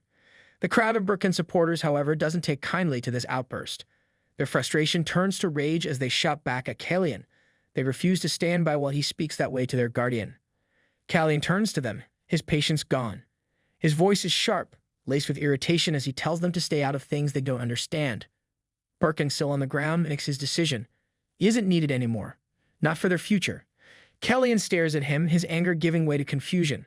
He doesn't understand what Birkin is trying to say. Then, without warning, a memory flashes before him. In the past, Kellyan stands in a cold, sterile room with the official. Behind them, Birkin floats inside the glass chamber, still recovering from his injuries. Kellyan is furious, demanding answers. The official just told him to stop supplying energy to Birkin. That makes no sense. Even increasing the energy barely helps him heal. Cutting it off would be madness. The official, completely unbothered by Kellyan's reaction, confirms it. He already knows the consequences. That's exactly why it's time to proceed with the disposal process. Kellyan's voice wavers as he repeats the word, almost as if he misheard the word disposal. The official remains calm, as if discussing routine paperwork instead of a living being. He reminds Kellyan that the monster X001, which they defeated earlier, was the last of its kind. Publicly, it was classified as a mutant creature, but they both know the truth. Those creatures weren't just monsters. They were failed Guardian Project experiments from the past. With the final one gone, there is no longer any real threat to their civilization. Kellyan's stomach twists. He already knows when this is going. If they dispose of the Guardian now, the GSP tournament, their civilization's only chance at advancement will be out of their reach. Before he can argue, the official cuts him off. The decision has already been made. The elders have chosen to withdraw from the GSP tournament, regardless of what consequences follow. Even if it means accepting the humiliation of remaining a lower-ranked civilization, this is the best path forward for them. Kellyan clenches his fists, his frustration barely contained. The official keeps saying us, but what about Birkin? Didn't he fight for them? Doesn't that make him part of their civilization? The official barely blinks at the question. His tone stays cold, dismissive. Birkin is not a person. He is not one of them. He is a weapon. Nothing more, nothing less. To keep that weapon stable, Kellyan's own life force is constantly drained, and they both know there is a limit to how much he can give. Kellyan stares at him, disbelief and anger mixing together. His voice lowers, filled with quiet desperation. Just one more chance. One more chance to fight. Back in the present, Birkin speaks with finality. His role was to protect the planet from monsters. That role has now ended. Kellyan's entire body tenses as he processes those words. His teeth clench, his fists tighten, and frustration boils inside him. He repeats the words back, unable to believe what he just heard. His mind drags him back to the past, to the times they walked side by side, fighting together. The thought of it ending like this is unbearable. His anger erupts. His voice shakes as he yells at Birkin, rejecting the weak, pitiful excuse he just gave. If anyone deserves peace, it's not the people in the stands, it's him. The fight isn't over. There is still a chance. If they advance to the finals and their civilization rises in rank, Birkin's incomplete body, his altered, twisted form, can all be restored. Everything can be fixed. He just needs to get out. The words echo. Birkin repeats them under his breath, his mind processing them. Then, slowly, he rises to his feet. Something changes. Kellyan, still holding the massive golden trumpet, raises it high and shouts into it with all his strength. This time, he doesn't demand Birkin fight for others. He demands he fight for himself. A surge of power bursts from Birkin's body. His muscles tense, his form stiffens, and a vibrant blue aura radiates from him, growing stronger by the second. Across the battlefield, Mei Jinwoo watches with newfound excitement. His eyes light up as he takes in the change. Now, this is what makes a fight worth it. Birkin's entire body grows, shifting into a monstrous form. His once-contained energy now explodes outward, covering the arena in sheer power. Mei Jinwoo smirks, completely satisfied. This version of Birkin is incomparable to the dull puppet that was fighting for others just moments ago. Now he actually looks like someone worth beating. Kellyan gives Birkin the signal. This is now an all-out battle. No more holding back. Birkin responds immediately. His massive fist slams into the arena floor with such force that the ground beneath shatters like glass. Leviathan's voice booms across the stadium, barely able to contain the excitement. The sheer power of Birkin is beyond imagination. In this form, he is energy itself. A single direct hit would be enough to end the match instantly. But then another twist. Mei Jinwoo dodges at the last possible moment, his speed unbelievable. This time, however, he doesn't follow up with an attack. The crowd watches in confusion. Leviathan quickly analyzes the situation. Birkin's current form might be the reason for this hesitation. If physical attacks are now useless, what can Mei Jinwoo do? Mei Jinwoo looks down at his own hand. A faint bruise marks his skin, a rare sign of damage. He mutters something under his breath, but then his expression changes. The irritation fades, replaced by a sharp grin. Without a second thought, both of his hands begin radiating pure energy. Leviathan immediately catches on. Medjinmol is channeling energy into both hands, preparing for an attack. He seems to be using an energy shield, likely to prevent his body from taking further damage. Birkin doesn't wait. He launches another attack, relentless as ever. But it's no use. Medjinmol moves too fast, his speed almost unreal. His movements blur, making it nearly impossible to track him. Leviathan keeps up his commentary, pointing out the obvious. Birkin is trying everything to close the distance, but it simply isn't enough. Callian, now desperate, yells for Birkin to keep attacking, to not stop for even a second. But it's hopeless. No matter how hard Birkin tries, Medjinmol remains untouchable. His attacks swing through empty space, missing every single time. It isn't even a fight anymore. It's target practice without a target. Callian grits his teeth, frustration turning into desperation. They just need one hit. One clean strike, and it's over. In the stands, a group of blue-skinned aliens notices something unusual. One of them points at Medjinmol, confused. Something isn't right. His movement, it's suddenly different. Callian's eyes widen as he processes the same thing. Then realization dawns and his lips curl into a grin. There was never a need to rush this fight. The truth becomes painfully clear. Medjinmol isn't just dodging, he's barely surviving. Both of his hands are gone. The attempt to counter Birkin's attacks cost him more than he expected. His body struggles to stay in one piece. Callian lets out a laugh, the kind only a sore winner would make.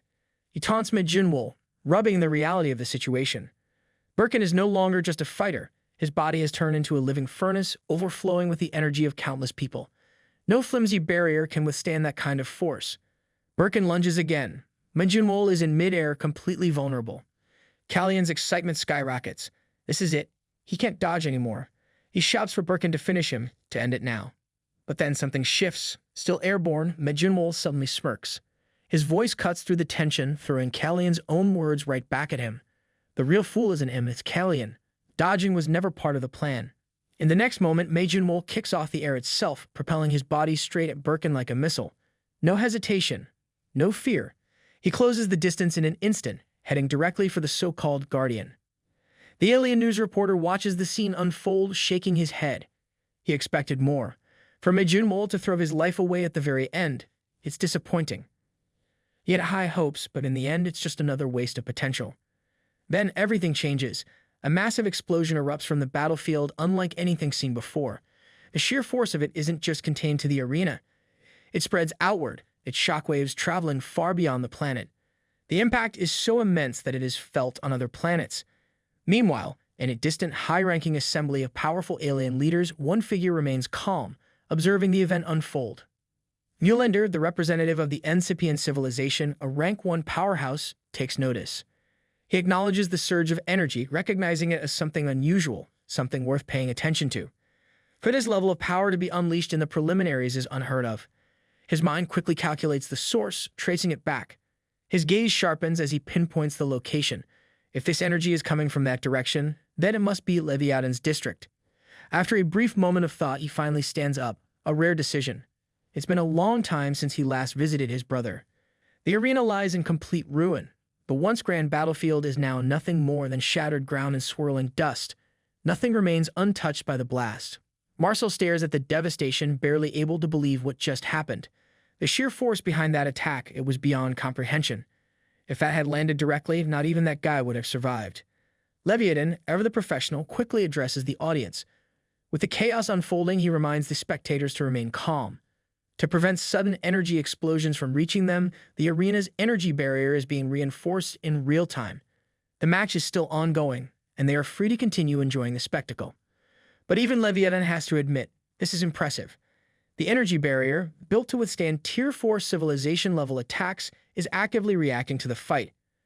For a match between so-called lower civilizations, they are putting on a surprisingly decent show. Meanwhile, the people of Birkin erupt into cheers. Their voices boom through the ruined arena, shouting Birkin's name over and over. To them, this outcome was expected. Of course, their guardian would stand victorious. Callian watches everything unfold, breathless. Then laughter spills from him, uncontrolled. His voice shakes between disbelief and overwhelming joy. Birkin really is incredible. Birkin, still standing amidst the wreckage, continues to radiate an overwhelming aura. His body glows, his energy surging stronger than ever. Callian, so caught up in the moment, calls it, the fight is over. This is their victory. But then something unexpected happens. Birkin turns to face Kellyan, his expression unreadable. His voice comes out weak, almost apologetic. Then everything falls apart. His face cracks. Then the rest of his body shatters. Piece by piece, Birkin's form disintegrates, breaking apart like glass. His once mighty aura vanishes in an instant. What's left of him collapses, hitting the ground hard. The guardian of Birkin lies unconscious, his once unshakable body now motionless. On the other hand, Medjinwall also lies on the ground, both arms missing, yet a smirk stretches across his face. His breath is ragged, but the amusement in his eyes remains. Birkin, for all of his overwhelming strength, hesitated until the very end. What a fool! His thoughts wander for a moment, piecing everything together. In the end, Birkin's true intention was never to kill.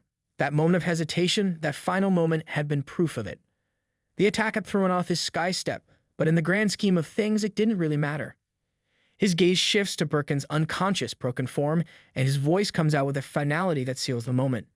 Their debt is settled. The death Birkin had wished for, he granted it. Then the voice of Leviathan thunders across the battlefield, cutting through the silence. The match is over. The winner has been decided.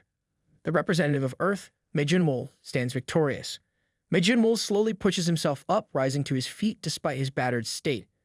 From the stands, Lena's voice explodes with excitement. She knew it. She knew he could do it. Mark, meanwhile, looks like he's trying to process the impossible. His hands grip his head as he mutters to himself. Somehow, against all odds, Medjinwall actually won against that monster. Marcel, standing nearby, soaks in the moment. His gaze sweeps over the stunned alien spectators before him. This was the strength of Earth. This was the real representative of Earth, Medjinwall. Kellyan rushes into the arena, his voice breaking as he calls out for Birkin. His feet pound against the shattered ground, but it's too late. Birkin is no more. Kellyan falls to his knees beside what remains of the Guardian, and his grief quickly twists into rage. His head snaps toward Medjinwall, fury burning in his eyes. His voice cracks as he demands an answer, accusing him of using some kind of cowardly trick. Birkin should have been untouchable. Medjinwall's attacks shouldn't have been able to damage him at all. Medjinwall barely reacts. His expression remains calm, almost bored, as he throws the accusation back at Kellyan. A cowardly trick. If Kellyan is referring to him sharing his chi with Birkin, then sure, call it that. Kellyan freezes, his mind struggling to catch up, sharing chi. His voice shakes as he demands clarification. Then the realization creeps in, the pieces clicking into place. The attacks just now. It couldn't be. Medjinwall, ever the patient teacher for idiots, explains. He wasn't attacking Birkin in the traditional sense. Instead, he had been injecting his own chi into Birkin's cosmo force during the fight. Birkin had already gone far beyond his limit. His body was running on borrowed time. Medjinwall simply helped that process along by inserting just a little more chi into him. Kellyan's breath catches. If Birkin hadn't pushed himself so recklessly, if he hadn't burned through everything so fast, the regret is instant, but it's too late. Before he can fully process the weight of it all, angry voices rise from the stands. One of the spectators shouts at Kellyan, mocking him for standing there like a clueless fool. If Birkin is down, then Kellyan should get in the fight instead of wasting time crying. Another voice cuts in, even more furious. They gave up everything, poured all their energy into this so-called strategy, and for what? Losing in the second round of the preliminaries against a mere earthling. The frustration boils over. Had they not wasted all their energy on that outdated relic Kellyan insisted on calling a guardian, maybe, just maybe, things would have been different. Kellyan snaps, his grief explodes into raw anger as he shouts back at the crowd. Birkin wasn't just a fighter. He was a true hero who never asked for anything in return. He sacrificed everything to protect them, yet now they have the audacity to turn on him. Did they really think they could just sit back and endure whatever came next? A complacent civilization would never find true peace. One day, beings far more ruthless than the monsters they had fought would set their sights on their planet. And when that day came, who would protect them then? His face twists, his expression distorting with each word, but he doesn't stop. His voice rises as he calls out their delusions, reminding them that the so-called alliance they trust would never protect them the way Birkin did. And then, mid-sentence, his head explodes. Just like that, the shouting ends. Silence grips the arena. It wasn't random. It wasn't an accident. Leviathan hovers above, calm and unbothered, the faintest trace of energy flickering from his fingertips. He simply states that Kellyan should not have insulted the gods. Then his attention shifts. He turns to Medjinwall, uninterested in any further distractions. The match is over. The Earthling is in the way. He should leave. Medjinwall doesn't move. His eyes lock onto Leviathan, his gaze sharp, unreadable. There's something in his expression, something that suggests he isn't about to let this slide. From the stands, Mark watches, his voice uneasy as he wonders why Majinmol is reacting like that. Lena, sensing the tension, calls out, trying to stop him before things escalate. But before anything happens, another presence enters the arena. Mjolnir arrives, his eyes scanning the battlefield. He wonders if he's too late. Leviathan's expression darkens instantly. His mood shifts from arrogance to irritation. He does not like this and wonders why is that bastard is here. The moment Mjolnir steps forward, everyone bows. The energy in the arena shifts entirely, the air growing heavy under his presence. This wasn't just a visit. This was an unexpected welcome from a ruler among warriors. A fighter with immense energy had fallen, and now someone far beyond comprehension had arrived. Lena, still overwhelmed, tries to lift her head, curiosity getting the better of her. Before she can, Mark reacts quickly, pressing her head down, forcing her to kneel with the others. This wasn't the time to test limits. Majinmol feels it too. The pressure Mjolnir releases isn't just strong, it's suffocating. Its body locks up for a brief second, frozen under the sheer weight of the aura radiating from this being. Then Mjolnir speaks, his voice carrying the authority of someone who never needs to repeat himself. His question is simple, but it shatters the moment. He asks, does that make Majinmol the winner of this match? Majinmol slowly lifts his head. His expression is unreadable at first, his body still adjusting to the overwhelming force pressing down on him. Then the corner of his mouth pulls into a smirk. This is it. For the first time, he is standing before the true peak of this world. The moment Mjolnir arrives, everyone bows, unable to resist the weight of his presence. It presses down on them like an invisible force, suffocating and undeniable. Without speaking, he descends onto the arena, making his way toward Majinmol. His aura is unlike anything else. It doesn't just radiate power, it twists the very fabric of reality. Every step he takes reshapes what strength even means, as if the universe itself acknowledges him as something beyond comprehension. Majinmol keeps his eyes on him, his expression impossible to read. His mind struggles to fully process what stands before him. This isn't just another warrior, another ruler, another so-called champion. This is the peak of existence itself. Not far away, Leviathan watches, his frustration barely contained. His jaw tightens, his fingers twitch, and irritation builds with every second. He mutters a curse under his breath, despising every moment of this. To him, Mjolnir isn't just an inconvenience, he is unbearable. He wonders, why does he have to show up now? Of all times, why this exact moment? The sight of that smug face makes his thoughts turn sharp with resentment. That insufferable bastard. Why does he always have to be here? His glare darkens as he watches everything unfold, his fists clenching tighter. Now he has no choice but to stand there, fuming, forced to witness this nonsense all over again. The most infuriating part is that Mjolnir is probably enjoying every second of this. And not just by accident. He's doing it on purpose. Leviathan refuses to believe that anyone genuinely worships him. This reaction from the people, this ridiculous display of forced reverence, is nothing more than a lingering imprint burned into civilizations long ago. A relic left behind from a war that shattered the universe itself. Nearly 100 million years ago, the universe faced its greatest disaster. A devastating shortage of resources that sent entire civilizations crumbling. Desperation grew, and that desperation sparked the flames of war. The Great Galactic War began. For 3,000 years, chaos spread like wildfire, consuming everything in its path. Entire civilizations, once thriving, were erased. More than half of all known species vanished, their names lost to time. The universe inched closer and closer to complete collapse, drowning in its own destruction. And then in just 10 days it all ended. One being changed everything. Incipient Mjolnir Enriel. He did not just intervene, he crushed the war under his will, bringing an end to the slaughter that had raged for millennia. With nothing but his presence, entire civilizations surrendered, the fighting that had lasted thousands of years wiped away in mere days. From that moment on, civilizations did not just fear him, they treated him like something beyond mortal comprehension.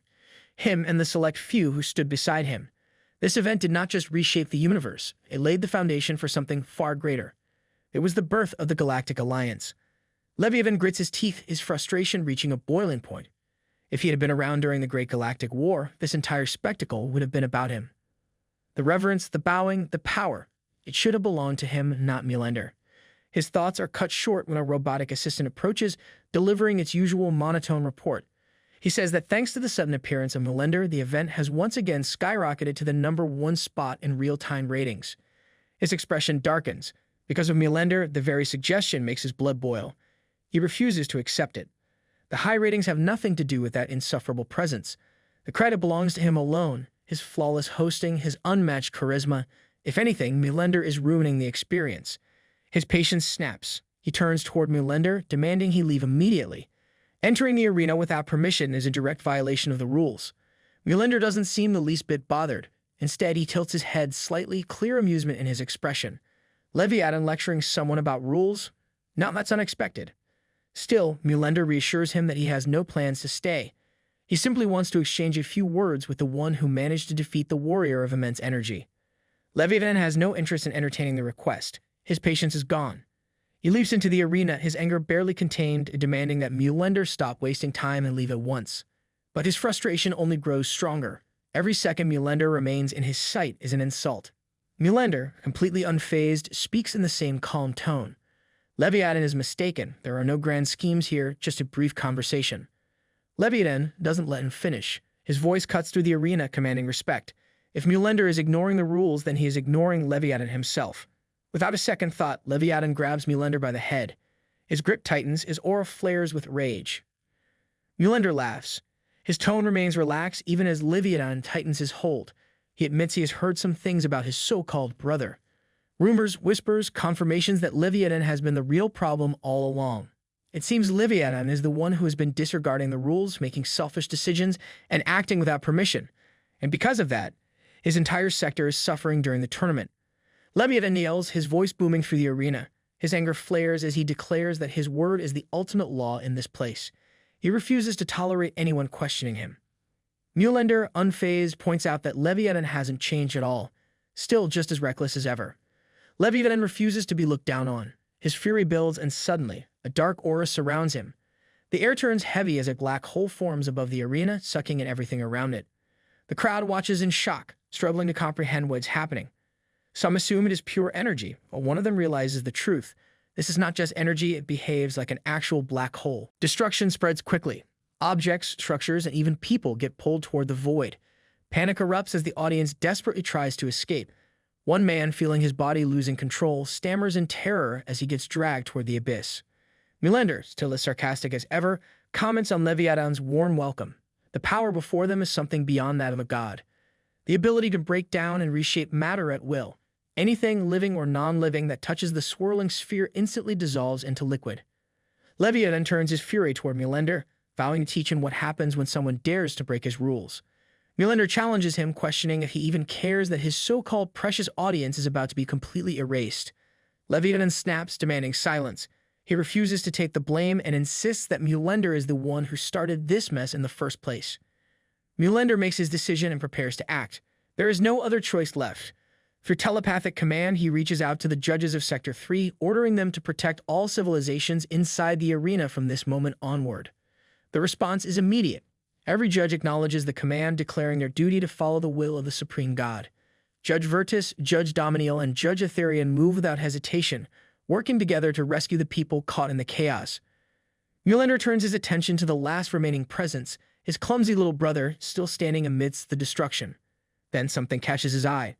Junmul remains unaffected by the barrier, a detail that immediately raises suspicion. A mere human should not be able to withstand Leviathan's gravity. Yet not only does he endure it, but he also possesses enhanced regeneration. Defeating a warrior with immense energy could not have been pure luck. Mjolnir acknowledges the struggle of Junmul, urging him to hold on a little longer.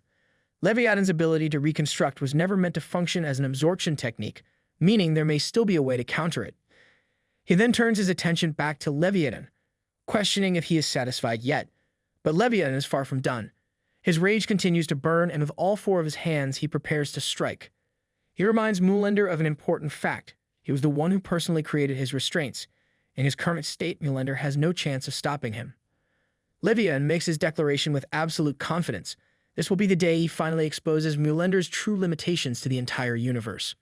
Mjolnir, however, remains calm. He points out the small but crucial detail that his overexcited brother seems to have forgotten. Inside the arena, he is allowed to release at least one of his restraints. Mjolnir removes one of the restraints on his arm, signaling that it is time to end this. He raises his fingers, and in an instant, a beam of energy cuts through the black hole above, slicing apart. Leviathan immediately realizes he is in deep trouble. Reality hits him like a brick, and he snaps back to his senses. Accepting defeat, he admits his mistake and offers an apology for the chaos he caused.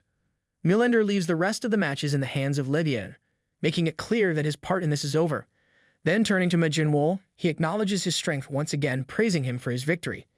He hints that their conversation is not over yet and instructs Jinwoo to ensure he reaches the main arena on time.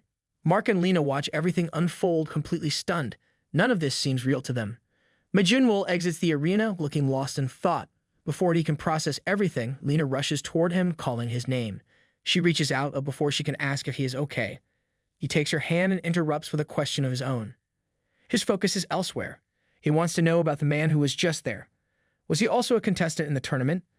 Lena hesitates for a moment before realizing he is talking about Mjolnir. She confirms that Mjolnir is the Incipian representative, and not just any participant, but the final opponent in the tournament. Jinwoo reflects on what just happened.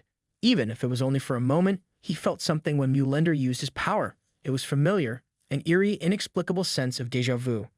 Lena explains that since the tournament began, no one has ever managed to defeat Mjolnir. Jinwoo instinctively understands that if he wants to find the truth behind this strange feeling, there is only one way forward. If there is something waiting to be uncovered, he has no other choice. He must climb to the very top of this tournament. And that was it from today's video. I hope that you liked today's video, and if you did, hit that like button, as today's like goal is 1,500 likes. Comment next part down below to see what happens next. Also, consider subscribing with the notification bell on to get notified as soon as a new video drops onto the channel. You can also join the channel to support me financially and watch videos before public release. I'll meet you in the next video. Until then, thanks for watching. Later, a new commentator steps up. She has a voice that shakes like a broken speaker.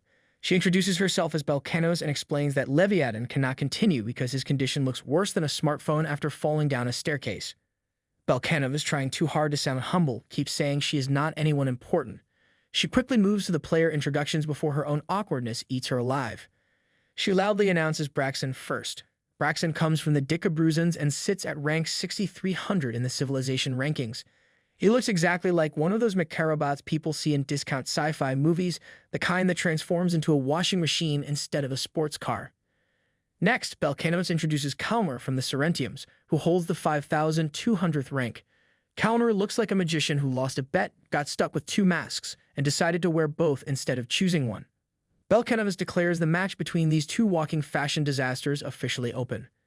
In the audience, Marcel turns toward Mark with his usual confused face. He asks why all three of them need to sit here and watch this fight in person. Mark stares at him like he just asked if the sun rises in the west. Mark reminds him that the winner will fight their team next. Marcel nods but still looks lost. He asks why he personally got dragged into this. Mark throws a quick look at Lena, who stands a few steps away, and explains that handling her alone is like babysitting a tornado with mood swings. Marcel suggests that maybe their team leader should take care of it instead. Mark sighs like someone carrying the weight of the universe and explains the team leader is too busy working part-time. During the first round, Lena broke the recovery machine so badly that the repair bill destroyed their entire operations budget. Because of that, the whole team now takes turns working part-time shifts just to keep the team running. Marcel blinks, connecting the dots very slowly, then asks if that explains why the coach disappeared after the last match. Mark shrugs and reminds him that Marcel spent half the time unconscious, so no wonder he has no clue. Marcel, still not finished with his endless questions, asks how they even found work on such an advanced planet. His face shows the same energy as a kid who just realized homework exists. Mark, looking like he has explained this 10 times already, breaks it down for him. He says that because the planet is so advanced, people from Earth actually fit well into service jobs. For the locals, it probably feels like watching aliens make coffee, free entertainment with every order. Mark adds that lower civilizations are not even allowed to stay on this planet normally because of its location. Only the fancy, high-level civilizations get to hang around here. He shares something the team leader once explained. Apparently, advanced civilizations see no point in working in a place like this. Most of them either gamble away fortunes or roam around acting like tourists with too much free time. Only people with very specific skills get officially sent here for work. Eyes of Marcel light up at the word gambling. He asks if that means people bet on the tournament matches. Mark nods and says it does not matter if they are aliens or humans, life in every corner of the galaxy works the same. Wherever living beings exist, someone always finds a way to make a quick buck off other people's bad decisions. He explains that only people from Tier 1 or Tier 2 civilizations really care about moving up the ranks. The rest just treat this planet like a giant casino or a luxury vacation spot. Most of the crowd probably came here just to waste time and money. Suddenly, Mark's eyes drift to Jinwoo, who is sitting quietly beside him. Jinwoo is staring at the match like it's El Clasico going on. Mark pauses for a second, confused. That guy always gave off the energy of someone who forgets why he walked into a room, but right now, he watches the match like a detective solving a crime. Just then, Belcanos announces the winner with so much force, it feels like she tries to scare the audience into clapping. Raxen, the representative of the Decabruzans, stands victorious. Kalmar already lies on the ground, the sword of Braxen sticking right through his chest like a bad decoration.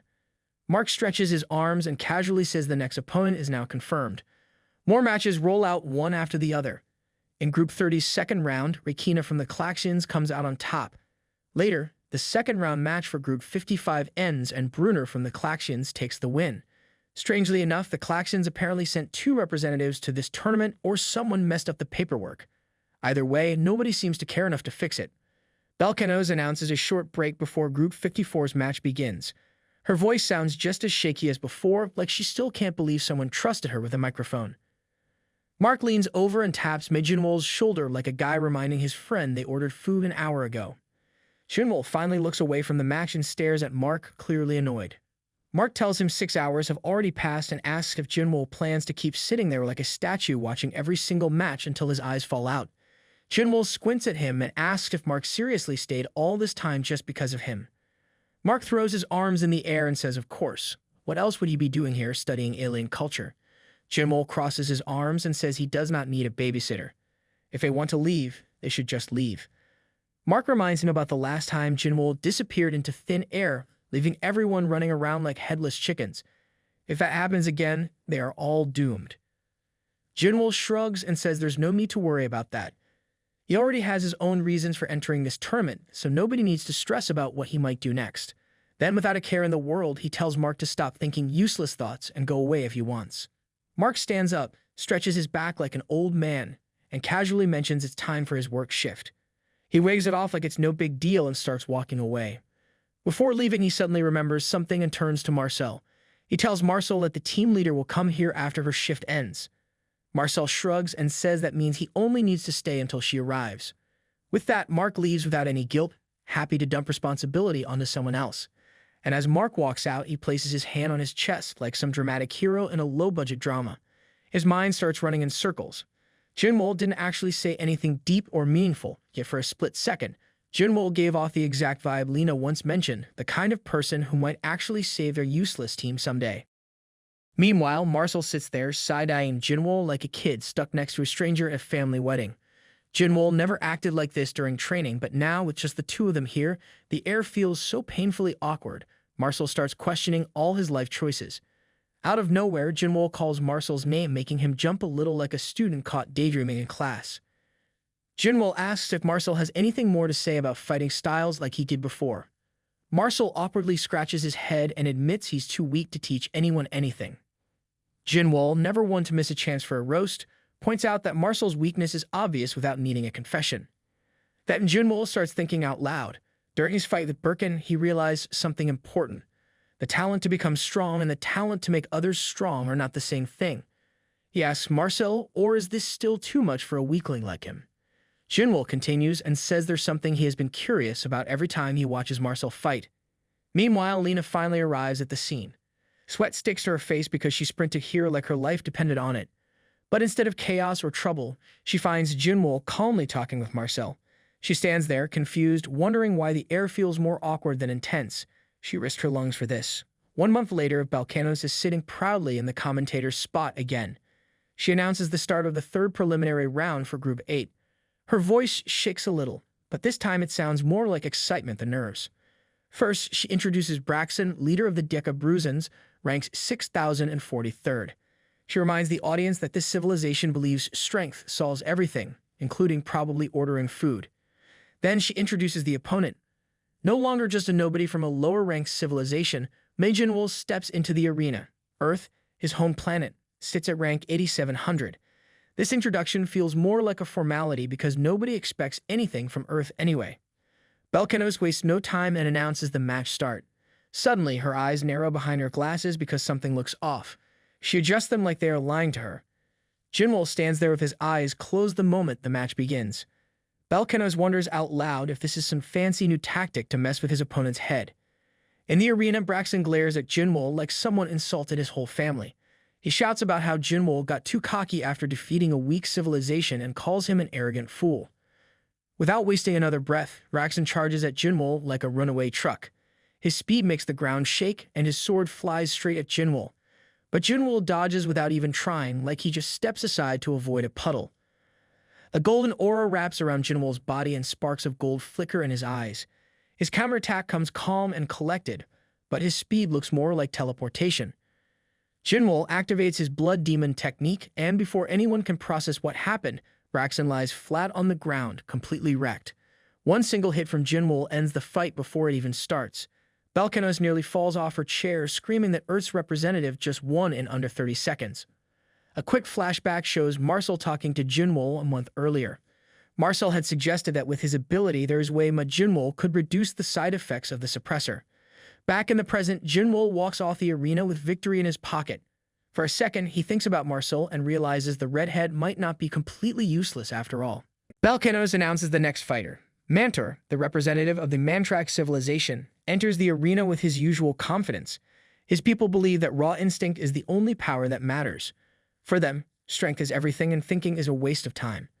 Mantor has crushed every opponent so far with nothing but brute force, completely ignoring logic, strategy, or any kind of skill.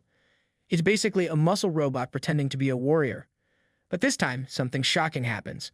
Right at the very beginning of the match, Jinwoo makes his move. In just a few blinks, Mantor goes down hard.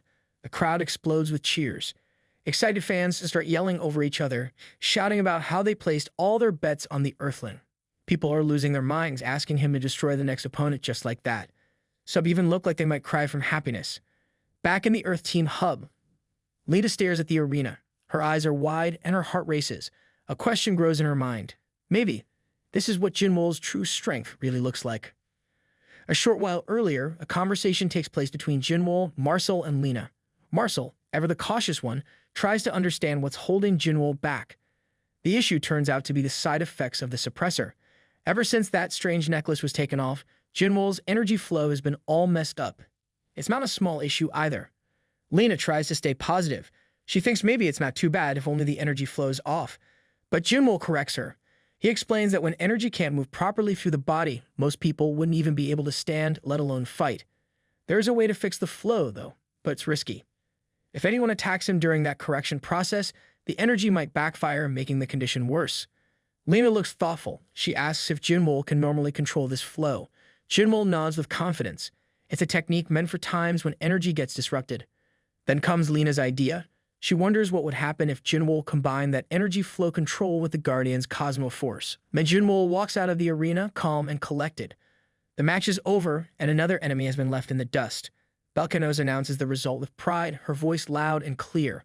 Jinwoo has won match 19 of the 4th preliminary round in Group 8. In the distance, Lina watches him. Her thoughts drift back to the earlier rounds. The first two were filled with chaos and stress. Everything felt unfair back then, like Earth never stood a chance. But now, after seeing Jinwoo fight with such power and control, it starts to feel like those hardships were preparing him. Maybe those challenges were actually a blessing hidden under all the pain and pressure.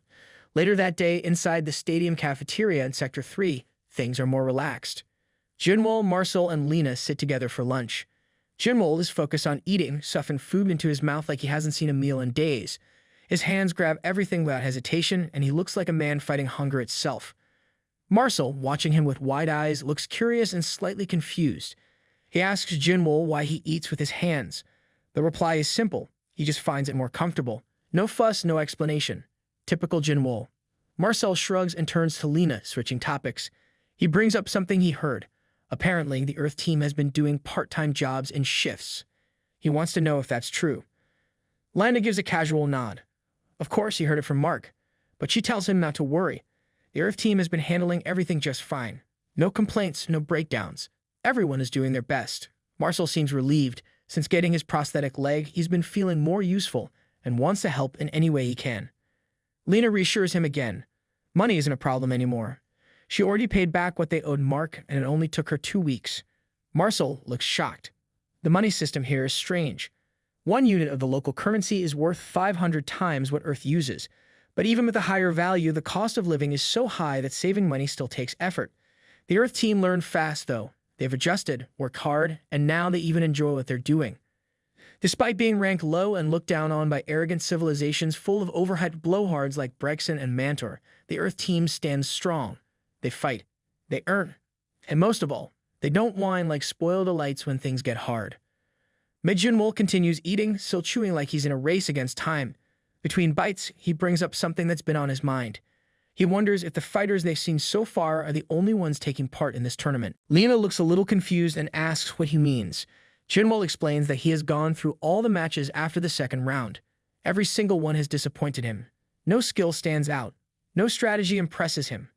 The fighters look like they're trying to win a talent show, not a serious battle. Most of them rely on flashy tricks or dumb strength, like Braxton swinging a sword or Mantor smashing walls.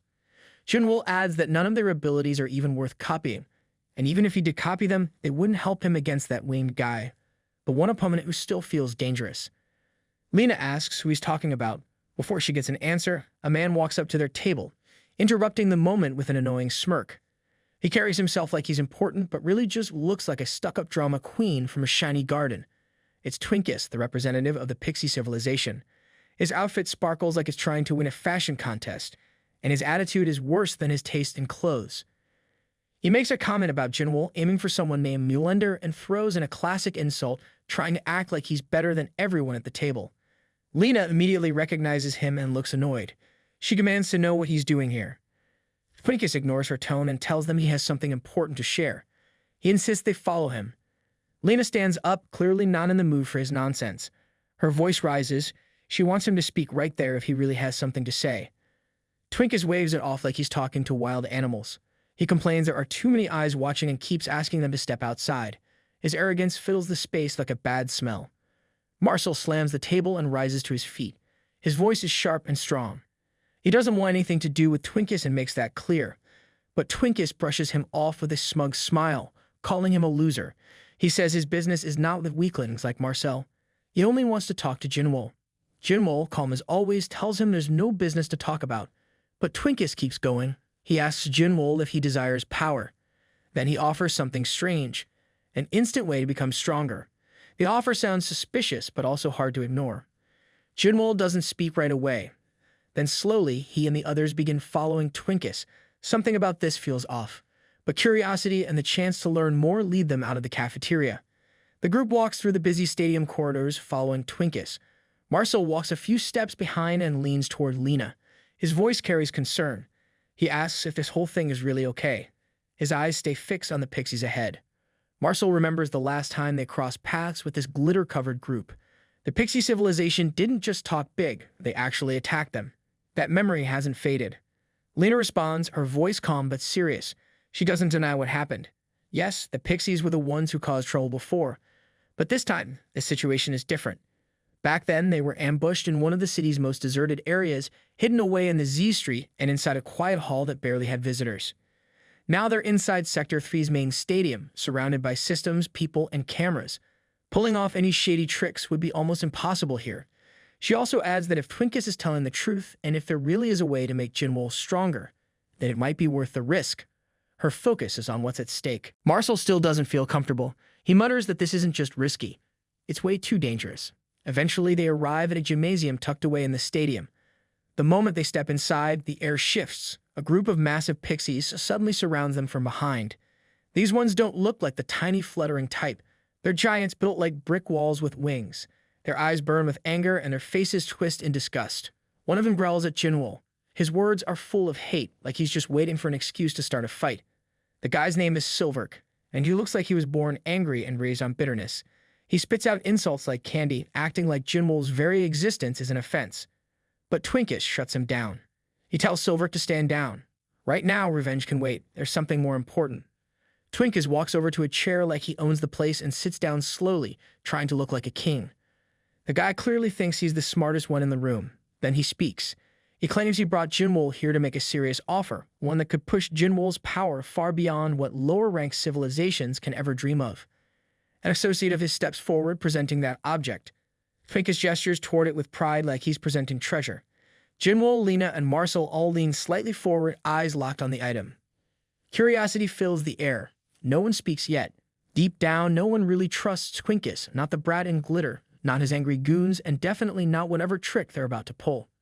Inside the GSP arena, in a waiting room, the pixie alien Twinkus is sitting in front of Jinwoo's group. He acts like he's doing them a huge favor. His grin stretches too wide, and his tone feels fake from the start. On the table in front of them lies a small box. Inside is a ring, silver and shining. Lena picks it up carefully. Next to it is a contract, thick and full of fine print. Her eyes scan the top line. The first clause demands that Jinwoo wear the eternal steel ring in all his future matches. Not once, not occasionally, every single match. That alone feels strange. But the second clause is even worse. Jinwoo is required to win at least one match in the main tournament or pay a massive fine. The amount listed is no joke, 50 million zen. In Earth money, that's nearly 25 billion. Lena's voice grows sharp with disbelief. This isn't just a contract, it's a trap. Twinkus, still wearing that smug look like he invented the universe, responds with the same nonsense confidence. He repeats how the ring will help Jinwoo surpass the limits of his low-level background. The way he says it, you'd think he was talking to cave people who just discovered fire. He tries to make the ring sound like some priceless gift. He claims that even primitive life forms should be able to understand its value.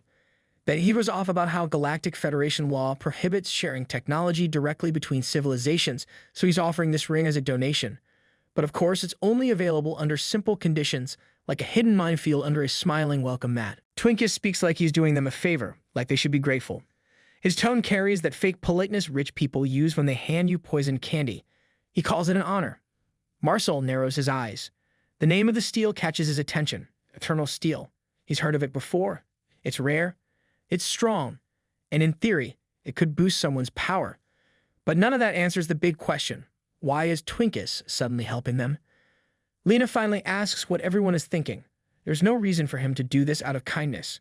Not someone like him. Not a clown in makeup who surrounds himself with bodyguards and carries an ego bigger than a planet.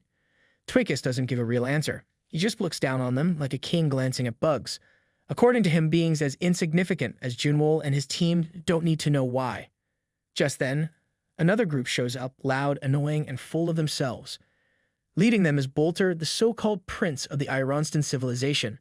He enters with a smug grin, acting like he owns the place. His group follows close behind, each one trying way too hard to look important.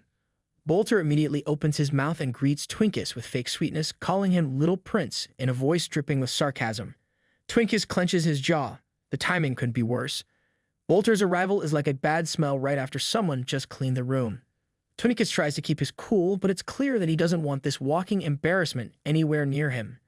He asks why Bolter is even here. Bolter throws his arms open and plays innocent. He acts hurt, like he expected hugs and flowers. Then he proudly announces that he came to say thank you. The reason is apparently Twinkus helped Ironston's economy without even trying. Ever since the whole eternal steel nonsense began, a material called arctinatium, related to that steel, has seen a huge rise in value. Their stock prices have gone through the roof. So in a twisted way, Twinkus is being thanked for making a bad product look valuable.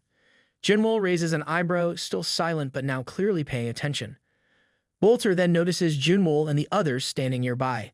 His face twists with disgust. He barks at them to move, calling them primitives.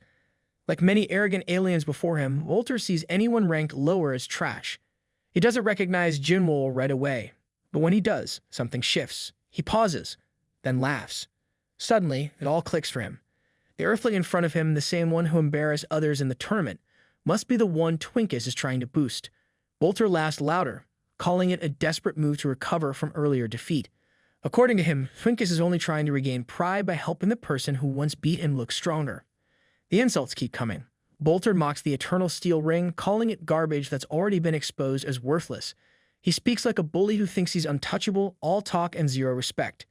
Then, in a moment of false generosity, Bolter claims he only came to give a friendly warning. He says it's just courtesy between old allied civilizations. Of course, the tone makes it clear he's not doing this out of kindness. It's another power play. Twinkus, now burning with frustration, suddenly flips the table, figuratively, and throws down a wild challenge. He demands a match between Bolter and Jinwoo right there, right now. A clean one-on-one fight. Bolter freezes for a moment. His big mouth stops working. The idea clearly rattles him. Twinkus raises the stakes. If Bolter wins, Twinkus swears loyalty and promises to serve Bolter's civilization for the rest of his life. The room falls into complete silence. Even the buzzing lights seem to pause for a second. Bolter turns to Twinkus with one last smirk. He wants confirmation that the deal will be honored. Then, with his overconfident crew trailing behind, he spins around and leaves the room, saying that I'll go ahead. Twinkus stands frozen for a second, lips twitching with fury. His face reddens like a boiling pot. He suddenly shouts, reminding the Earthlings that they all heard the deal. The desperation in his voice is hard to miss now. His perfect little plan is slipping through his fingers. Then comes the next trick. Twinkus tries to add an extra condition to the deal, one more string to pull. But Jinwoo cuts in fast. No thanks. He wants nothing to do with the so-called gift. Twinkus is stunned. Even after everything, Jinwoo still refuses the eternal steel ring. Jinwoo calls it what it really is, trash. The reaction shakes the room again. Twinkus' expression twitches, his pride clearly scratched. How could someone still look down on the ring even after agreeing to fight? Jinwoo stays firm. He doesn't need shiny distractions. There are better ways to grow stronger, real ones that don't involve banging over a rock. He doesn't flinch or second guess. That silence after his words hits harder than any insult. Twinkus loses patience and demands the contract be signed immediately. But Lena warns him to hold it right there. If he pushes any further, he might end up dealing with the arbitrator, a force not even a pompous pixie prince wants to face. Curses again, hating how quickly control is slipping away. Jinwoo tells that they'll decide the terms of the duel. Agrees. He has no other option. Jinwoo accepts using the worthless ring and adds, he'll also take on Bolter. Remembers how he once underestimated Jinwoo, thinking he was just another dumb fighter with no brain. But now, starts seeing the truth. Jinwoo isn't just strong. He's clever, dangerous, and confident in a way most fighters never are. Inside the 300th floor practice arena, Bolter removes the collar that's been holding him back. His body surges with power. He looks at Jinwoo with a twisted grin and gives him a small amount of credit. At least Jinwoo didn't run away, even knowing who he was up against. Bolter's ego flares again. He starts shouting about how humiliating it is to deal with a primitive. He acts like he's doing Jinwoo a favor just by showing up. Then he brags about his civilization's special Cosmo Force. According to him, they can turn their entire bodies into living metal. Any material they touch becomes part of them, skin, bones, even parts. In his mind, this makes him invincible. Of course it does. It's exactly the kind of overpowered cheat someone like him would rely on. Bolter declares that nothing in the universe can beat him now. Jinwoo stays quiet for a moment. Then calmly, he begins to speak. He talks about an era long before any of these arrogant aliens were born. In that time, strength didn't come from what you had, it came from what you learned. Warriors trained endlessly, trying to break mountains with twigs. They didn't chase shortcuts. They chased mastery. Most of them failed. Most of them died. But Jinwoo met one of the rare few who succeeded, and that moment shaped who he is now. Bolter doesn't believe a word. He laughs again, calling it all nonsense. He still refuses to believe that the Prince of Pixies was beaten by a fool like Jinwoo. But the truth lands anyway. Jinwoo uses the same twig technique and crushes the metallic body of Bolter in a single clean strike. Everyone is stunned. Jinwoo wins. It actually worked. Jinwoo shows him. Not through words, but through action. Jinwoo doesn't need shiny armor or hollow power. He's the weapon. Later, Lena meets with the commander of Team Earth to report everything. She explains the recent events, including the strange offer from the deal involving the Eternal Steel Ring. The commander listens carefully, his face filled with disbelief. The idea that such a small ring could hold that much value is hard for him to accept. Lena confirms it all. She explains that she already accepted the offer, and she came here to inform him directly. The commander thinks it over. From his point of view, if something can make their fighters stronger, then it's worth considering. Strength is what they need to survive this tournament. Still, giving such a rare and expensive item to Earth, a team they once fought against, feels suspicious. Lena doesn't hesitate. She tells him not to worry. The Pixie civilization only did it for their own benefit. Their actions weren't out of kindness. It was a strategy. And in the end, the contract actually turned in Earth's favor. They didn't lose money. They gained it. Jinwoo suddenly speaks up. He asks Lena if their next opponent's match is happening soon. Lena fumbles a little surprised but nods and confirms it. The moment he hears that, Jinwoo brushes everything else aside. He's not interested in long talks or politics. He just wants to watch the match. Lena turns to the commander, ready to excuse herself. The commander waves her off with a small smile. He says she can explain the rest later. For now, she should just go. As Junwol and Lena leave together, Marcel watches them walk away. A quiet thought escapes from him. He admits that Junwol really is something else. In just a few months, that guy managed to protect Earth and stand toe-to-toe with some of the most arrogant civilizations in the galaxy. That's no small feat. Then Marcel compares himself to Junwol. Even with years of support from an entire planet, he never achieved anything close. He speaks low, almost like he's ashamed. But the commander turns to him serious and firm. He reminds Marcel of the past. On that difficult day when everything felt hopeless, Marcel didn't give up. He kept going even when the odds were against him. And because of that, Team Earth still stands. Their survival started with him. Marcel lowers his head, taking the words in. He nods. He understands now. Lena and Mei Junwol arrive at the arena and find the match already underway. The crowd is loud and all eyes are fixed on the battlefield. Panan is struggling badly. Mei Junwol watches closely. It becomes clear to him that Panan isn't even getting a chance to fight back. Every move Panan tries ends before it begins. He's stuck on the defensive, and nothing's working. Two more participants walk toward the arena entrance. Junwol takes a glance and points out that one of them might be his next opponent. But Lena checks the screen again and shakes her head. The current match hasn't ended yet. A question crosses her mind. She wonders whether Panan is even really competing. From how things look, he's being used as a training dummy. His opponent, Ragnar, comes from the Titanian civilization, ranked 3744. That civilization acts like it's high class, but all they seem to care about is brute power and showing off. Their special ability? Using invisible arms to punch and crush without warning. Basically fighting dirty, but calling it technique. Belkanos announces the action from the booth, her voice growing tense. Panan makes another move, charging again. But Ragnar shuts it down instantly, like he's swatting a fly. The attacks from Ragnar keep coming in waves. It looks like Panan can't even see them. He's just getting hit from every direction with no clue where the next blow is coming from. Lena watches closely, eyebrows drawn together. Panan keeps going in headfirst, repeating reckless attacks. Doesn't make sense. She starts to wonder if he even knows what Ragnar's ability is. Then she reminds herself that first-stage civilizations like Panan's don't always have the resources to research their opponents. Gathering information can be close to impossible when you're from the bottom. Suddenly, her attention shifts. In the stands, she spots a familiar face, someone watching the fight with a tight jaw and clenched fists. It's Panan's friend, the youngest of the three piglones. Lena recognizes him immediately. Something about his presence feels off. His expression doesn't match the moment. Her first thought is to leave it alone. It's not her problem. But then she remembers what the piglones once did for Earth. They stepped in when nobody else did. They earned that respect. That thought changes everything. Lina and Mei Junwol make their way to the young piglone. She speaks to him calmly, trying to understand what's happening. The boy doesn't hide his irritation. His words are sharp, and he sounds defensive, like he doesn't want to explain anything to an outsider. But Lena holds her ground. She reminds him of Panan's earlier fight, the one where he showed incredible power. The Cosmoforce he unleashed back then was no joke. So why is he being beaten so easily now? She glances toward the arena again and scoffs under her breath. Compared to Agni, the fiery menace from earlier rounds, Ragnar looks like a budget version. All flash, no real heat, and yet Panan is being crushed. Something here doesn't feel right. The young piglone finally speaks, his frustration showing in every word. He admits he doesn't fully understand what's going on either. He explains that lately, his brother, Panan, has not been in good condition. Because of that, Panan struggles to bring out his power at the beginning of fights. His energy seems delayed, like a machine taking too long to start.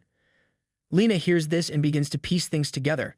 Panan not being able to use his power right away. It sounds familiar. Almost exactly like what Mei Junwol went through before. That same side effect. The suppressor. The block in energy flow. It makes perfect sense now. Meanwhile, inside the arena, Belkanos continues to call the match. Her voice carries a sad edge. Panan looks completely helpless. His opponent, Ragnar, doesn't let up for a second. This isn't just a fight. It's a full-on humiliation. And Ragnar, smug and heartless, seems to be enjoying every second of it. Panan, now battered and bleeding, under the pressure. His vision starts to blur, but something begins to change. A shake forms in his eyes.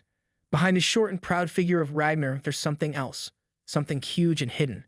A massive, muscular form invisible to the normal eye. That's it. That's the true source of Ragnar's attacks. Panan realizes his senses are slowly sharpening. His power is returning. If he can just hold on a little longer, he can see everything clearly. And if he can see it, he can fight back. This battle might still be his to win. But hope doesn't last long. Ragnar suddenly lands a crushing punch into Panon's stomach. The hit is so hard it sends him flying like a ragdoll. He smashes into the arena's barrier with a loud and blood sprays from his mouth. The crowd gasps. Panon's body slumps. Ragnar doesn't stop. With a leap, he tears up the ground beneath him and launches into the air. His hand grabs Panon by the head. Then, with full force and no mercy, he slams Panon's skull into the arena floor. The shock ripples across the stage. The young piglum in the stands freezes. His eyes stay wide open. He doesn't speak. He just stares, unable to believe what he's seeing. Lena watches quietly, her fists clenched at her sides. Belcanos tries to keep her tone professional, but even she sounds shaken. She says Panon held out longer than expected, but it looks like he's finally down. The countdown begins. 5, 4, 3. But then something strange happens. Ragnar suddenly stiffens. His eyes twitch with confusion. Something feels wrong. Mysterious, dark purple tendrils, fleshy, alive, and creeping, begin to wrap around his body. Ragnar struggles as the purple flesh tightens around him. He tries to rip the tendrils off using brute strength, but nothing works. His body thrashes, his fists swing wildly, but the more he fights, the more the tendrils dig into his skin. The panic in his eyes grows. Belcanos stares in disbelief. The calm, confident commentator suddenly finds herself speechless. Her voice shakes as she realizes what's happening. Panon is not only getting back up, he's using his Cosmo Force to recover completely. Majinmol stays seated in the stands, quiet and focused. His posture doesn't change, but his eyes narrow. The young piglone, now full of pride, whispers that his brother's power has returned. Jinmol keeps watching. Something about this power feels familiar. He begins to wonder if this Panon is the same one from Legends, someone from thousands of years ago. The energy, the style, the pressure, it's not normal. It belongs to someone who's been through more than one lifetime of battles. Down in the arena, Panon stands again. His body, once broken, now looks solid and full of life. In front of him, Ragnar chokes and gasps. The purple tendrils have wrapped his limbs, his chest, even his throat. His pride and strength are useless now. Panon lifts his head. His voice is calm. His eyes burn with clarity. He says he can finally see it all. He now understands why Ragnar earned the nickname Lower Civilization. To those who haven't awakened their Cosmo Force, Ragnar's invisible arms are impossible to detect. But now, Panon sees everything. In a blur, Panon leaps into the air. The kick lands square on Ragnar's face. The impact is monstrous. The sound echoes through the arena like thunder. Ragnar's tiny, inflated ego isn't the only thing that gets crushed. His head actually flies off. The body drops beside it, lifeless and defeated. That's what happens when bullies meet someone who fights back with real power. Belcanos yells through the shock, announcing the result. Ragnar is out. Panon wins the fourth match of Group 6 preliminaries. Back in the stands, Majinwol still hasn't moved. His gaze is already shifting to the next match. He watches with interest, quietly piecing things together. Lena, standing beside the young piglone, gently explains what really happened. She tells him why Panon couldn't use his powers in the beginning, why the fight looks so hopeless. The young piglone stands frozen for a moment, trying to process everything he just heard. He asks if the reason Panon couldn't fight properly at the start was because of the suppressor's side effects. Lena gives him a slow nod. She explains that the suppressor didn't just block Cosmo Force. It also weakened the body's physical strength. Everything from movement to energy flow is affected. That kind of restriction turns even the strongest warrior into an easy target, just like what happened to Panon. The young piglone looks down, his voice quieter now. He wonders why his brother never told him any of this. Maybe Panon was trying to protect him, or maybe he simply kept it a secret. Lena shakes her head. Panon didn't hide anything. Chances are he didn't even understand what was happening to his own body. This kind of information isn't shared freely, especially with first-stage civilizations like theirs. Without the right knowledge or contacts, most fighters wouldn't even know a suppressor existed, let alone how it works. The young piglone begins to understand now. He looks at Lena with new eyes and asks if Earth is going through the same thing. Lena nods again but adds that they were lucky. Their team managed to find a way to weaken the effect. Not a perfect fix, but something that helps, at least a little. She prepares to leave, taking a step away. Before walking off, she tells the young piglone that he should share this with Panon now. Knowing the truth might help him recover even faster. The boy grits his teeth. His pride takes a hit, but he doesn't argue. He admits he never expected help like this, especially not from outsiders. Then he calls out to Lena just before she's out of reach.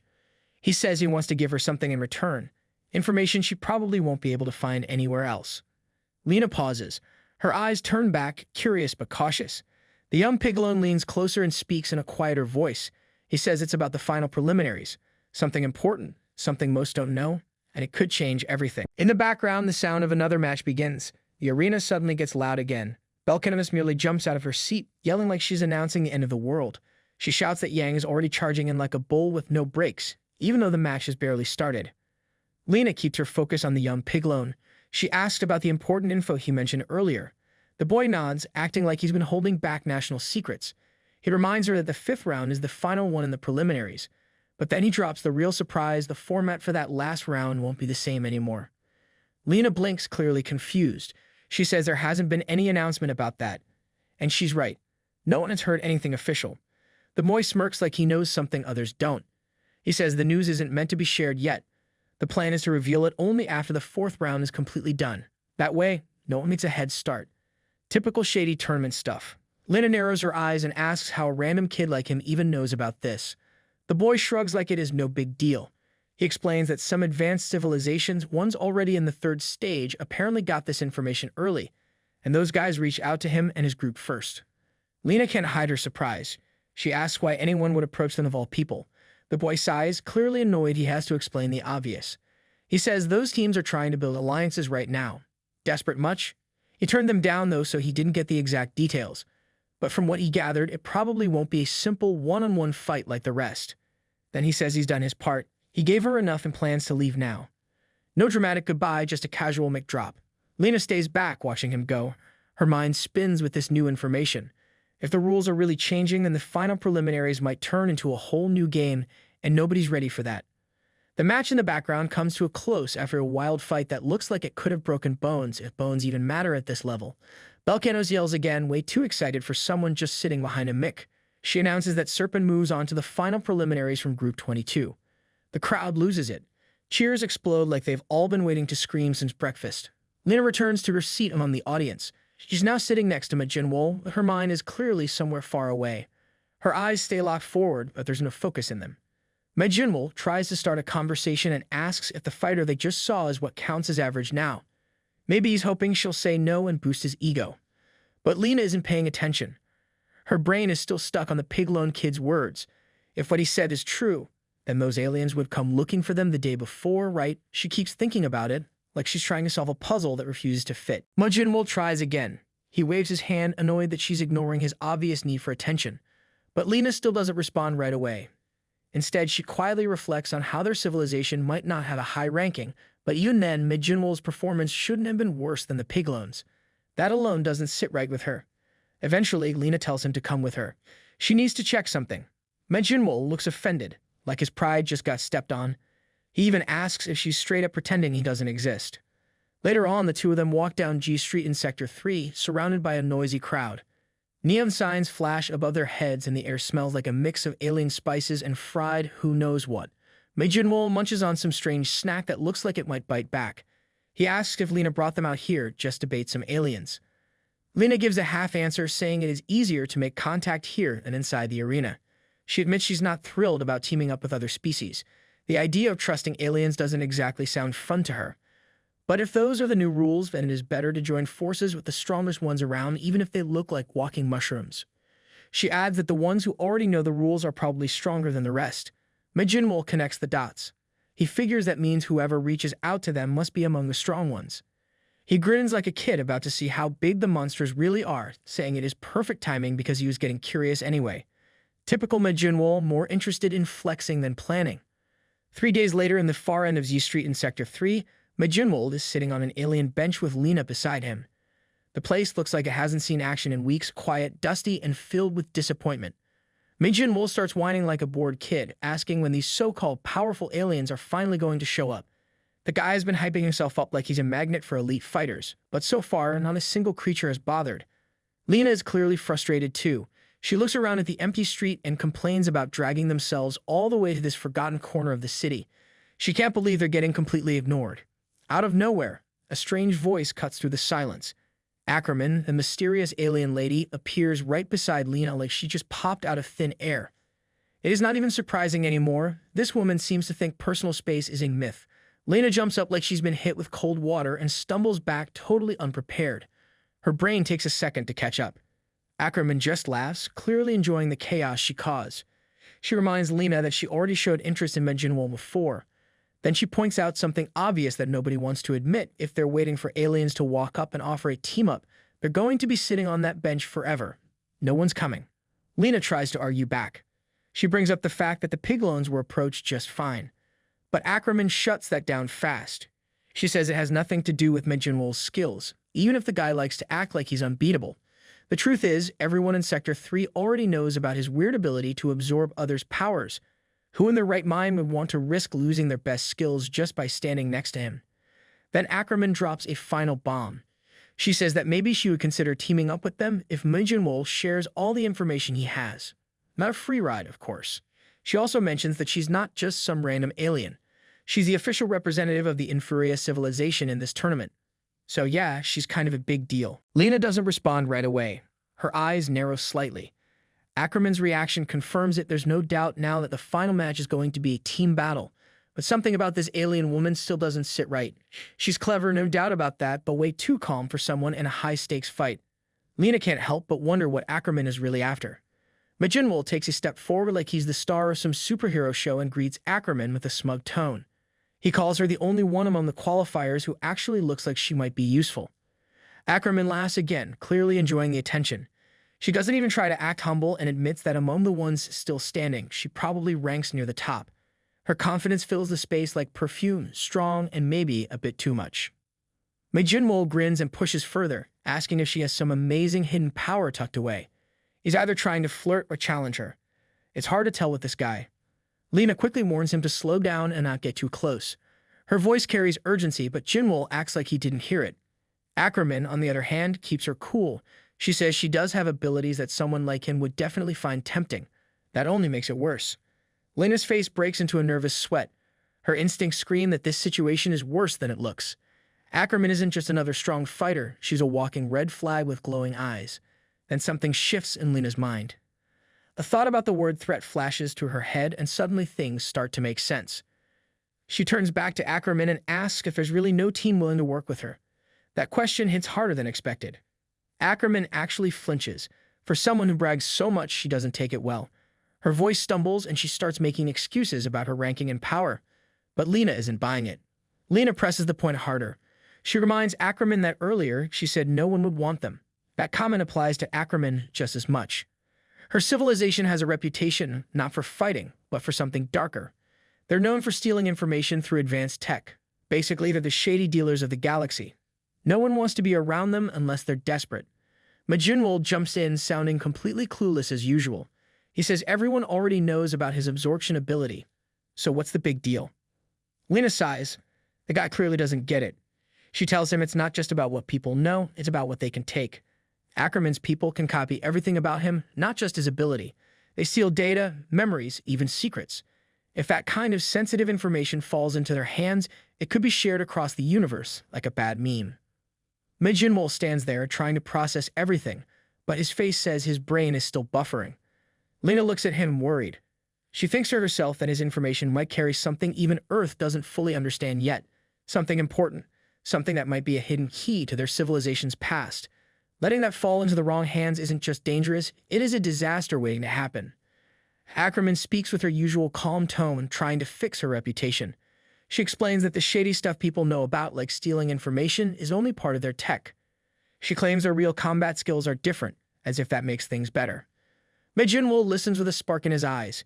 He acts like he just found the main boss in a video game and now wants to challenge her for fun. He points at Ackerman and announces that he's made his choice, he's sticking with her. Not because it's smart, but because he's curious about what kind of crazy power she's hiding. Lena looks at him like she's watching someone willingly step into a bear trap. She takes a moment to reflect. Even in the darkest corners of the universe, no one messes with Ackerman's civilization.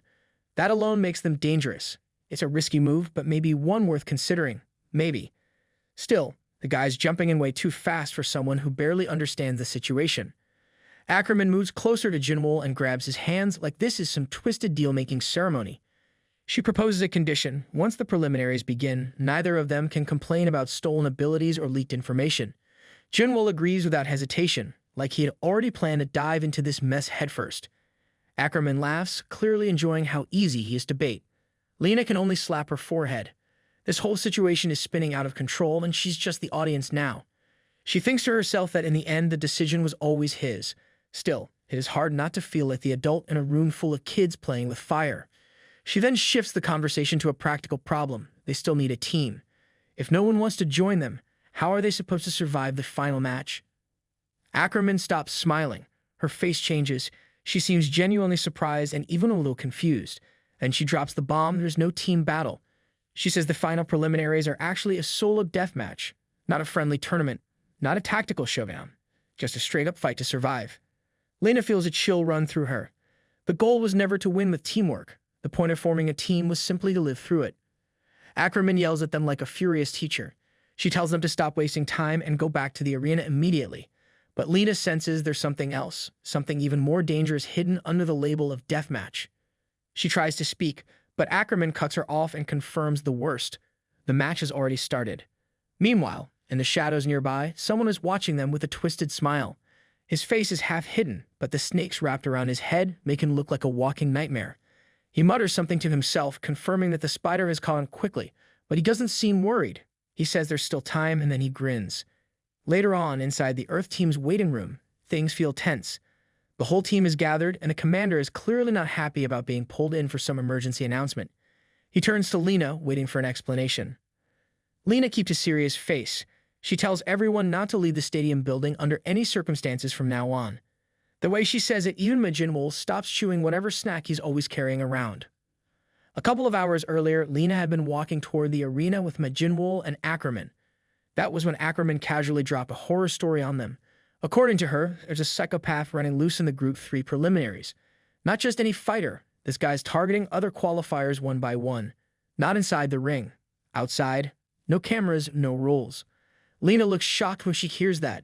She asks if this maniac is really ambushing people outside the stadium. Ackerman nods like it is no big deal. Apparently, it gives him a better chance of winning since fewer people can interfere. Majinwol narrows his eyes, clearly suspicious, probably wondering if this is just Ackerman being dramatic again. But Lena catches onto something and starts thinking. She points out that both fighters are supposed to wear suppressors when they're outside, right? So why would anyone risk a fight there? Ackerman explains it in the calmest, creepiest way possible. Suppressors don't completely cancel powers. They only reduce them. Civilized species can still use their unique biology to some extent. In this murderer's case, his species has hypnosis. That's his little trick. He uses it to lure other fighters into his territory like a space version of a spider's web and then takes them out. Turns out, this psycho has barely fought any real matches. He's advanced through almost every round because his opponents don't make it back. The only time he didn't get a default win was in the very first match. After that, total silent takedowns. The stadium, with all its security and strict rules, is still safer, but is not perfect. If someone like that is on the hunt, anything can happen. Ackerman warned them to keep their teams close and stay alert. Once a player disappears, no one will find out until it is too late. Back in the present after hearing all of this, the commander of the Earth team finally connects the dots. His face turns grim. He says what everyone is thinking, this means their people could end up as hostages. Lena confirms the danger without sugarcoating it. She tells the commander that the risk is very real. Every team member outside the stadium must return immediately. There's no time to play around with patrols or personal errands. Just then, Mark, who's been standing quietly beside her, suddenly speaks up. He's been glued to his phone the whole time like he's ordering snacks, but now he drops a bomb. He says they haven't been able to reach Director Marshall Steele since the morning. That's not just a missed call. That's a full-on red flag. He adds that Steele left for something outside the perimeter, but now they can't find him. Turns out the worst-case scenario is already here. Somewhere far from safety, Marshall Steele is trapped. A creepy woman stands nearby, her vibe already screaming villain. A thick black snake wraps around her neck like it is her version of jewelry, and another massive snake has clamped down on Steele's head with its jaws. It's not even a fight, it's a clear message. Back in the room, Lena urges the commander to alert the Federation right away. They need help fast. But Ackerman, ever the mood killer, shoots that idea down before it even takes off. She explains that the people behind this aren't amateurs. They don't leave clues, fingerprints, or second chances. These are the galaxy's best in the business of disappearing people. Expecting the Federation to help is just wishful thinking.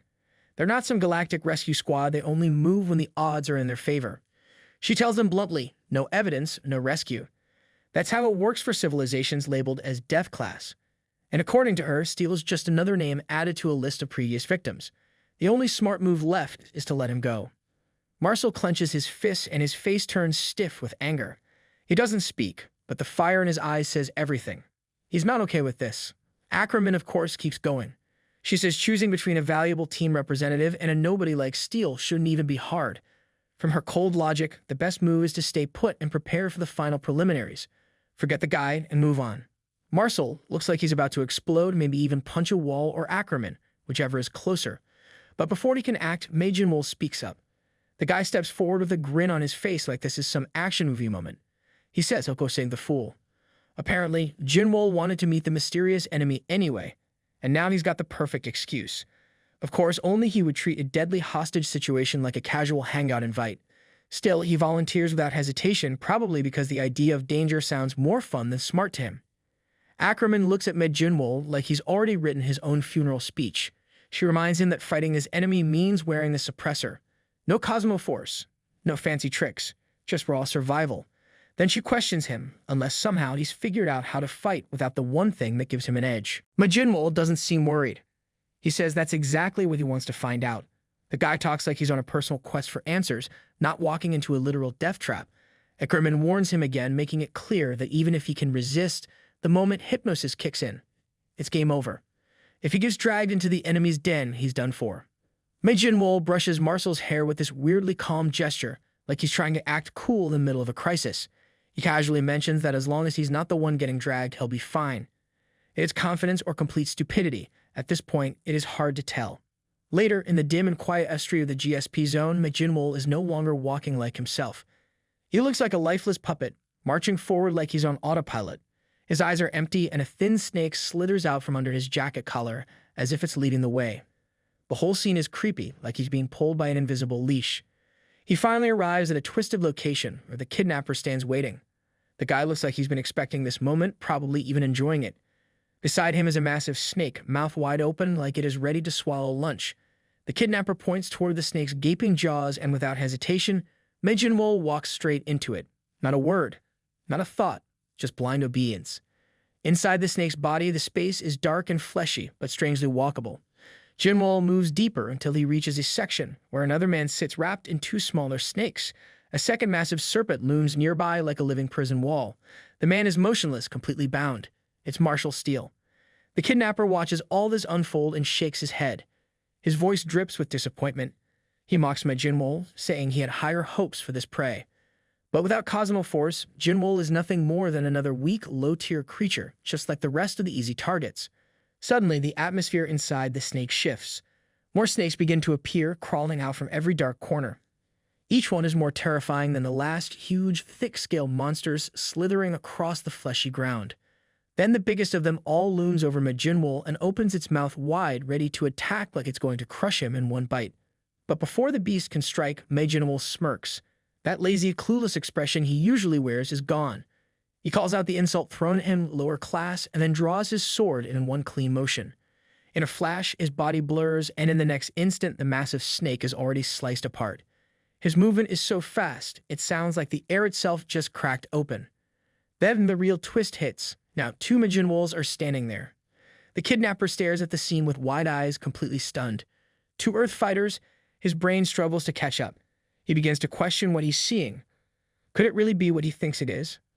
Before he can figure it out, the real Mei Jinwoo steps forward, grabs the second one, and reveals the truth. The other Jinwoo is a decoy, a perfect fake. It's a trap, and the kidnapper walked right into it like a clown. Mei Jinwoo says this kind of trick fooled him plenty of times in the past, so he knew exactly how it worked. He turned the tables using the same trick against the enemy. He explains that when someone tries to track down a target, they can only gather so much information, and if they leave behind even the tiniest trace, the real deal will notice and act. This time, the enemy had been extra careful, but not careful enough. The kidnapper, whose name is finally revealed, version of the Serpent Nation, starts to boil with anger. He turns to his underling, practically spitting fire. The poor thug stammers, trying to defend himself. He says it wasn't just the look, it felt real. The aura was there. The energy felt exactly like Mei Jinwoo. Mei Jinwoo calmly explains that he had poured a massive amount of his own energy into the fake, just in case. That made it believable, too believable, enough to fool even an experienced hunter like Bergen. Bergen grits his teeth. He realizes now that Ma Jinwoo had shown off just enough power at the stadium to set the trap. The kid had been planning this play from the beginning. Turns out the clown act was just a cover. But Bergen isn't done yet. He snarls and says that even if Ma Jinwoo fooled them, he shouldn't have been able to break into this place. Ma Jinwoo shrugs like it's no big deal and says he just picked the lock and walked in. Like he snuck into a candy store, not a deadly trap lair. The sheer disrespect drips from every word. Bergen's fury explodes. He says Ma Jinwoo might have come ready to rescue someone, but did he bother to plan his escape? Then his body begins to shift. His human form melts away, replaced by something massive and horrifying. Bergen transforms into a monstrous serpent with 7 glaring eyes. Each one radiates menace, and his scales shimmer with power. The entire space feels colder now, like danger itself just stepped into the room. But Ma Jinwoo doesn't flinch. Instead, he raises his hand with calm confidence.